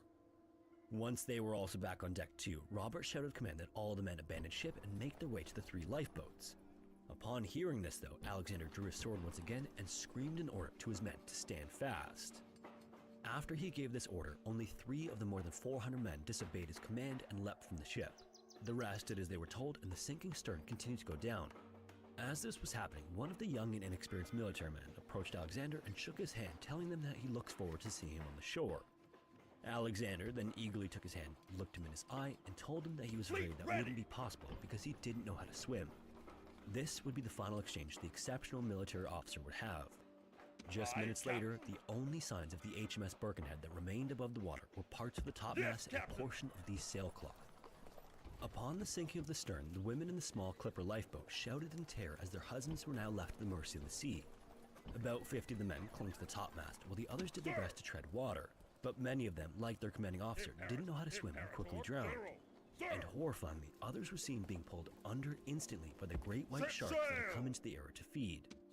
Upon seeing this, the women on the clipper begged Ensign Russell to row the boat over to where the men were struggling in the water.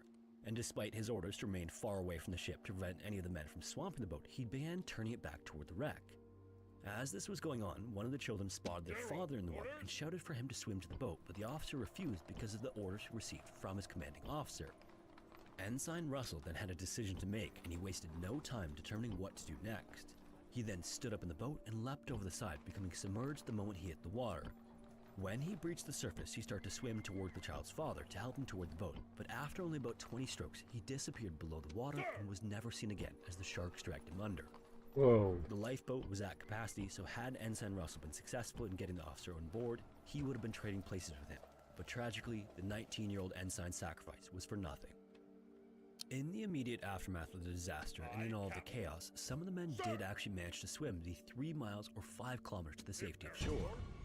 One of the younger officers was among them, and when he arrived along the rocky coast, his cavalry horse was standing there waiting for him. Of the 9 horses on board, 8 would survive, with the only casualty being the one that broke its leg when it was pushed into the water. Sometime later, as the sun rose after the tragic incident, one of the lifeboats came across a schooner called the Lioness, which brought all the lifeboat's occupants on board.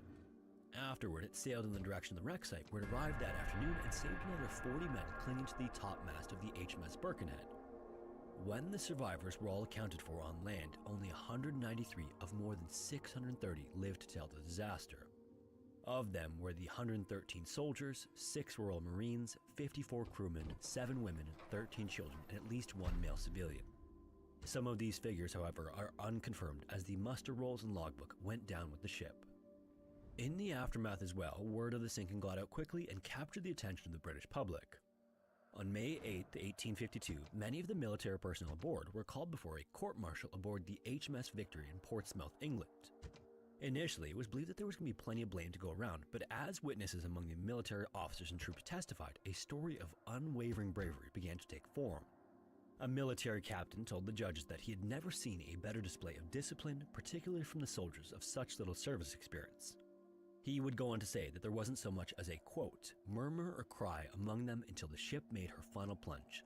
All received their orders and carried them out as if they were embarking instead of going to the bottom, end quote. He also added that he'd never seen, quote, any embarkation conducted with so little noise or confusion, end quote. The credit for this is owed to Lieutenant Colonel Alexander Seton and the fierce loyalty of the men he commanded. The impact the sinking of the HMS Birkenhead had on the maritime community, both in and outside the military, is difficult to overstate. It's the first time in any maritime disaster that the concept of women and children first was executed during an evacuation of a sinking vessel. It's since become known as the Birkenhead Drill, and it became and remains standard protocol for military, commercial, and leisure vehicles during emergencies. And in fact, the story of the men aboard the Birkenhead during its sinking was so compelling that King Frederick William IV of Prussia ordered that the story of the incident be read to the commanding officers of every regiment in his military as an example of bravery and discipline he expected of them. Several decades later, in 1895, a lighthouse was finally constructed at Danger Point to keep ships away from the rock that took down the Birkenhead. Remembrance plaques to commemorate and honor those who lost their lives on the ship have been placed at the rock on at least 2 occasions, and in 2001, another was fixed to the lighthouse itself. In the more than 170 years since the sinking, rumors have swirled that the HMS Birkenhead was carrying a secret load of treasure, which included about 3 tons worth of gold coins stored in the powder room. Attempts to salvage the coins have been made and failed, but even today, the English and South African governments have a deal in place to split any of the treasure that might one day be pulled from the wreck, which still lies on the ocean floor at Danger Point. If you made it this far, thanks so much for watching. If you want to listen to the audio-only version of these videos, you can listen wherever you listen to podcasts. Also, if you want to support the channel, consider joining the Patreon or becoming a member here on YouTube. And finally, if you have a story suggestion, feel free to submit to the form found in the description. Anyways, thanks again, and hopefully I will see you in the next one. Yes. What else you got?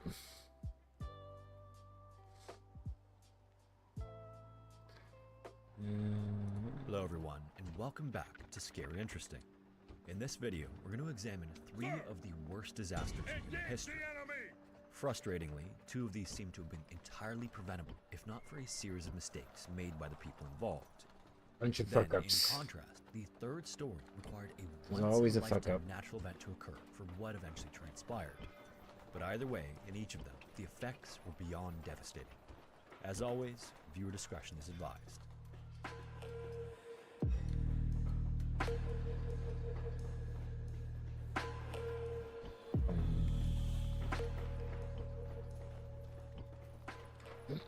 By the early 1900s, trains were moving passengers and freight across parts of the Pacific Northwest that had been all but impassable just a few years before. Rail transportation had become relatively safe and efficient, but collisions, derailments, and other accidents weren't unheard of. This is especially true in mountainous areas known for steep grades, rugged terrain, and harsh winters. Conditions like these are expected and planned for in the Pacific Northwest, but in early 1910, a winter storm of almost biblical proportions would result in one of the worst disasters in U.S. history. Wellington, Washington is a small, unincorporated town about 80 miles east of Seattle that was founded in 1893 as a depot for the Great Northern Railway.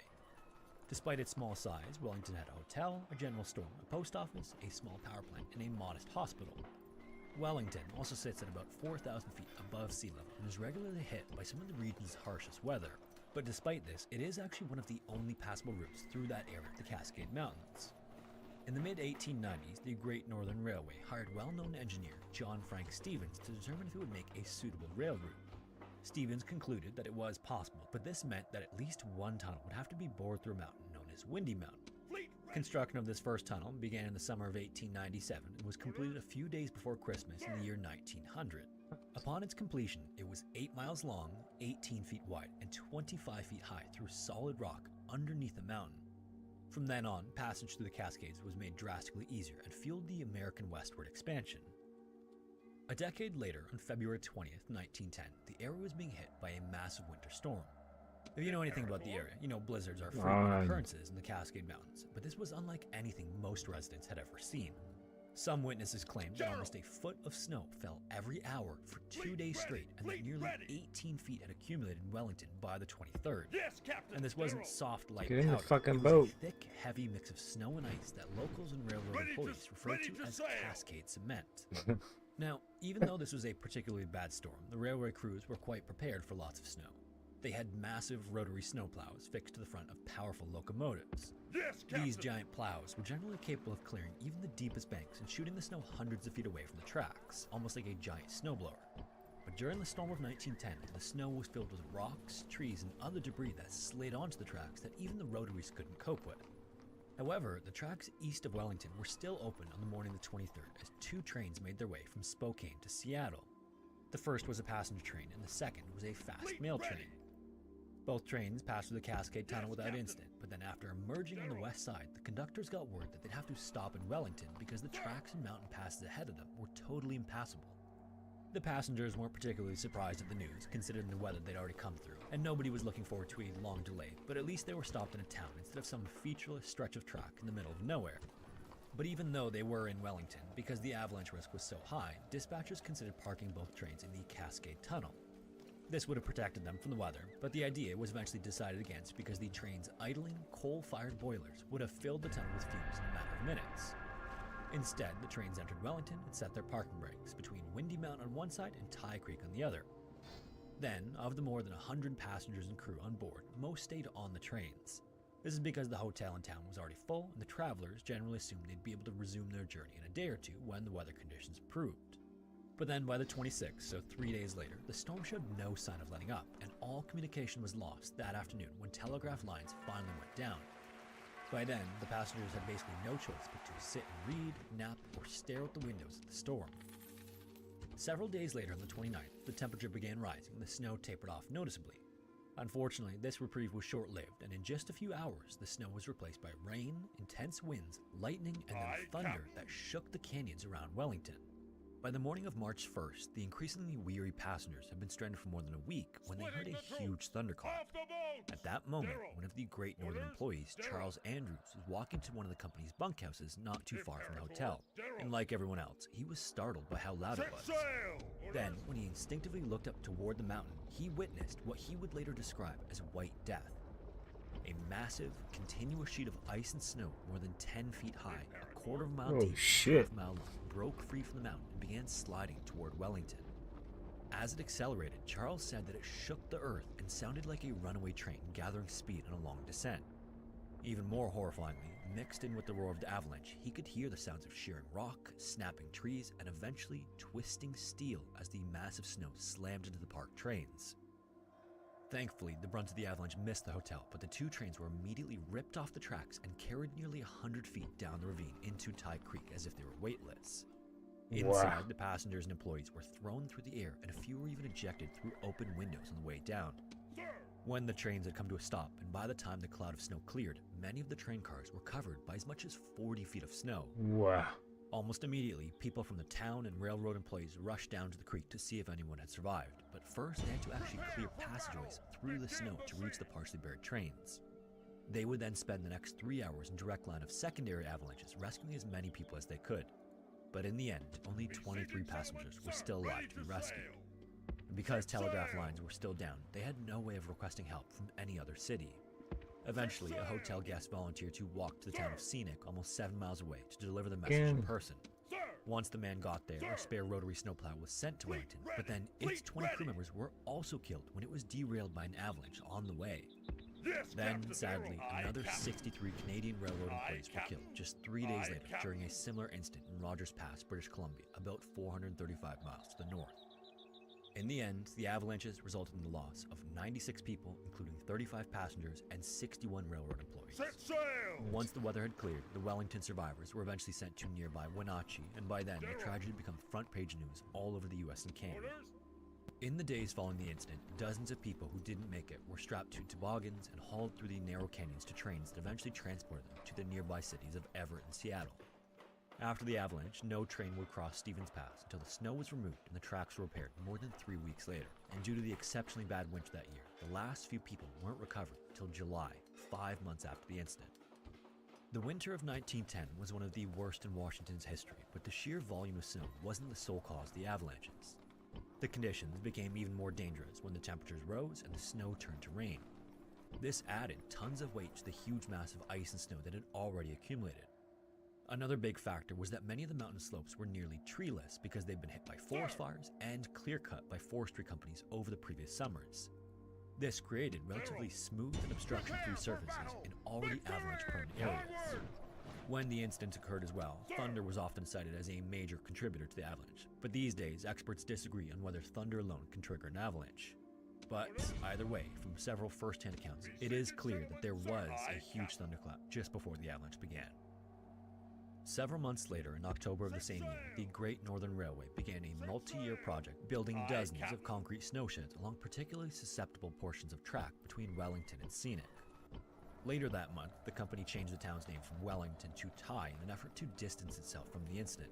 However, there was another incident just 6 years later in late January of 1916. This time, 8 Great Northern passengers were killed while traveling when another windy mountain avalanche pushed the train off the tracks and down a 100-foot ravine. Eventually, the town of Tye was abandoned in 1929 when a second Cascade Tunnel that didn't pass through the town became operational. These days, it's a popular attraction for local hikers and history enthusiasts, and one of the original snow sheds still sits abandoned there to this day. On the afternoon of Saturday, September 22nd, 1934, Wrexham AFC was scheduled to play their Welsh rivals, the Tranmere Rovers. Wrexham AFC is a soccer team, and they're the oldest team in Wales, and the third oldest professional soccer club in the world.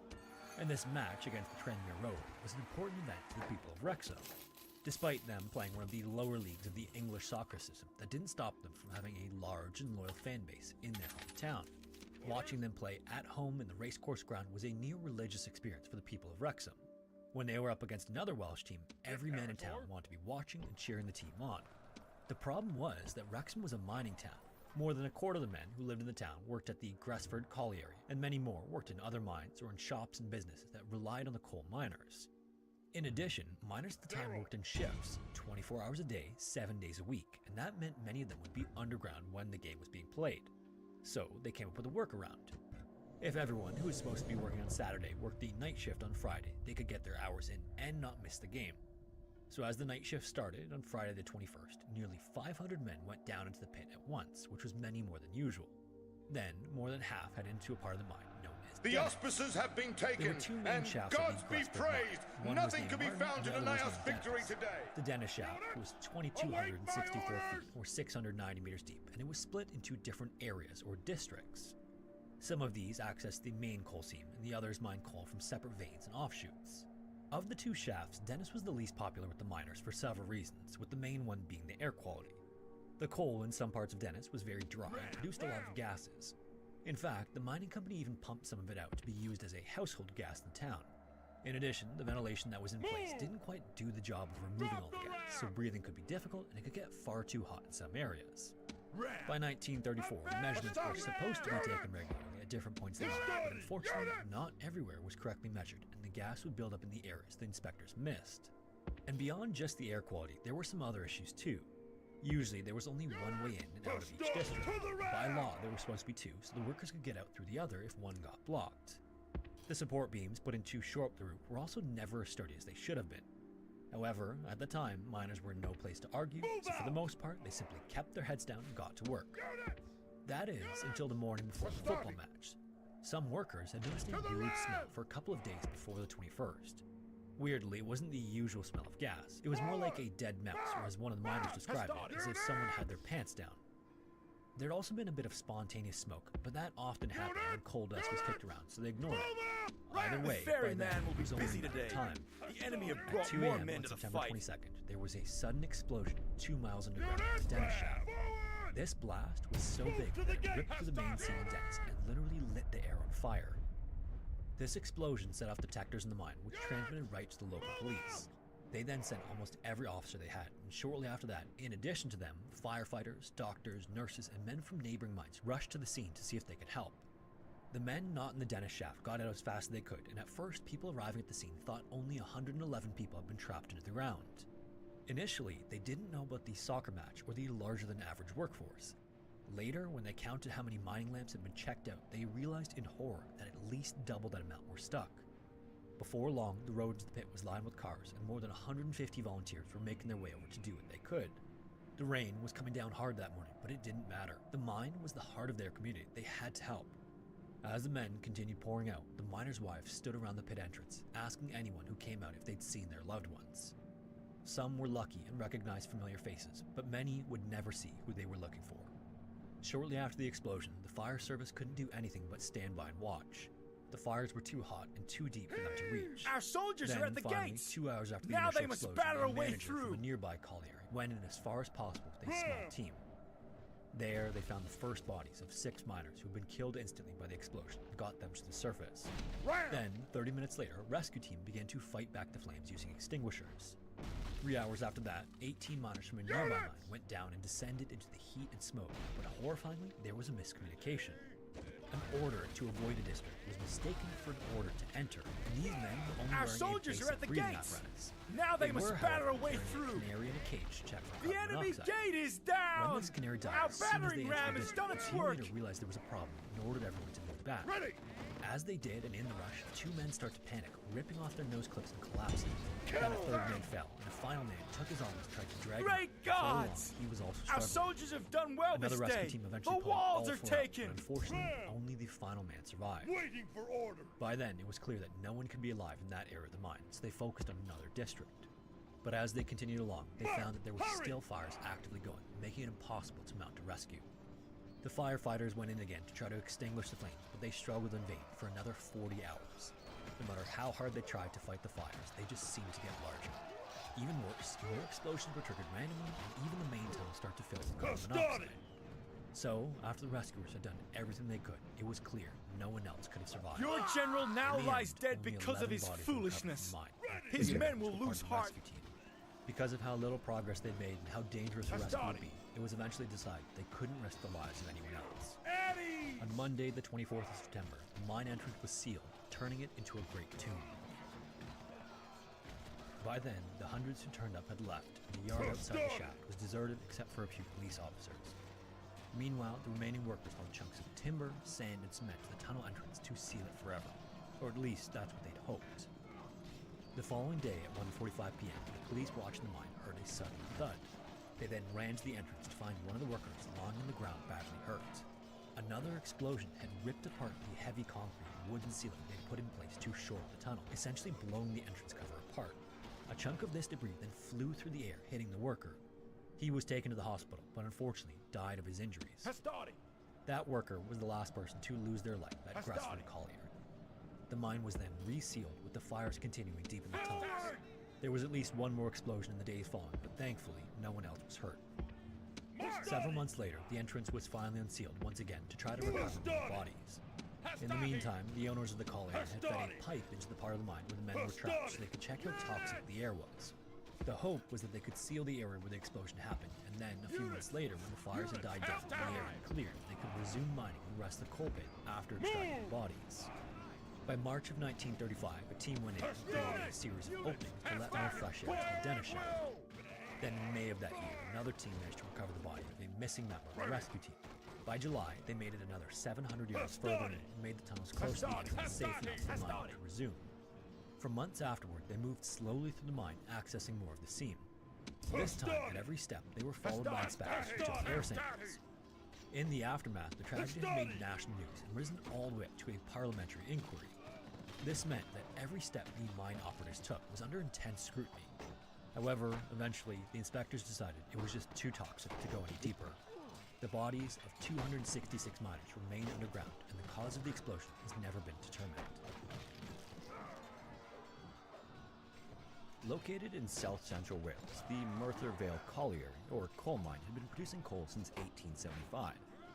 Almost 100 years later, demand for coal began dropping in the 1960s, but even then, the mine employed nearly 8,000 miners who produced thousands of tons of coal and waste, or spoil, every day. This spoil is a byproduct of the mining process.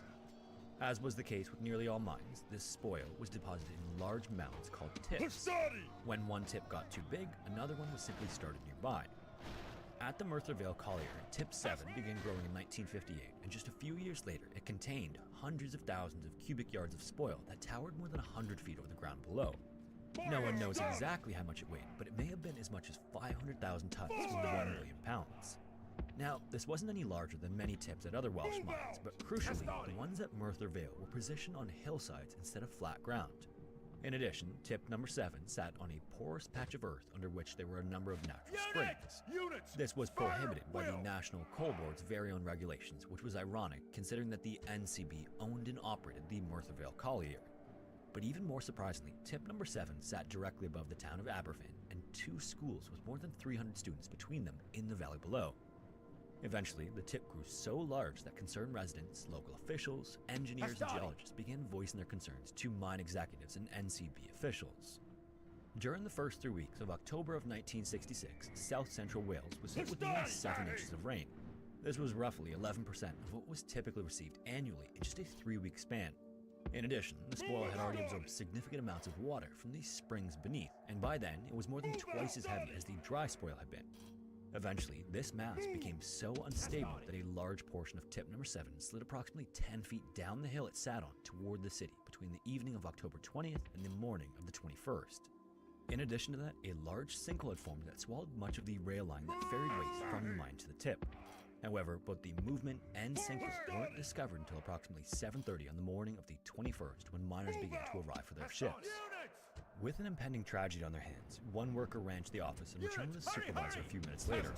Because the weather showed no signs of letting up, he decided that no additional waste material would be added to tip number 7 that day, and that a new tip would be established as soon as a suitable location could be found.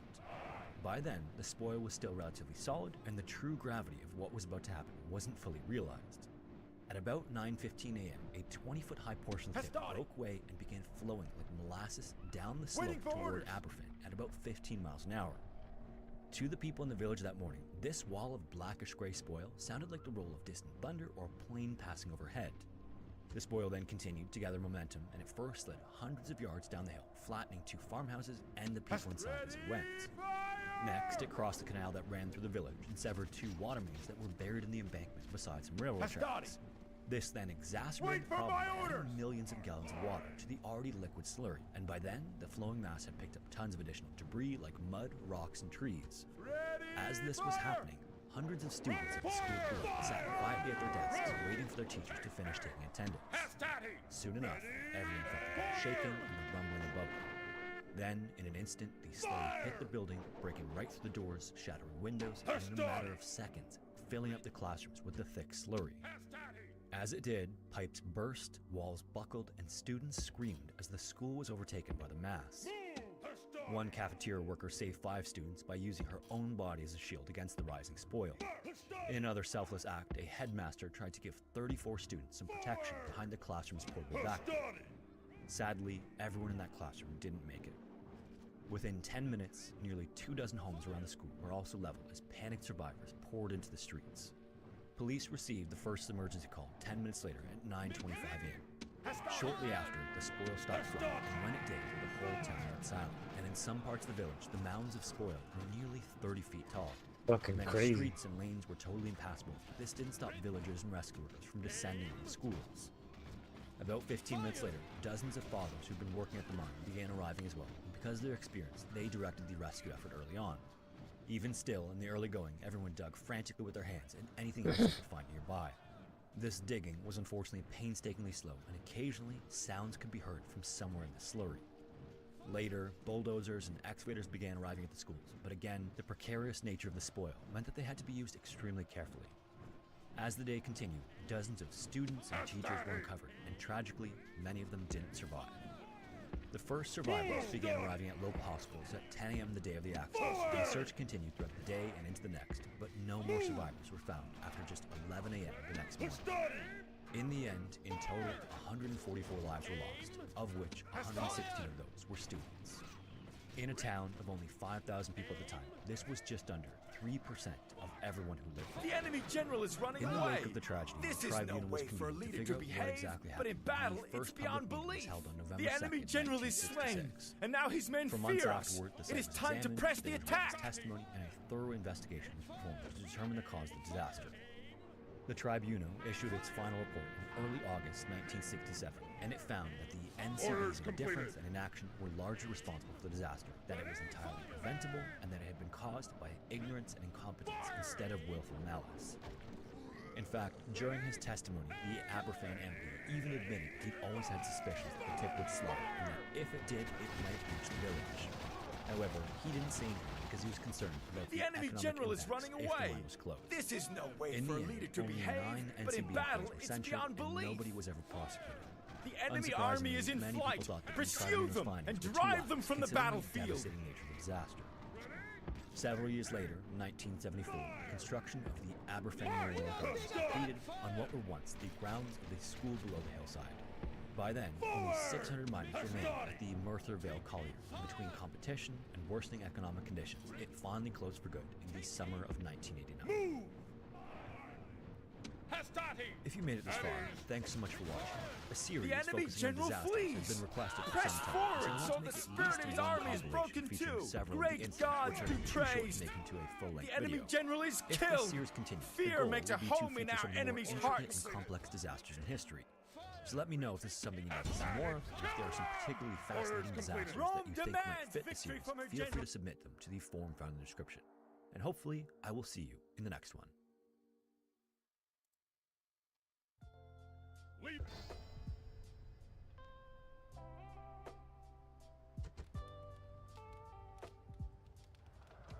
Hello everyone, and welcome back Hello. to Scary Interesting. In this video, we're going to examine 3 of the Let's just change.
What the hell's up with my internet?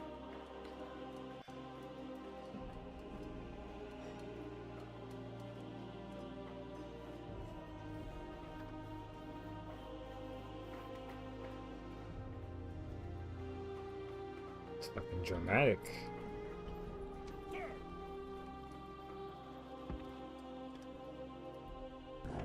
Aye, Captain.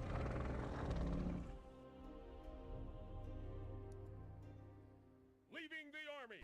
Off the boats. Good evening, good morning, good afternoon, wherever you are. Welcome back to another tale. And this tale, ladies and gentlemen, is not on the Isle. Today we are playing Path of Titans. And this is my first ever experience of playing the game. Fleet. Aye, Captain. Now, Aye, I aye, got Captain. extremely lucky Set that my sail. first ever playthrough, I didn't die in the first 5 minutes. In fact, I actually went on to live a pretty long life. A lot happened. And I'm going to tell you guys all about it. Now, I wanted to keep my experience as close to the Isle as I possibly could. So I played on the solo permadeath server. Maybe not a great server for a first new time player, but it's what I played on, and this is it.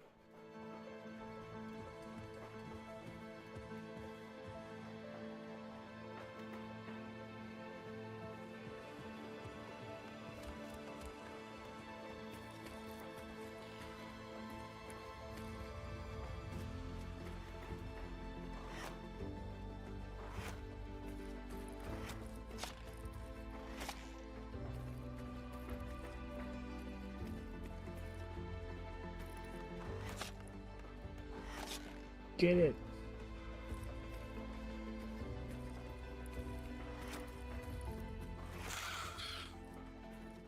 You see, me and this dinosaur, we weren't so different.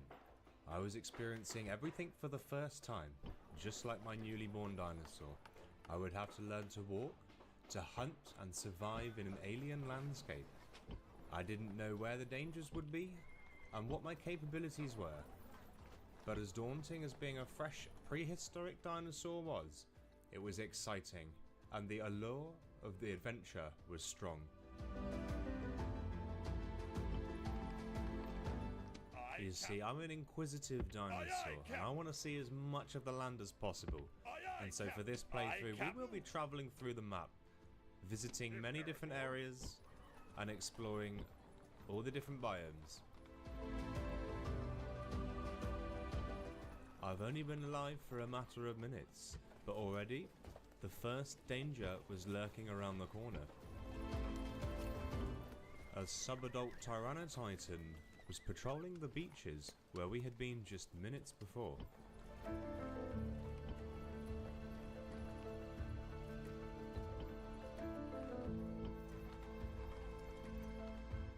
I think now could be a good time to leave. We don't want any trouble just yet, we've just started. Let's let this guy go about his journey. We'll go about ours.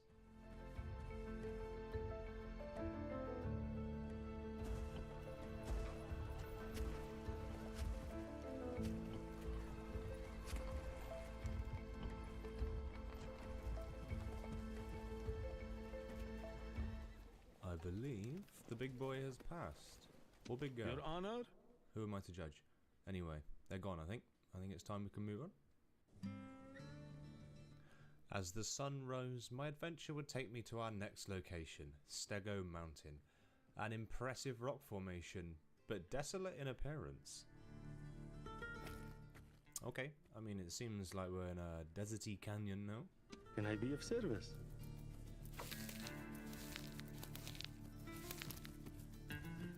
Every creature I encounter is new. I'm doing this for the first time, and so I don't really know how dangerous things are. I'm learning my boundaries and capabilities. Okay, so we have a green screen. I think we've been poisoned. I don't know what that means for me, but it's what's happened.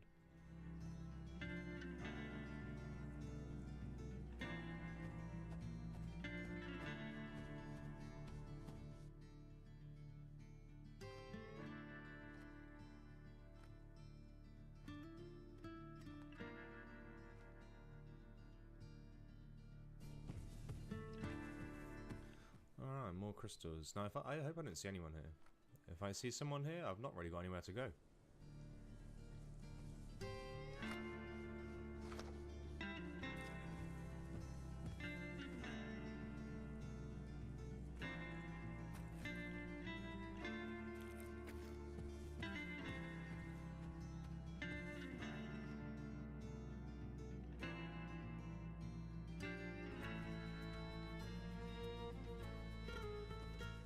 Now, I remembered that I had a backer skin for buying the game, and so what better opportunity to apply a skin to such a predator?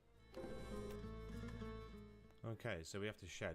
We have to shed our skin. That makes Acquiring sense. goods. And it seems like we've got a bit of a countdown. Out of moves, sir. Can I be of service? As the day got warmer and the sun beat down, it was time to find the pond and give ourselves a little drink. Here it is. Yeah, this will do nicely. I assume I can drink from here.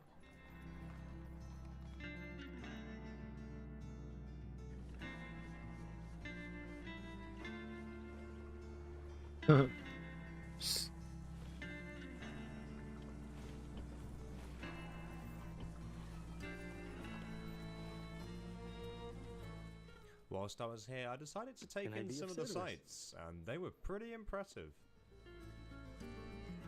Yeah, that looks nice. This looks good. That's the stego's tail. This is cool. I like this. Okay. I think a few more branches. We'll quest up and we'll move on to the next area. That was a cool area though.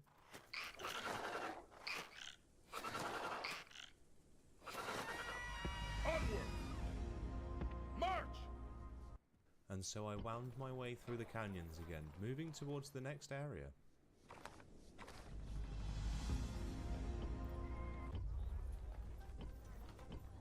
So, this is Home Cave that you can decorate. I don't think I'll do that on this run.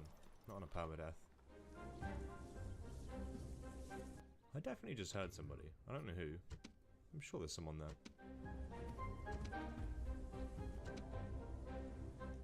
This will be the first and last time that I enter my home. Goodbye, home.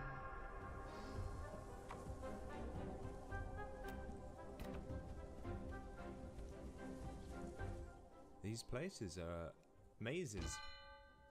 It's quite difficult to navigate sometimes.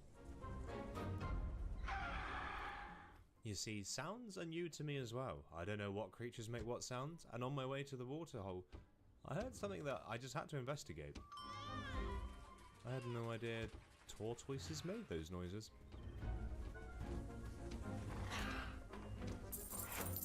The turtle had a hard shell, but it was no match for the teeth of my picnic.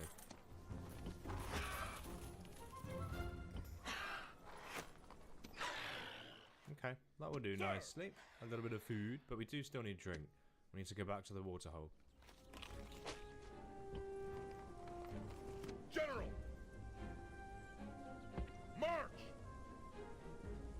Onward!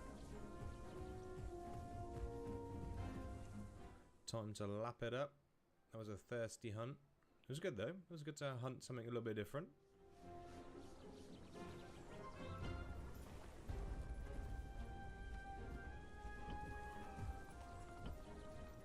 This was the first time in my dinosaur's life that I had seen the lush greens of grass and trees.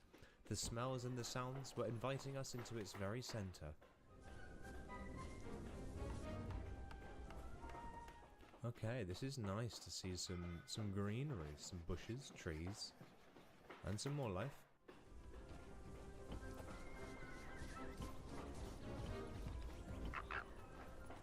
It does seem like there's a bit more life around as well. Some frogs, at least. There's something to eat. We've got some food here.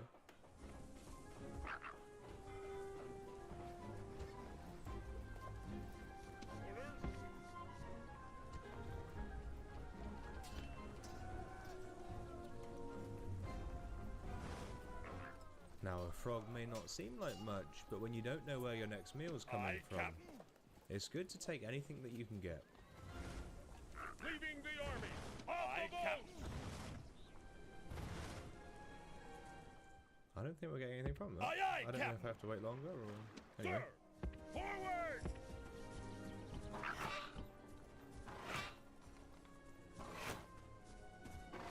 Can I be of service?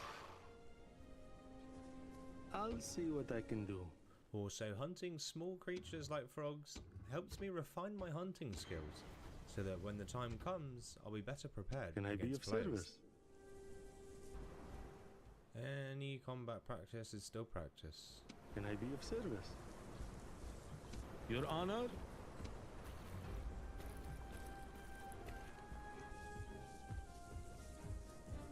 Your Honor? What practice couldn't prepare me for Acquiring was goods. just how strong some of the wildlife could be.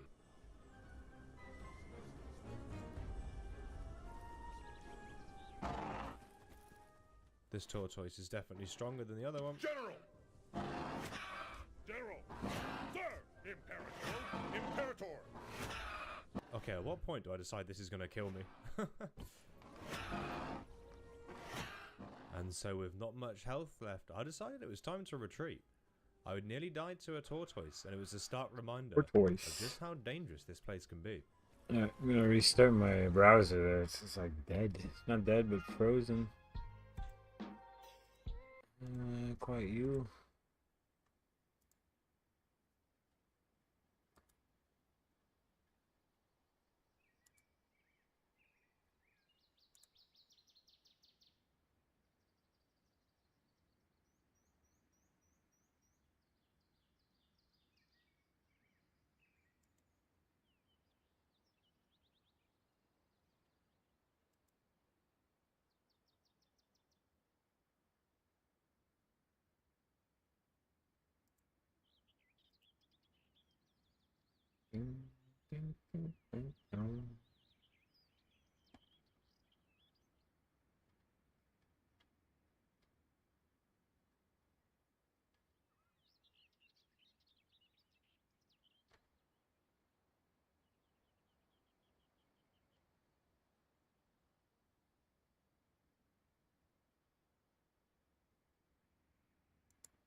After some serious waiting, we are here.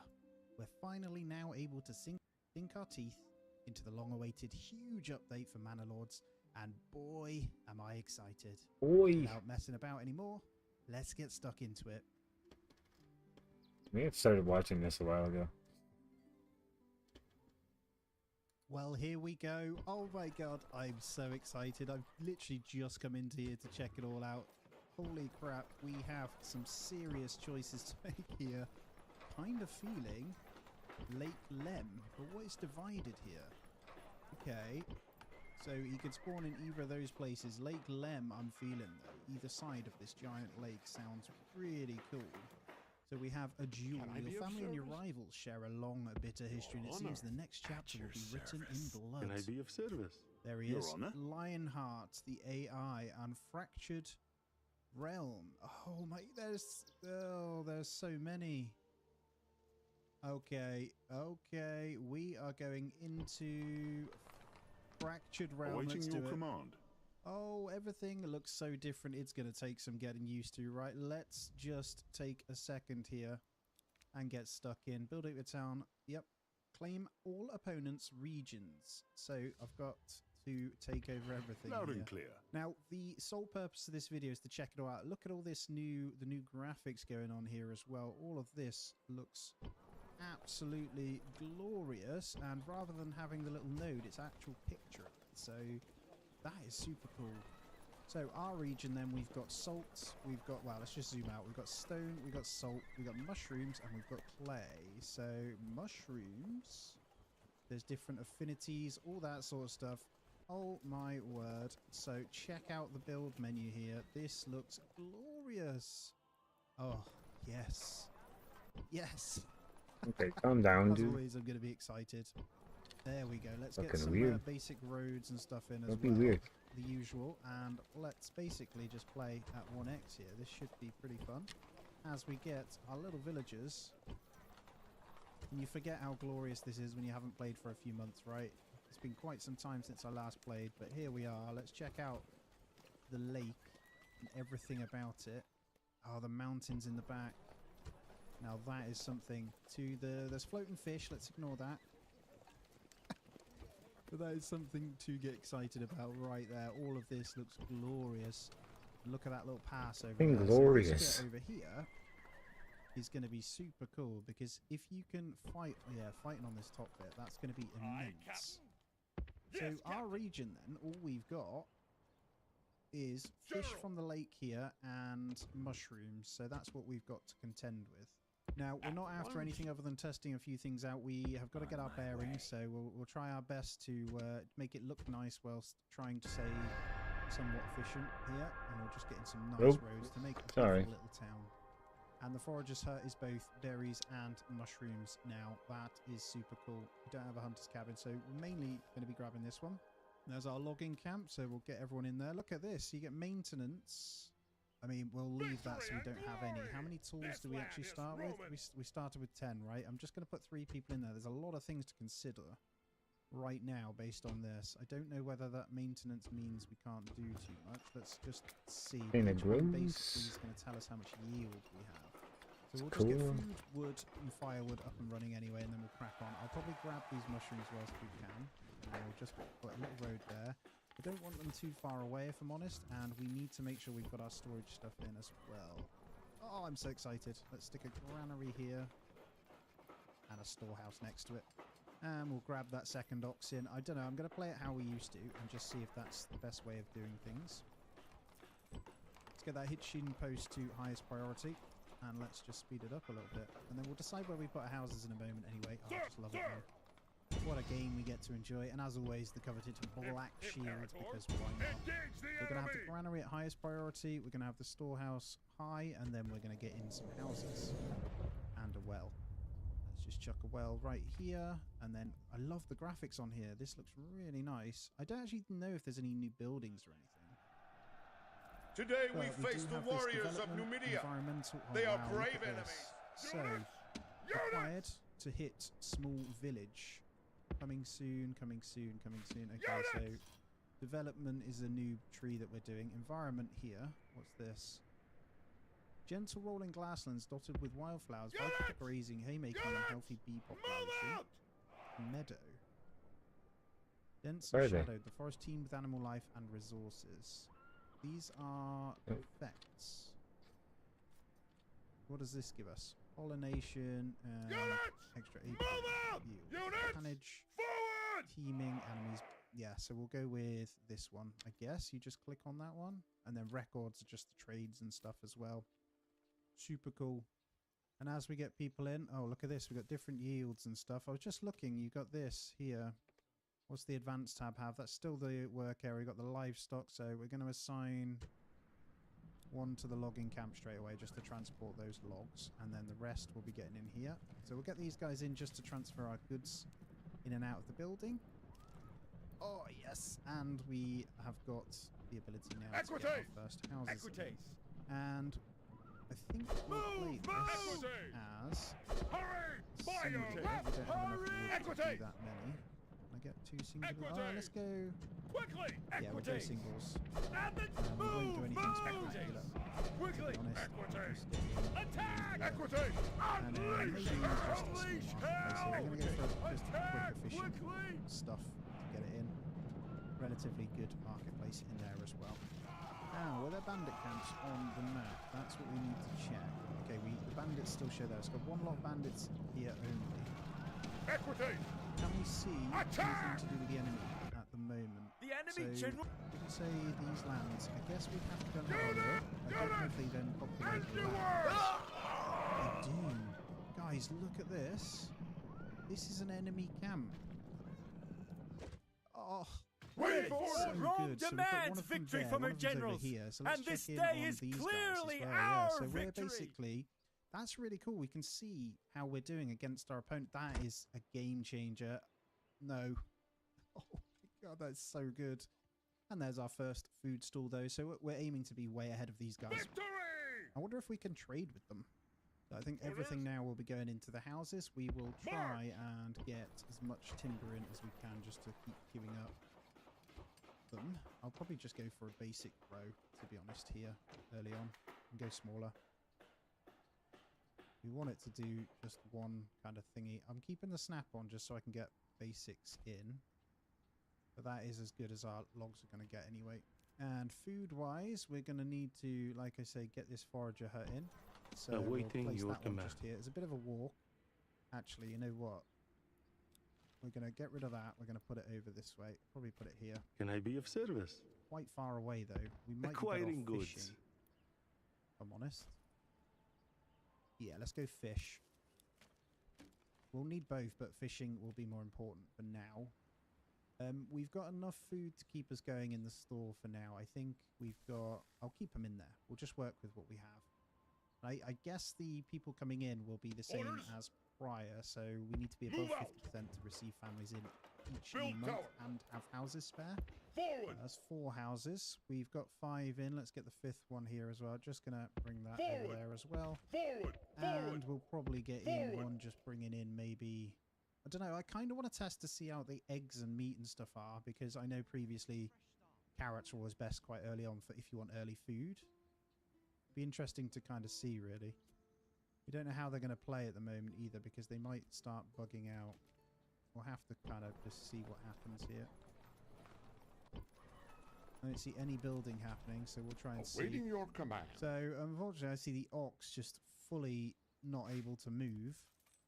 Have I got to assign someone to there to make it work? They built the other things just fine, but now that I've assigned someone to that, they're only working on this one. This already has something assigned, so I'm not sure why they're not working with my houses here. Okay, they are building now. Sorry, I just had to be a bit patient. I don't know why. They were just chilling. Assassin ready. I think it's this one ox here. I'm just going to remove that one. Let's actually take this one out of here. And we'll see. Yeah, that seems to be the problem. So we're all good. No more and moves, first house sir. is in. Assassin wow, ready. look at all this. No more This moves, looks sir. crazy. Okay, so we're going to need... What do we need for a lot of these things? Let's check it out. So it looks like planks. Planks is a must across the board. And vegetable garden. Yields increase with plot size, but so do the planting cost. Seeds may be chosen and planted after the frame is built. Oh, it's different types of veg. No way. Oh, and you can do apiaries in the garden. So it pays to have farmland, which gives pollination next to apiaries. Interesting.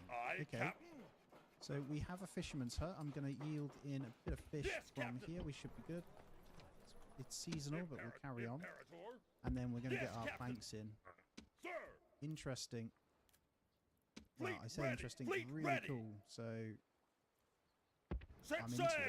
Right, we'll get industry around here. Should be absolutely fine. Set sail! And then we'll need a woodcutter's lodge at some point as well. So we'll stick that there too. And we'll just aim to get all of these houses in, and then the basics are set up, and we'll flip in and out. So once a load of food comes in, I should be able to get them back over on that one. So we'll just stick the granary on so the houses are happy. And that should then populate our marketplace with the remainder of the bread. Look how many different foods there are. There's 3 different foods. Fruits, 3 different vegetables, 3 different types of fish. You can smoke fish. Look at all the different types of meat. Wow. Huge update, man. Love that. And it looks like we're yielding some serious fish in. So let's get maybe... Well, how many have we got in the logging camp? We got good timber, right? So I can keep just 1 in there. But it does mean that tools are going to be really important here. But these are extra hands each time we get them in. So let's just reduce the fish now. That's looking good. And then that's more builders to get these ones up. And then we'll get the storehouse done when we can. And there it is, the saw pit. Let's get 1 in there. And there's our settlement for hitting a village. Let's form a militia. Thank you very much. Interesting to see if you can kind of rush them. So what does this do?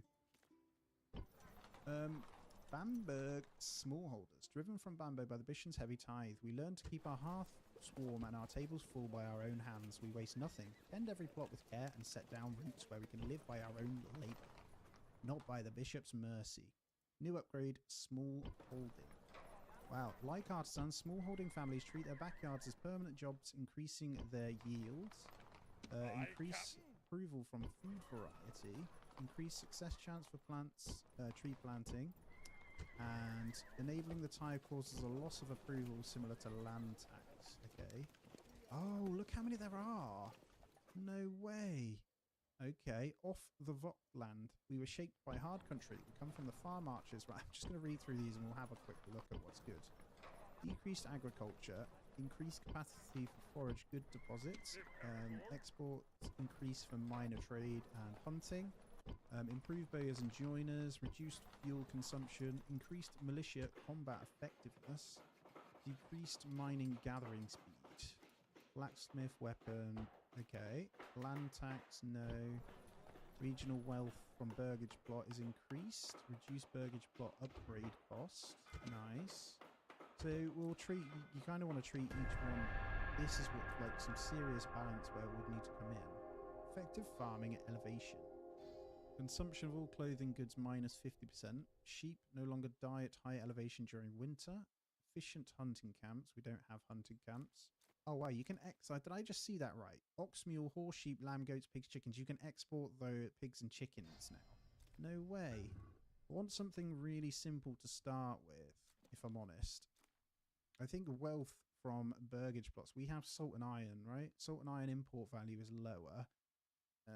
Land tax approval severity, although the small holding, food variety, this one, yeah, let's go with the original. Are you sure you'd like to unlock Bamberg smallholders? Wow, look how many they plan on having in the game. That is insane. I never did look at these. Connected affinities, I don't know. All of these are...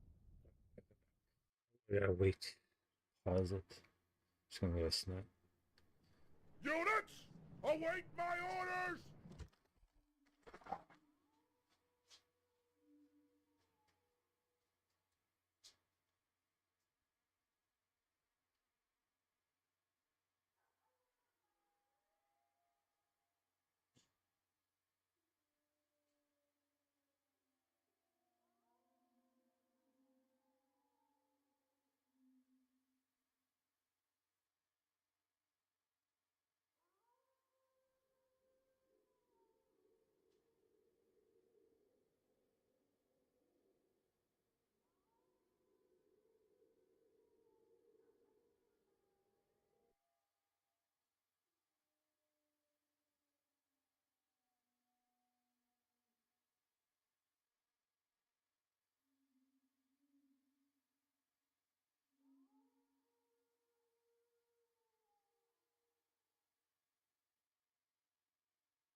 Alright, I'm back.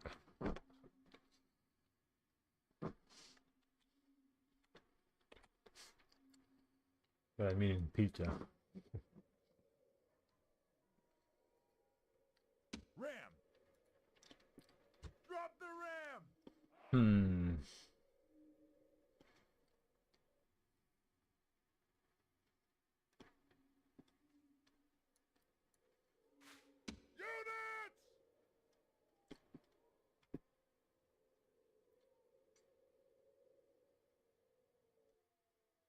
Getting too close to the... Drop the fucking ramp.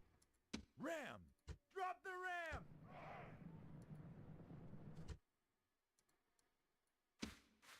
Units! Fuck, I'm gonna get hit. Cavalry. Forward! Units! Double time!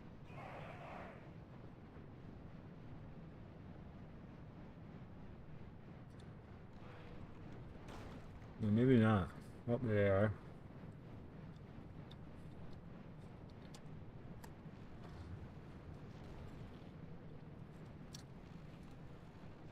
Has started. Get him now. Attack! Units! Double time! Hastari!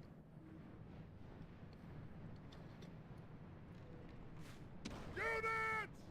Hastari! Attack! Units!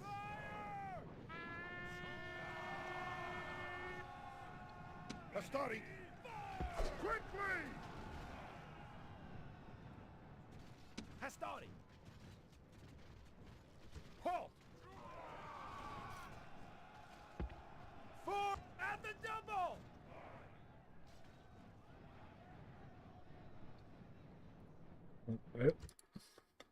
Hastari! Hastari! Units!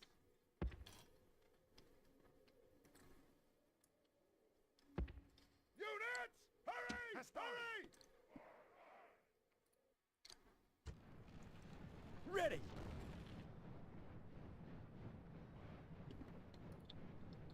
Hastari! Hurry! Go, go, go, go.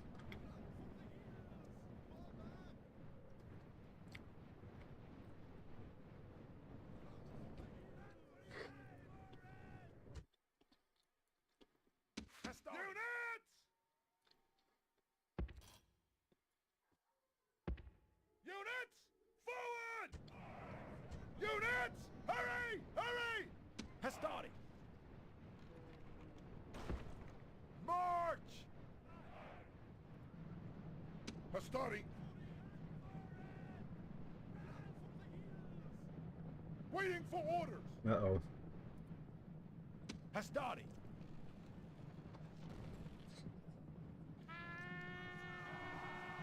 Ready! Hastari! The walls are no longer ours! The enemy have taken them! Hastari! Hastari! At the double! Kill them! Attack! Hastari! Guard this area! Hastari! At ease! Hastari! Hastari!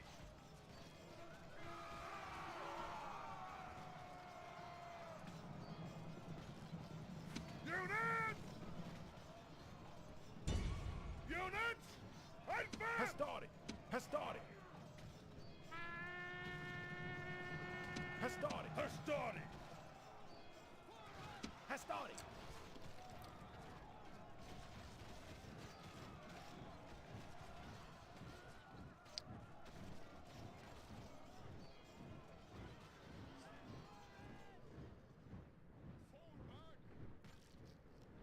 Hastari! Attack! The gods have filled the heart of the enemy general with fear. Now he flees the field like a coward. Hastari! Hastari! Units! March! Hastari!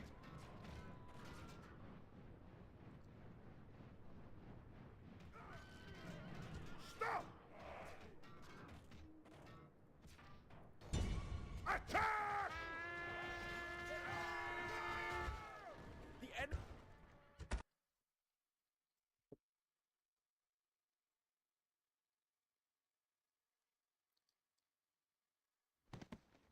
Victory! This land is Roman!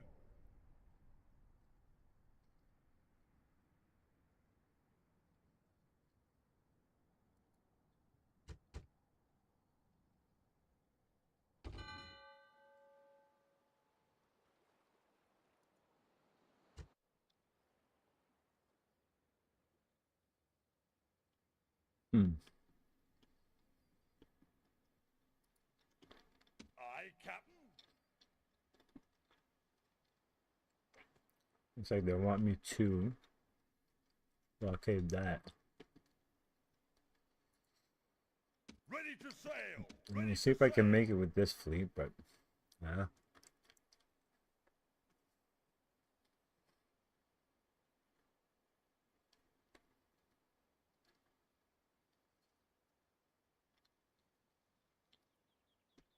Yes, Captain.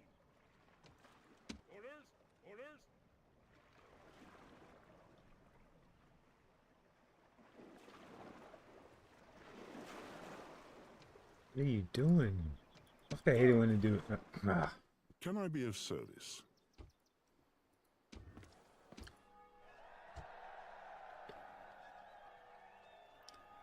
Pubulus Scipio. Okay. Kapu extend again.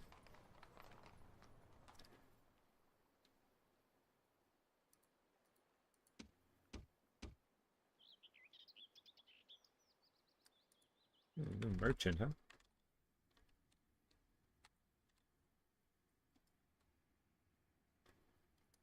Shit, he's one of that one. He's at level 5. Well,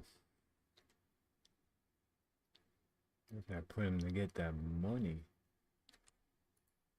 You. Who shall die this day? Like He's this a guy. dead man, as you command. Can I be Most of service? depleted, sir. So if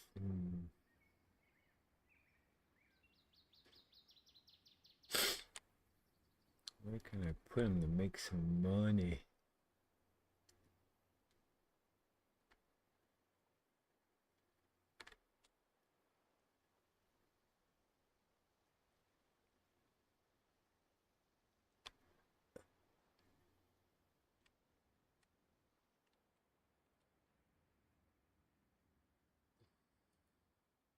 Can I be of service?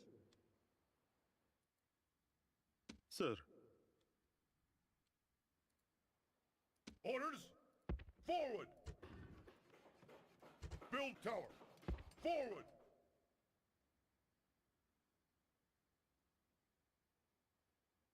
I guess I'll just keep the towers at like this. Sir! Straight line. Or can I go a little higher? Forward! Move out! Move out! Run like that.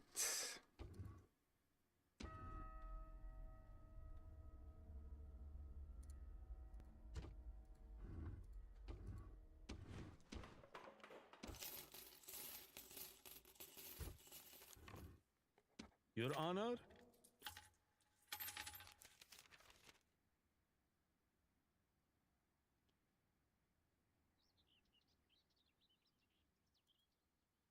Your Honor? On my way. At your service. Did I take out Numidia? Are they out? That's not what I wanted, but that's kind of cool.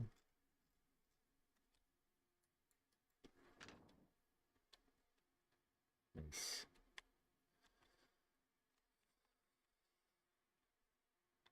Oh no, they're over here.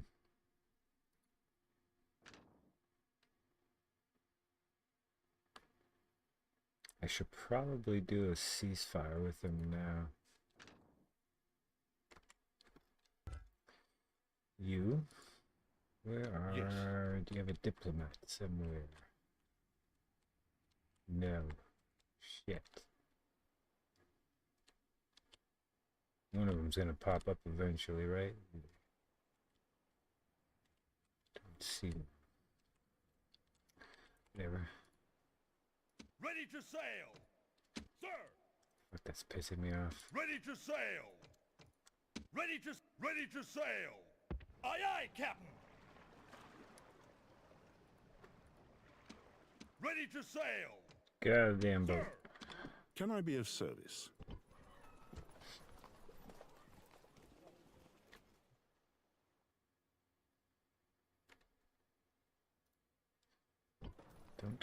Don't I have a spy here?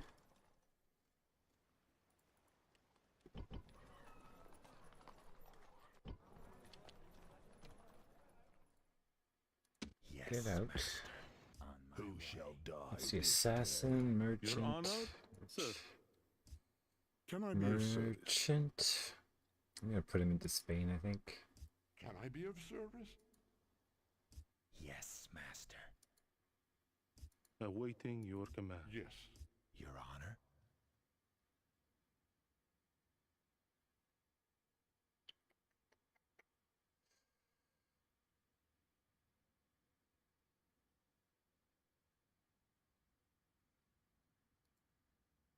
On my way.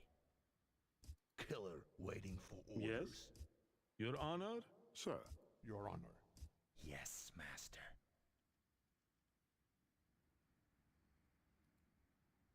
On my way. Your Honor? Noble Master? Your Honor, killer waiting for orders. I thought I had more spies. Spies. 2.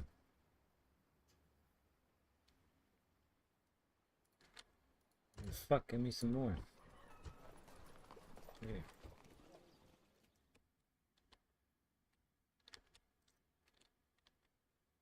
I had one here, right? Is it get killed at some point? Ready to sail! Yes, Captain! You get in there.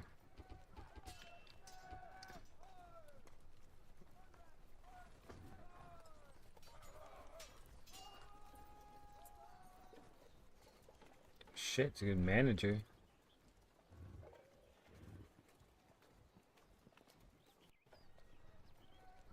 You're a shitty manager. I need to get you out of here.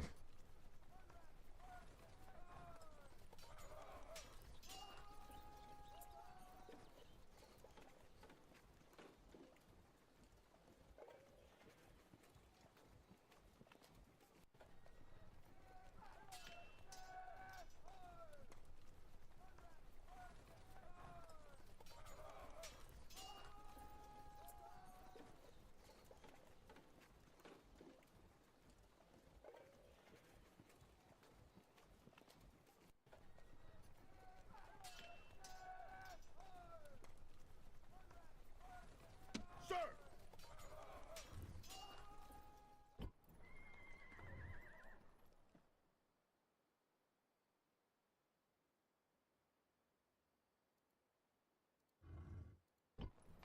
General!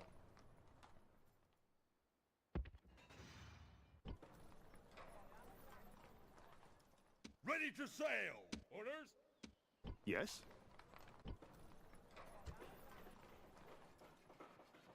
Fleet ready!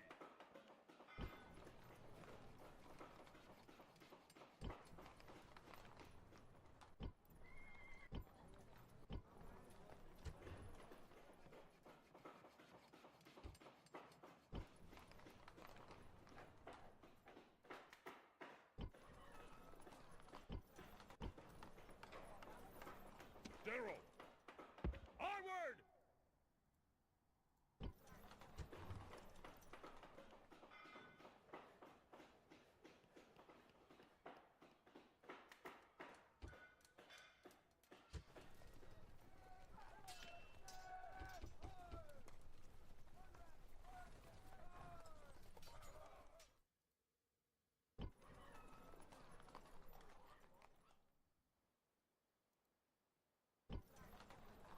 Fleet ready!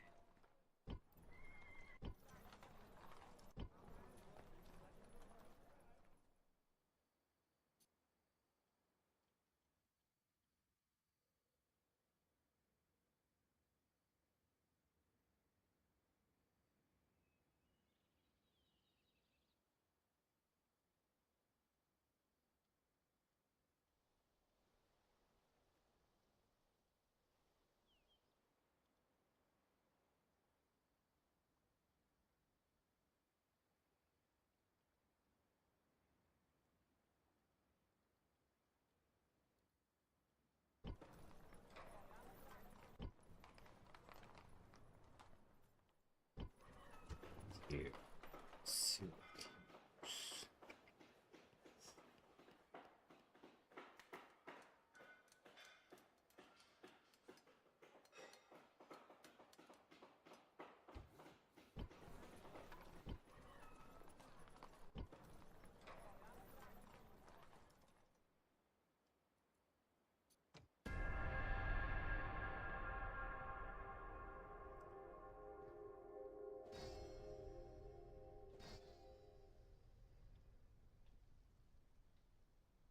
Oh, crazy, man.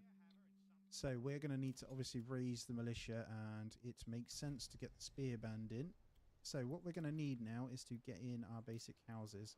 I'm fairly certain we've managed to get ahead of these guys already, but I may be wrong. I'll have a quick look in a moment. I'm going to get a couple of small businesses in, but we're aiming for some planks to start. Maintenance is crazy on these buildings, so we'll have to see the start. We'll just reduce it. But it's going to be interesting to see how the well, they're quite far ahead. It's going to be interesting to see how they like develop their towns and stuff, you know. Yeah, look at this. They're completely different as well. I love that. I'm going to love the 1v1 scenarios. That opens up modding to play against your friends, surely. But either way, food is looking good. So we're going to want to get that variety in because that helps. But mainly we're going to be building a couple of houses in. So our approval rating is looking mighty fine here. There's no way for us to get clothing in early on without trade. So we're probably going to want to consider that. We're going to have to sacrifice the need for all of that for just food, really. We're going to have to buff it with Forager's Hut. We don't want them walking too far, so we're going to put it out here. But we'll make sure we focus this house first. His life so we can actually get new families in. Dead. And I'm just going to hover over to make sure, yeah, general goods. We're going to need wool, I think. Maybe sheep. Boom. So is there no more skill levels? Skill points, sorry. The whole skill point system is gone. It's based on development. So I need to figure out all of that. That seems to be how you do it, but then I'm wondering... Be quick. Our patience is limited. It tells you how well you're doing with these. Yeah, this has gone up, look. So rural, okay, so as this goes up, you get better stuff, do you? We'll see. It increases... Regretfully, we must decline. I'm going to get woodcutters thingy ready momentarily. I'm not going to put it in just yet. I just want to knock up some planks. So we've got 15. I should now be able to create one. And honestly, I want to get in some different veggie gardens here. I'm really excited. We're going to get one pollen in that one when we've got enough. But this one will also be a veggie garden. Oh, that's so good. That is so good, man. Food variety. And the garden is done. What do we want to do? So you have to purchase the seeds and takes roughly 10 weeks to grow. 18 weeks for the cabbage, 14 weeks for this. So we're going to go for beetroots. So when you put the small holding in, they become permanently assigned to the backyard extension, increasing the yield. Nice. So you can turn your farms into production machines. That's so much better and way less rigid than before, which is immense. Right, let's turn the planks off now. Let's get a bit of wood cutting on, and let's get second person in here. I think we're all good. And we have loads of carp now. So, and we've got houses in. We've got our 6th family in, so we are good to go in the small town of Mandlach. I don't know if I'm saying that right. Sorry, guys. There we go. 7 families now. So as long as we keep up then with the houses, we should be okay. Got my marketplaces back up, and then we should be able to get a bunch of food in. I'm looking to try a bit of trade here. But I'm going to go for a bit of a... So, I'm going to go for a bit of a farm along here. So what I'm going to do is hopefully... Oh, I can't do it that way. Okay, I'll try this a bit different. I actually want to do this. That's not quite how I want it. There we go. I took the snap off, and we're going to go for a large double farm in this one. So when we get apiaries in this, it should be really good. So I think the game's going to benefit... Yeah, provides chicken. And every 4th yield provides chicken. Oh, I want some chickens. Is this silly use of my money right now? Maybe.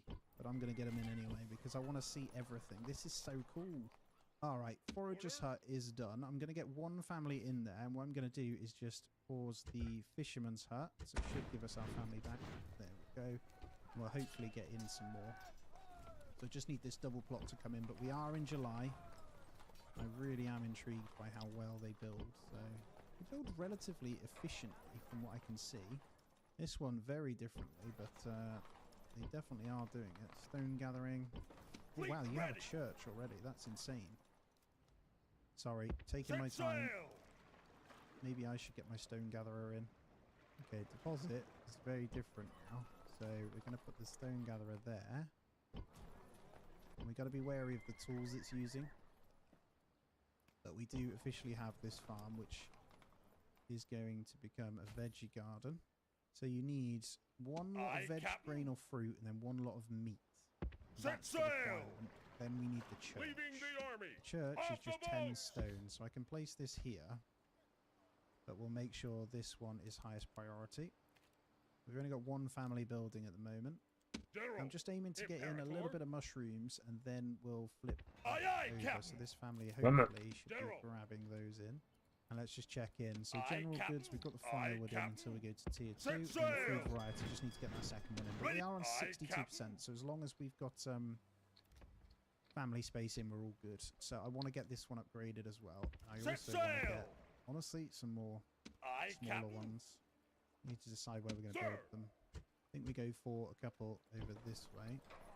Actually, I want an ale house in there. I'm going to go over here. We're going to get a small holding in the back there as well.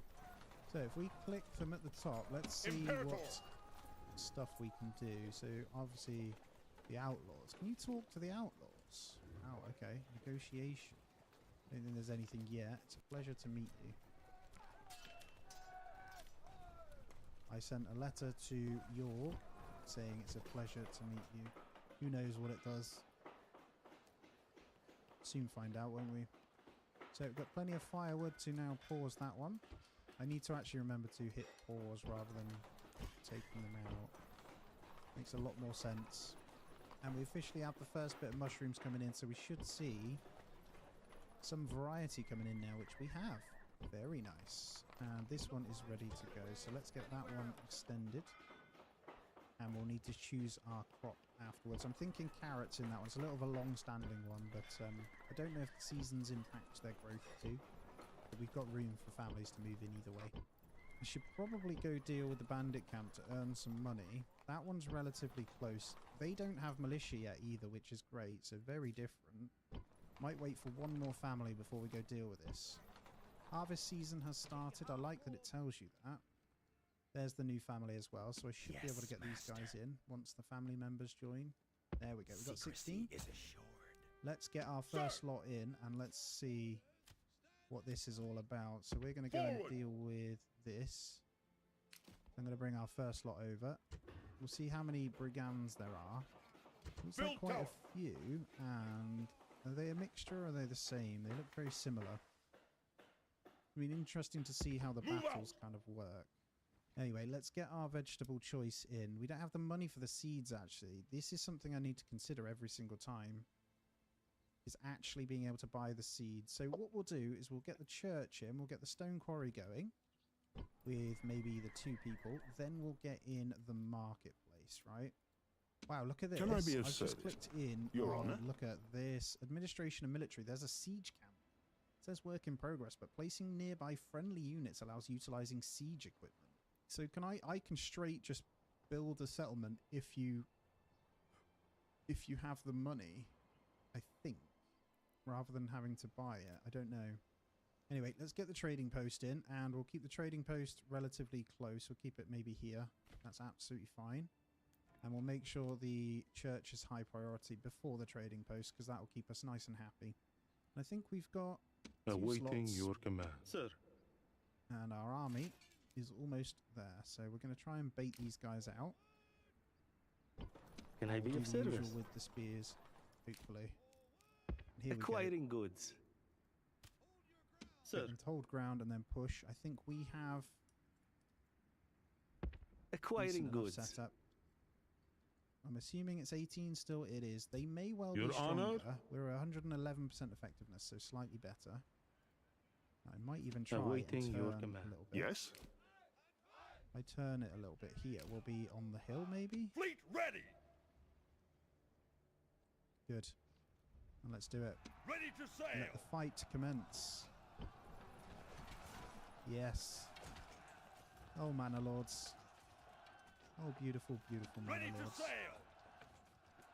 Alright, let's see how we're doing here. So we're going to go push forward. Let's see if we can make this work here. I don't know how good the spearmen will be against these brigands, but our Ready to effectiveness sail. doesn't seem that good. There we go. Numbers dropping. Well done, my little spearman.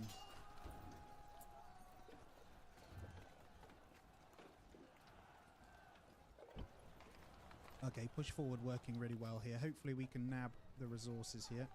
Be interesting to see if I can go like kill off a town with my unit once they're done. But there we go. We're going to send these guys over them. We'll get them full sprinting to that, so we can take the resources. And we have everything for our thingy done now, so we'll take them out of the stone. We have enough spare to be able to... No, we don't actually. That's all we need. We have enough for this, though. 2 houses require maintenance. Aye, Captain. No, they do not. That's good. And let's collect what we've got. So send resources to nearby town. We will take that. 193. Very nice. Let's see if you get the double like used to. Concerns me that they've built up this much already, though. Shouldn't be too worried until it happens, but both managed to get the church out quicker than me. But we did get this money, so we should be good. I just want to double check. So we've got chickens on the go. It's going to be interesting to see how that kind of plays out. And we can now get... I kind of want to just get cabbages, because it's a high yield, right?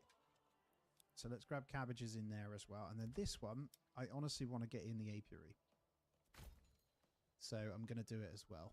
I'm going to unpause the fisherman's hut, and I'm going to double up on the forager's hut here with the extra families, just to drain the mushrooms down before the end of the year. Gold's gone. And then I think we're okay. Let's see if we can make this work area a bit better. We'll drain this area first. And then once the marketplace comes in, the church is finishing off, but once the marketplace comes in, we'll be able to start trading. And we've got a little bit of money to start. So I think you can still play similar to before, but with lots more to do, which is great. So excited to attack the enemy things. With that church coming in, that should be a pretty big bonus. It looks like now you can hover over this. So do we get passive income based on satisfied people? Homelessness. Who is homeless? Oh, lingering memories. Sorry, we're fine. I didn't actually check the fertility on this map. So there's 1 foot, so not much fertility on the map at all, either, which is interesting. I didn't actually check out mercenaries either, so is there anything new? Battle Brothers, Brothers of the Forest, and Green Caps. I reckon you could kill these early on with these, Sir! Yeah, you could be a bit more. Ready to sail! Let's get this trading post done. We have no more houses, so we're going to need to put some more in. Where do we want to focus this? Let's get a bit of a road going out this way. Just along the river. To sail! May as well join it up there. And then we'll get in one round the back. There. And I should be able to get a couple of houses on that one. I'm going to get a couple more here too. Ready to sail! I don't know whether to keep them all separate at the moment. I think you could probably do double plots now for smaller businesses, if that makes sense. I'm going to try it, and we'll see if we can get like maybe some pigs in and see how that favors on a double plot. And I think we could probably upgrade these 2 hitching posts, and then we can get in our first bit. I kind of want to order a horse for the trading post straight away. And trading post is here, so we're going to assign 2 to that. I'm actually going to get 1 horse in, and we are going to start trade. I'm going to see how much different this actually is. So we need to consider the tools as much as possible. For now, we don't need to worry too much, but I'm thinking we'll get that ready in there. We'll permanently assign the horses, but I want to see what kind of is worth doing in here. So as it stands, I think it's all similar. It's just going to be price changes and things like that, right? Look at this. Rye bread. Well, there is so much more. Acquiring goods. Look at this. Lebkuchen. There's all different sorts Can I be of service? Man. That is fantastic. So excited about it. I actually want to get an animal trading. I'm going to set up the minor trade. Who shall die this day? Planks. And hopefully the minor trades still work without having to do this. So our desired surplus will be 20. And then the rest can be sold. We'll just try and make a tiny bit of money from that. I probably only need 1 in there, actually. And then the others we can get maybe a woodcutter's lodge ready for the winter, and then the sawmill when we get another family. At your service. Very much almost run out, so I'm going to get rid of the forager's hut person in there. Pretty low, so we're going to have to try and make do for the winter here. And then we'll turn on the saw pit. I'm going to go for a singular bigger farm wrapping around here as well. I'm just going to try and make use of the space. I'll keep this free just for marketplaces and that. Don't know how big we'll make it really. We'll just try and be efficient. I'm also thinking, do we need to get this salt or some kind of curing later on? I will need to find out, but what have we got in here? This was carrots, right? We have this third house, which we probably want... No, we want carrots in here. We've got cabbage, carrots, and beetroot. This guy is doing... Look at that. Increase pollination strength by 2% per each active apiary up to 10%. The meadow's wild bloom fattens the hive. So each one, these are like synergized, which is super cool. Yes? Be very tempted to go into a small holding on the chickens, but we're getting some eggs. Waiting for orders. And the other, we would want to probably get in one of the other ones. So I'm going to go for the animal pen here, just to try them all out. And let's have a little look. Moving to see to how our position. Can I be of rivals are doing. service?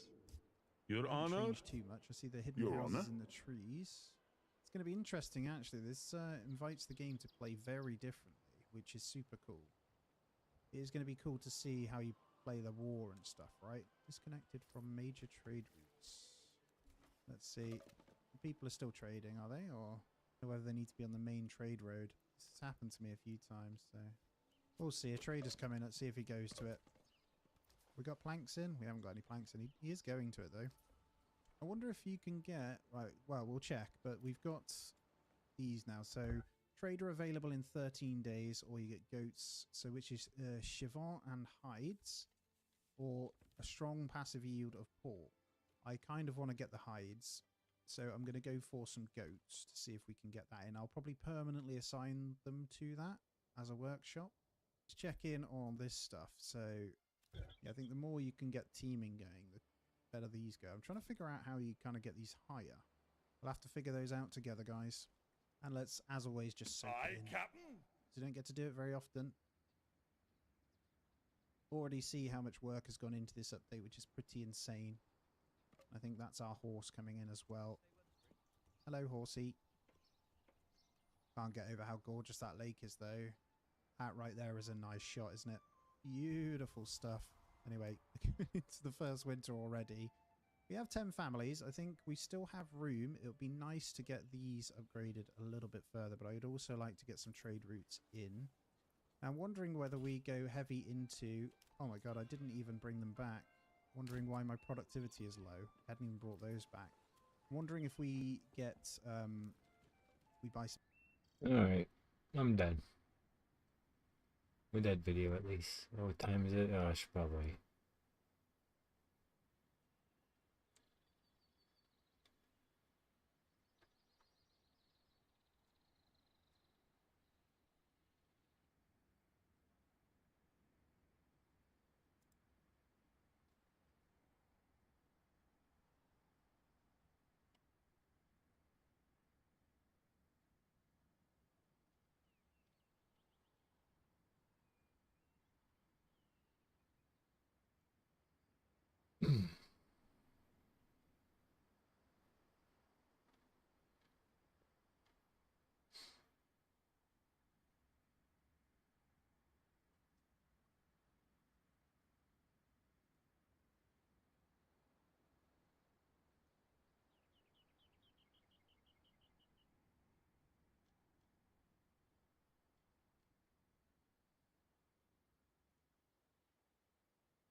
Ready to sail.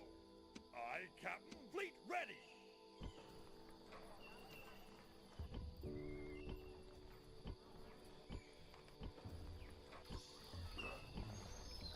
Sir. General.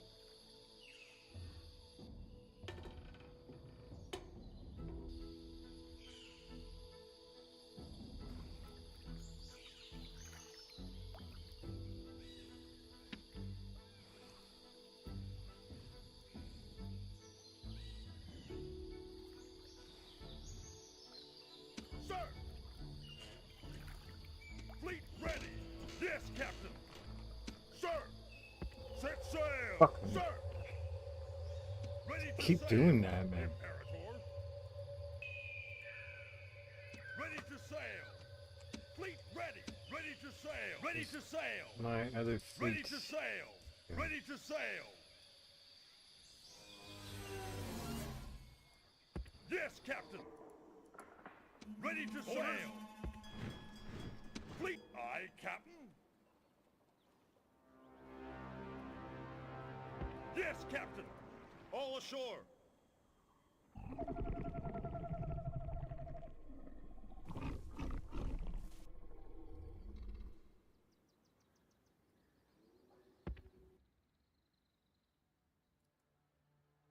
Not possible, sir!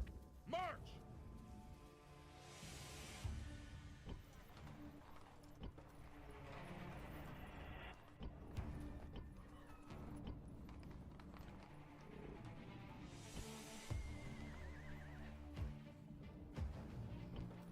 Today we started a little more dangerously than most starts that we have.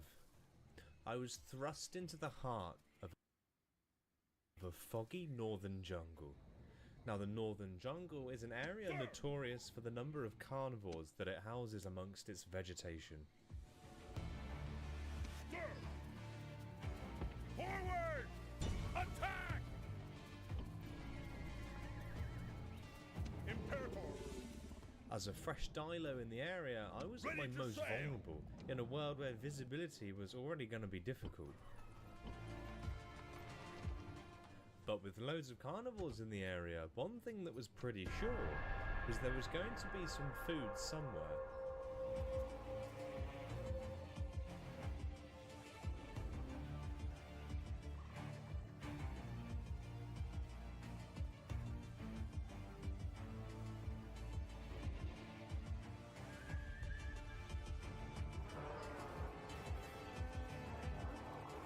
Let us now talk reasonably. Until next time.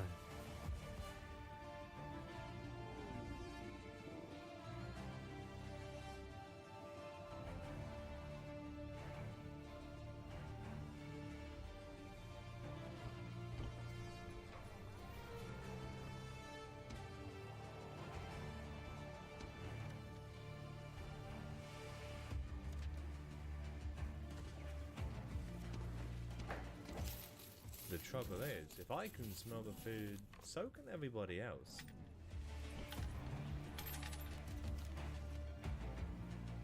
General! Forward! Build tower! And even the smallest dinosaurs like the Troodon were bigger than me. One pounce from a Troodon and I'm pinned. Forward! We just need to make ballsy plays. General! We need to go in, grab a bit of food and get out. Although this is really good because it's the heart. So we've got some protein here. Well, we got some diet anyway, some good dietary requirements.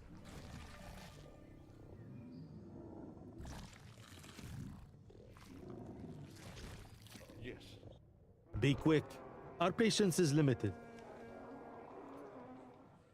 Regretfully, we must decline. So we were already being forced to use every sense in our body just to stay alive. But as long as I do just that, we can grow to become a dangerous predator ourselves. But right now, I am anything but dangerous. I've got to be very careful. Yes, Master. Everywhere I went, another dinosaur just emerged from the fog.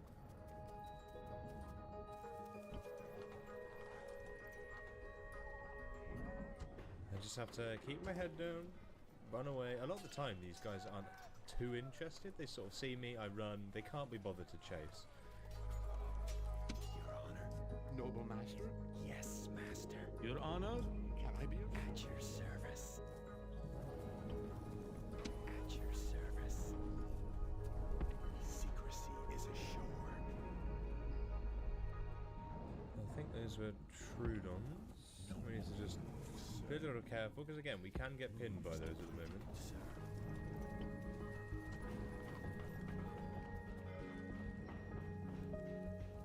And it was at that moment that I noticed a small Pachycephalosaurus.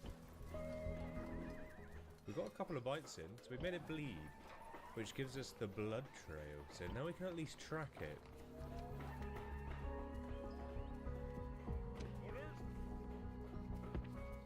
Step by step, I traced its trail up the hill, but with this fog, it was hard to see much further ahead.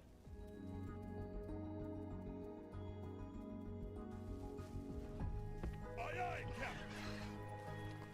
I actually didn't even see him then. I just ran into him. Sir.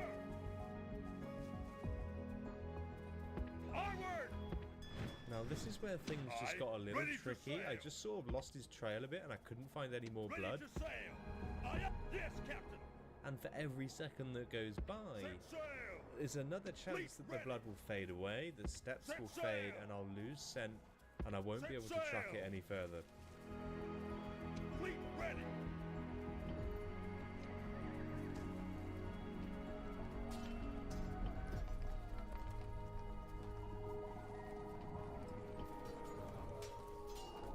Sir. Fleet ready. It just sort of stops here. I'm not really sure. Maybe he's in the area. I don't know. And so unfortunately the trail went cold. Today we wouldn't be finding that Pachycephalosaurus. Ready to sail.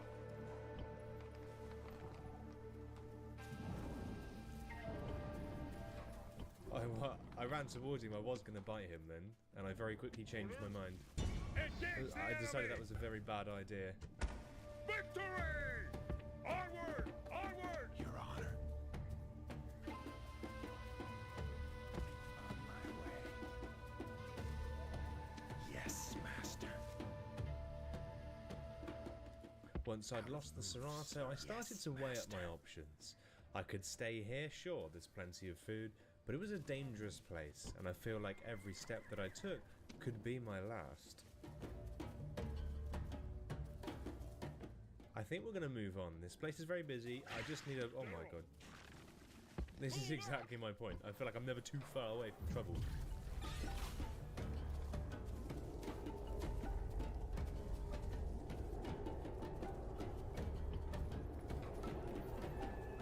Now I want to stand my ground a bit, but I can't really take this fight. Yes, I will lose Master. this if I stay and fight this too long.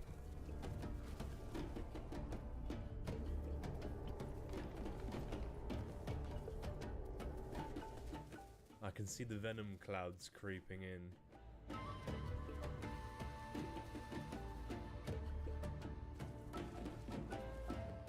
As I was about to leave, I noticed a raptor that was also trying to get in on the action.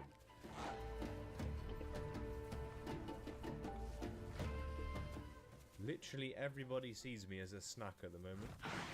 So dangerous. Now it turns out there were two raptors, but one mistake, and he'd accidentally pinned his own. Now, this one mistake would completely turn the fight in my favour.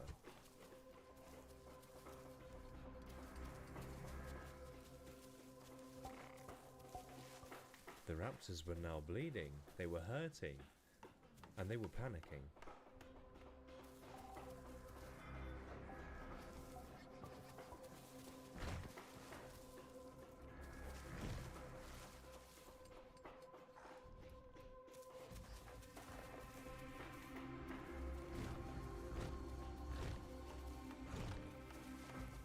And just like that, the once confident raptor was hiding for his life.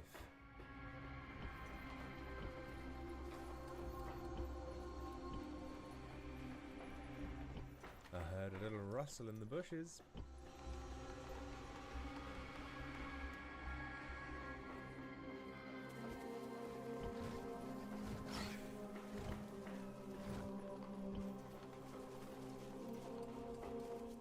Between the slight noise in the bush and then me noticing the blood scent, it was game over for this raptor, and this was my first successful hunt.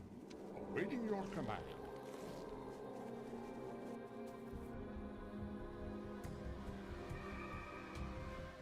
And with that, we ventured on into the night.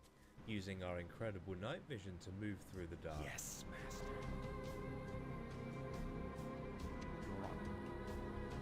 At once.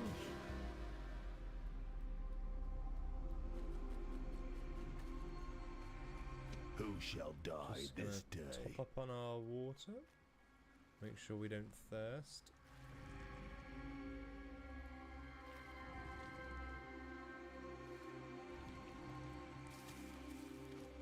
Orders?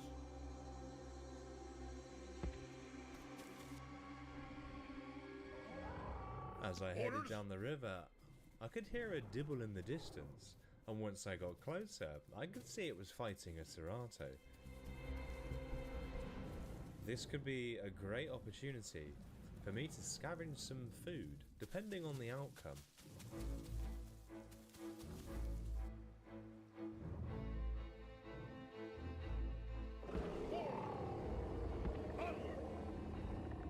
So we sat and we watched. And eventually I want to find a way to safely cross the river, get to the other side, and see if I could get some of that food.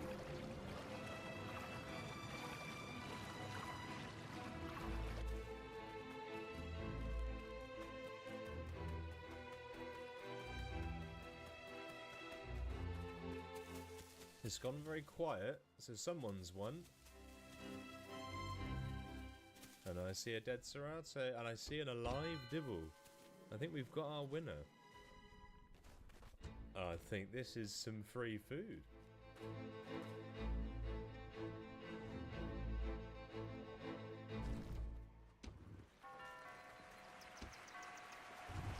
Absolutely perfect.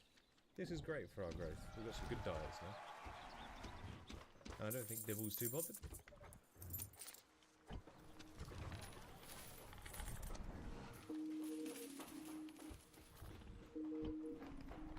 I was growing, and I was now old enough that I had developed venom. For those that don't know, the 3 bars beneath my stamina are my hallucinations that I can unleash upon my victims. But in order for me to use them, however, I must first get enough venom into their system that their scent for me goes purple.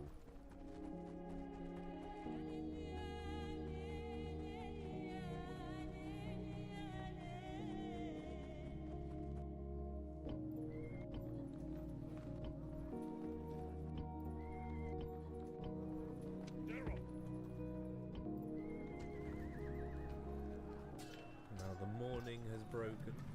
We didn't quite get a chance to use our venom, but that's okay. There'll be other nights. And we can still use our venom in the day. It's just more dangerous at night.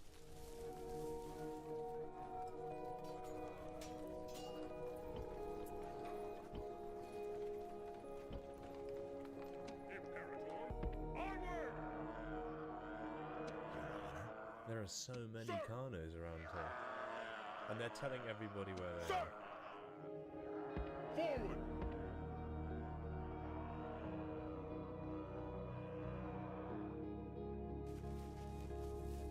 Onward! Here's one of the little guys. Sir! March!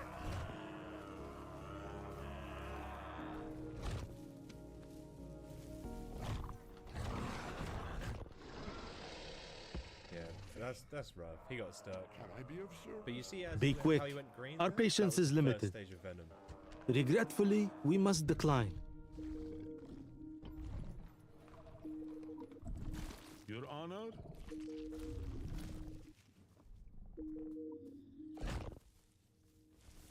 And another one. They're just coming Sir. to me now.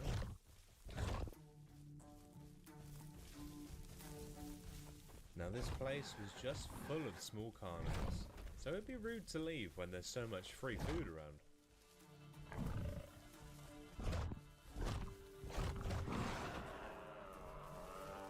The Dilo honestly bites so fast. It's one of its key strengths is how fast it can bite. Sir. Your Honor?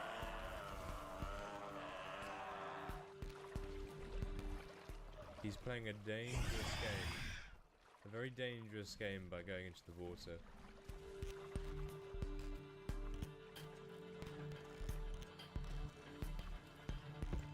acquiring goods.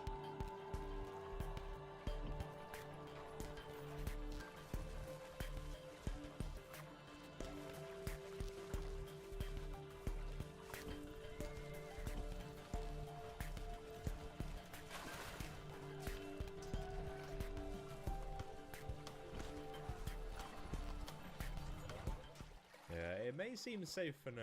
I'm not following him. I don't. It could be a trap. They could be waiting for me to follow. That's fine. It's okay. If he wants to swim over, he can. At some point, he has to come back.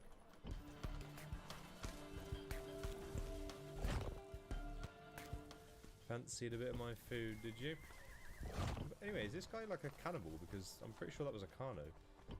He must be really hungry. Ready to sail! Aye aye, Captain! Aye aye, Captain! Aye, Captain! Aye aye, Captain! I think that's about 4 Carnos that I've killed now. Maybe 3 or 4. Ready. It's a lot of dead Carnos.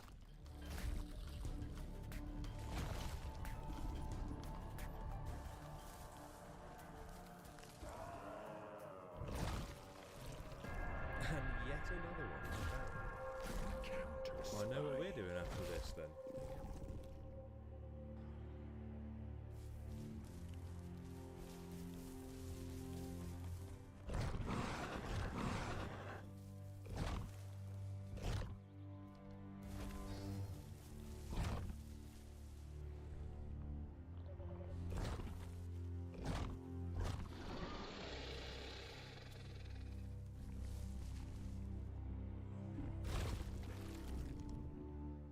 We're getting big now.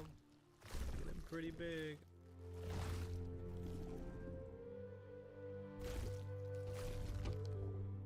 I actually really like it here as well. It's a very beautiful part of the map.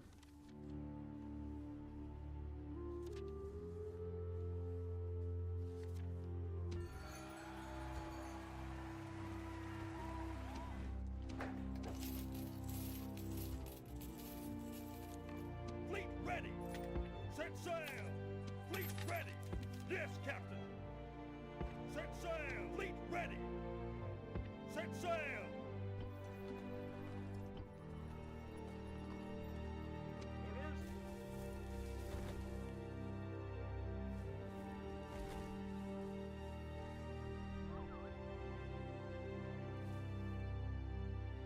Sir!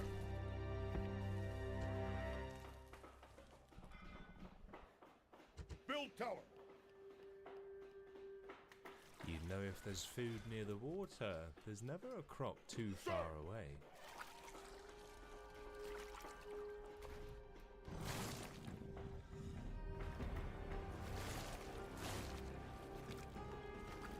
March!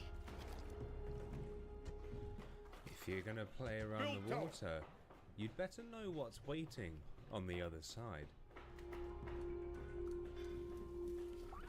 One Move step too close to the edge could be our last Orders. step.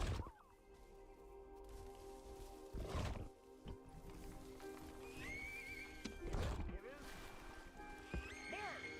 General! And for those that think it's an easy escape from the jaws of death, Orders. might want to think again.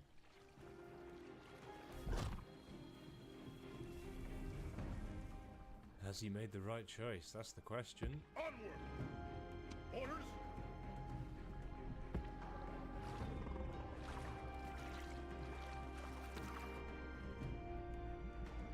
March! Onward!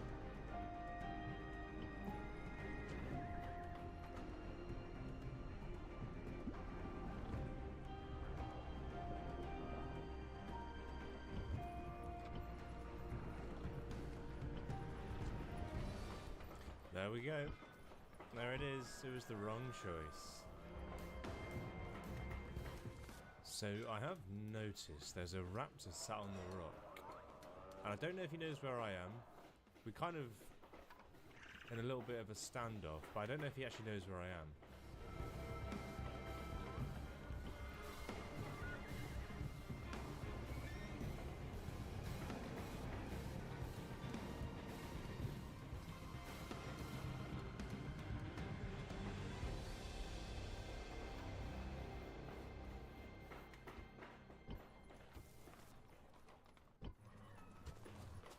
making a run. I don't think he knows. Maybe he does. Maybe he's teasing me. As we know, though, if we're going to play this close to the water, we're going to have to be very careful. Fleet ready! Like if I was a croc in the area now, I'd be watching this very closely.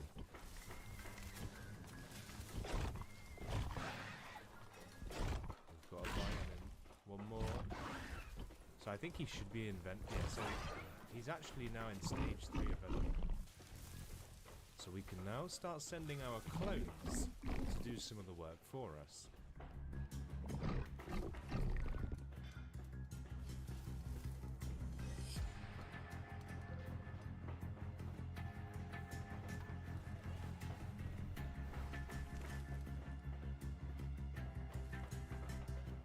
Fortunately for him, he found the safety of his rock.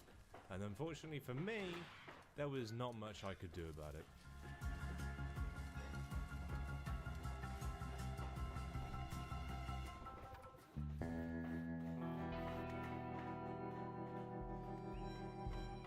He was badly wounded, but there was nothing I could do to finish him off.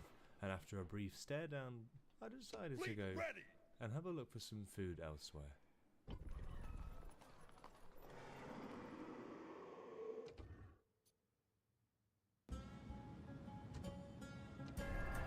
Alright, one more time. My journey from the East Pond wasn't too far. I headed a bit further north, up to the North Lake. I actually thought I was being sneaky. Turns out there's a mire in the bush behind me.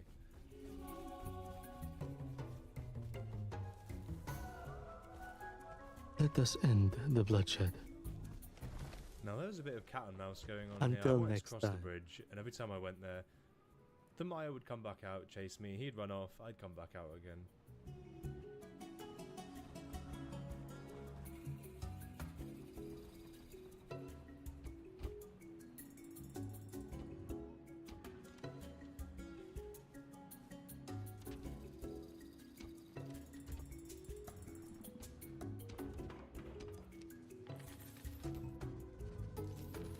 Ready to sail! All ashore! Imperator! Orders! March! Ready to sail! Aye, Captain! Aye, Captain! Aye, aye, Captain! Yes, Captain! Eventually, however, I was free to pass, and we went across the bridge, and I moved up towards the plains. I can hear a Pachycephalosaurus. Could be a good little meal, if we can be careful about it. However, no amounts of careful would prepare me for what I was about to find. Oh, there's two. That was close. We got a good little bite there, but I wasn't expecting two. Oh, there's three. Okay, there's three. And I think I can hear a fourth. We had ran into an army of Pachycephalosaurus. If one headbutt breaks my legs, I'm dead.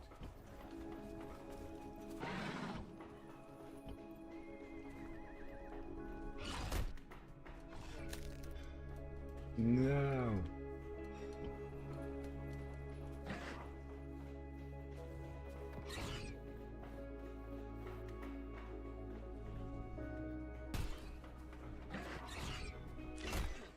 And it was a fractured skull. It meant visibility was to a minimum, but I still had my speed and my agility.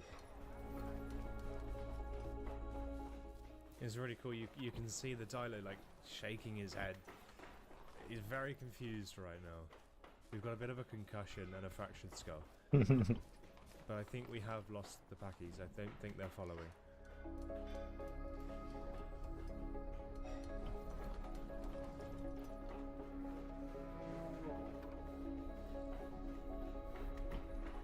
It took some recovery time, but we did start to get our vision back, and things were starting to look a little bit more positive. Imperator! Aye, Captain.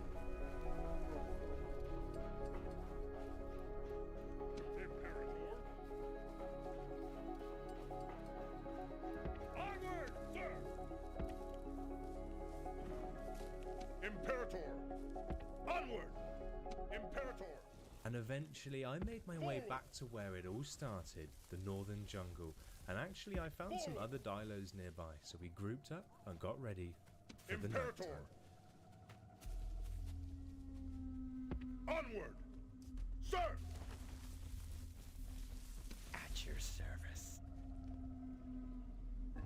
Moving. Yes. Be quick. Our patience is limited.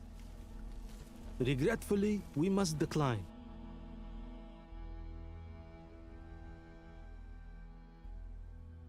Your Honor.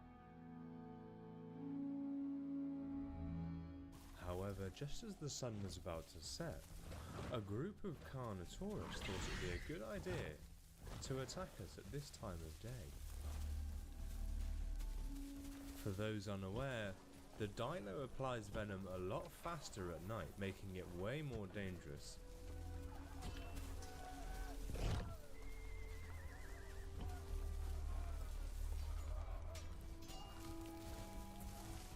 General!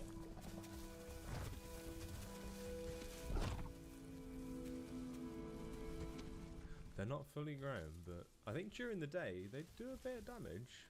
But they picked the wrong time of day to start a fight.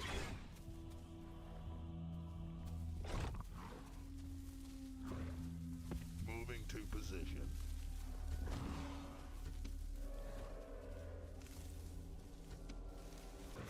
Saying that, there's one or two of us that don't have venom yet. They're still a bit young.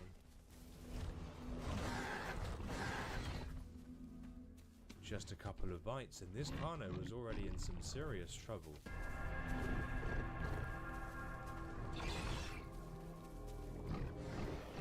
You can actually hear the clones doing damage to him.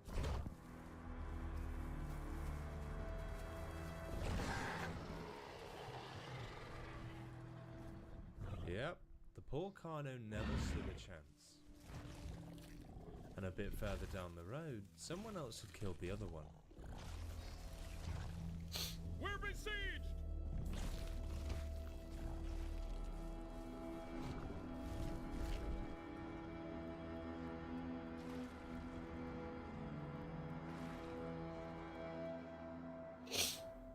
The middle of the night is not the best time to stop to get your bearings.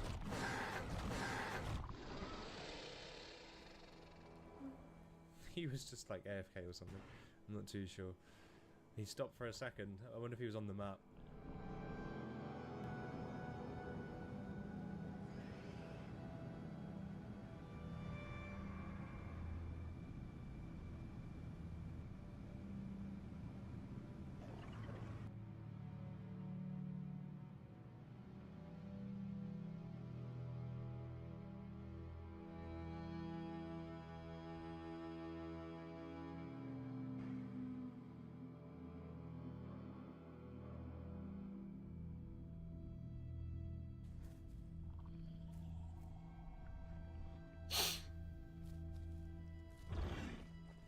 Now this Tenno probably would be a fight that we would take, but it's too difficult with the rock as well. He's just going to plant himself up there, tail facing down. It's too dangerous.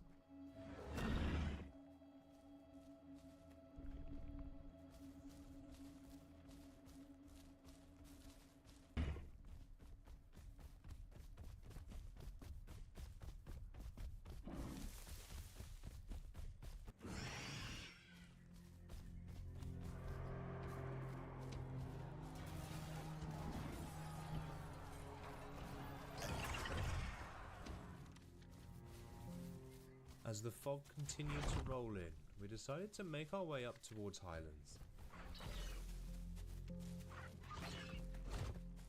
I do wish there was a way to like look up and attack.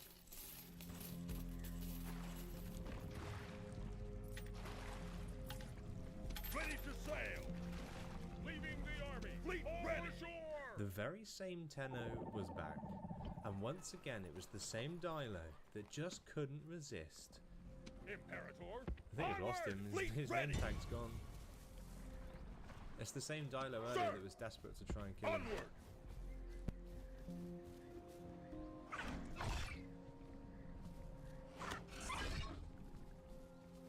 Move out!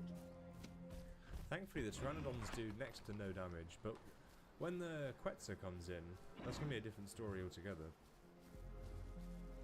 Fleet ready!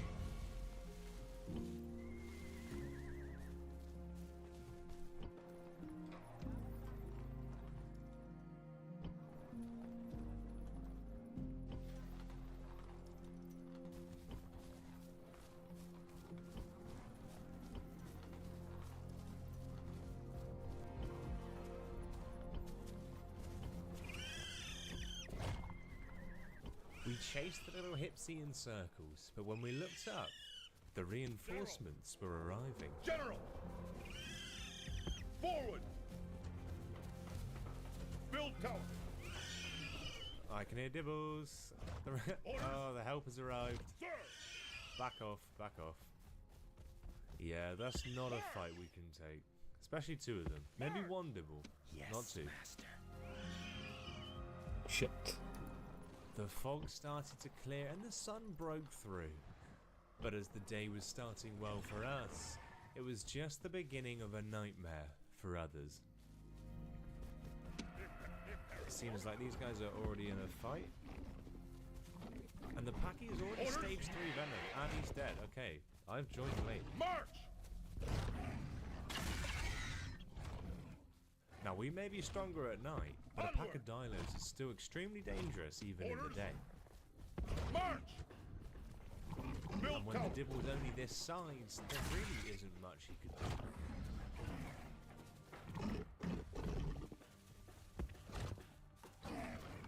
March! Orders! Orders!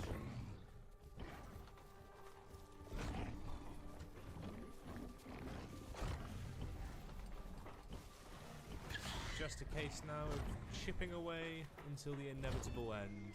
There it is.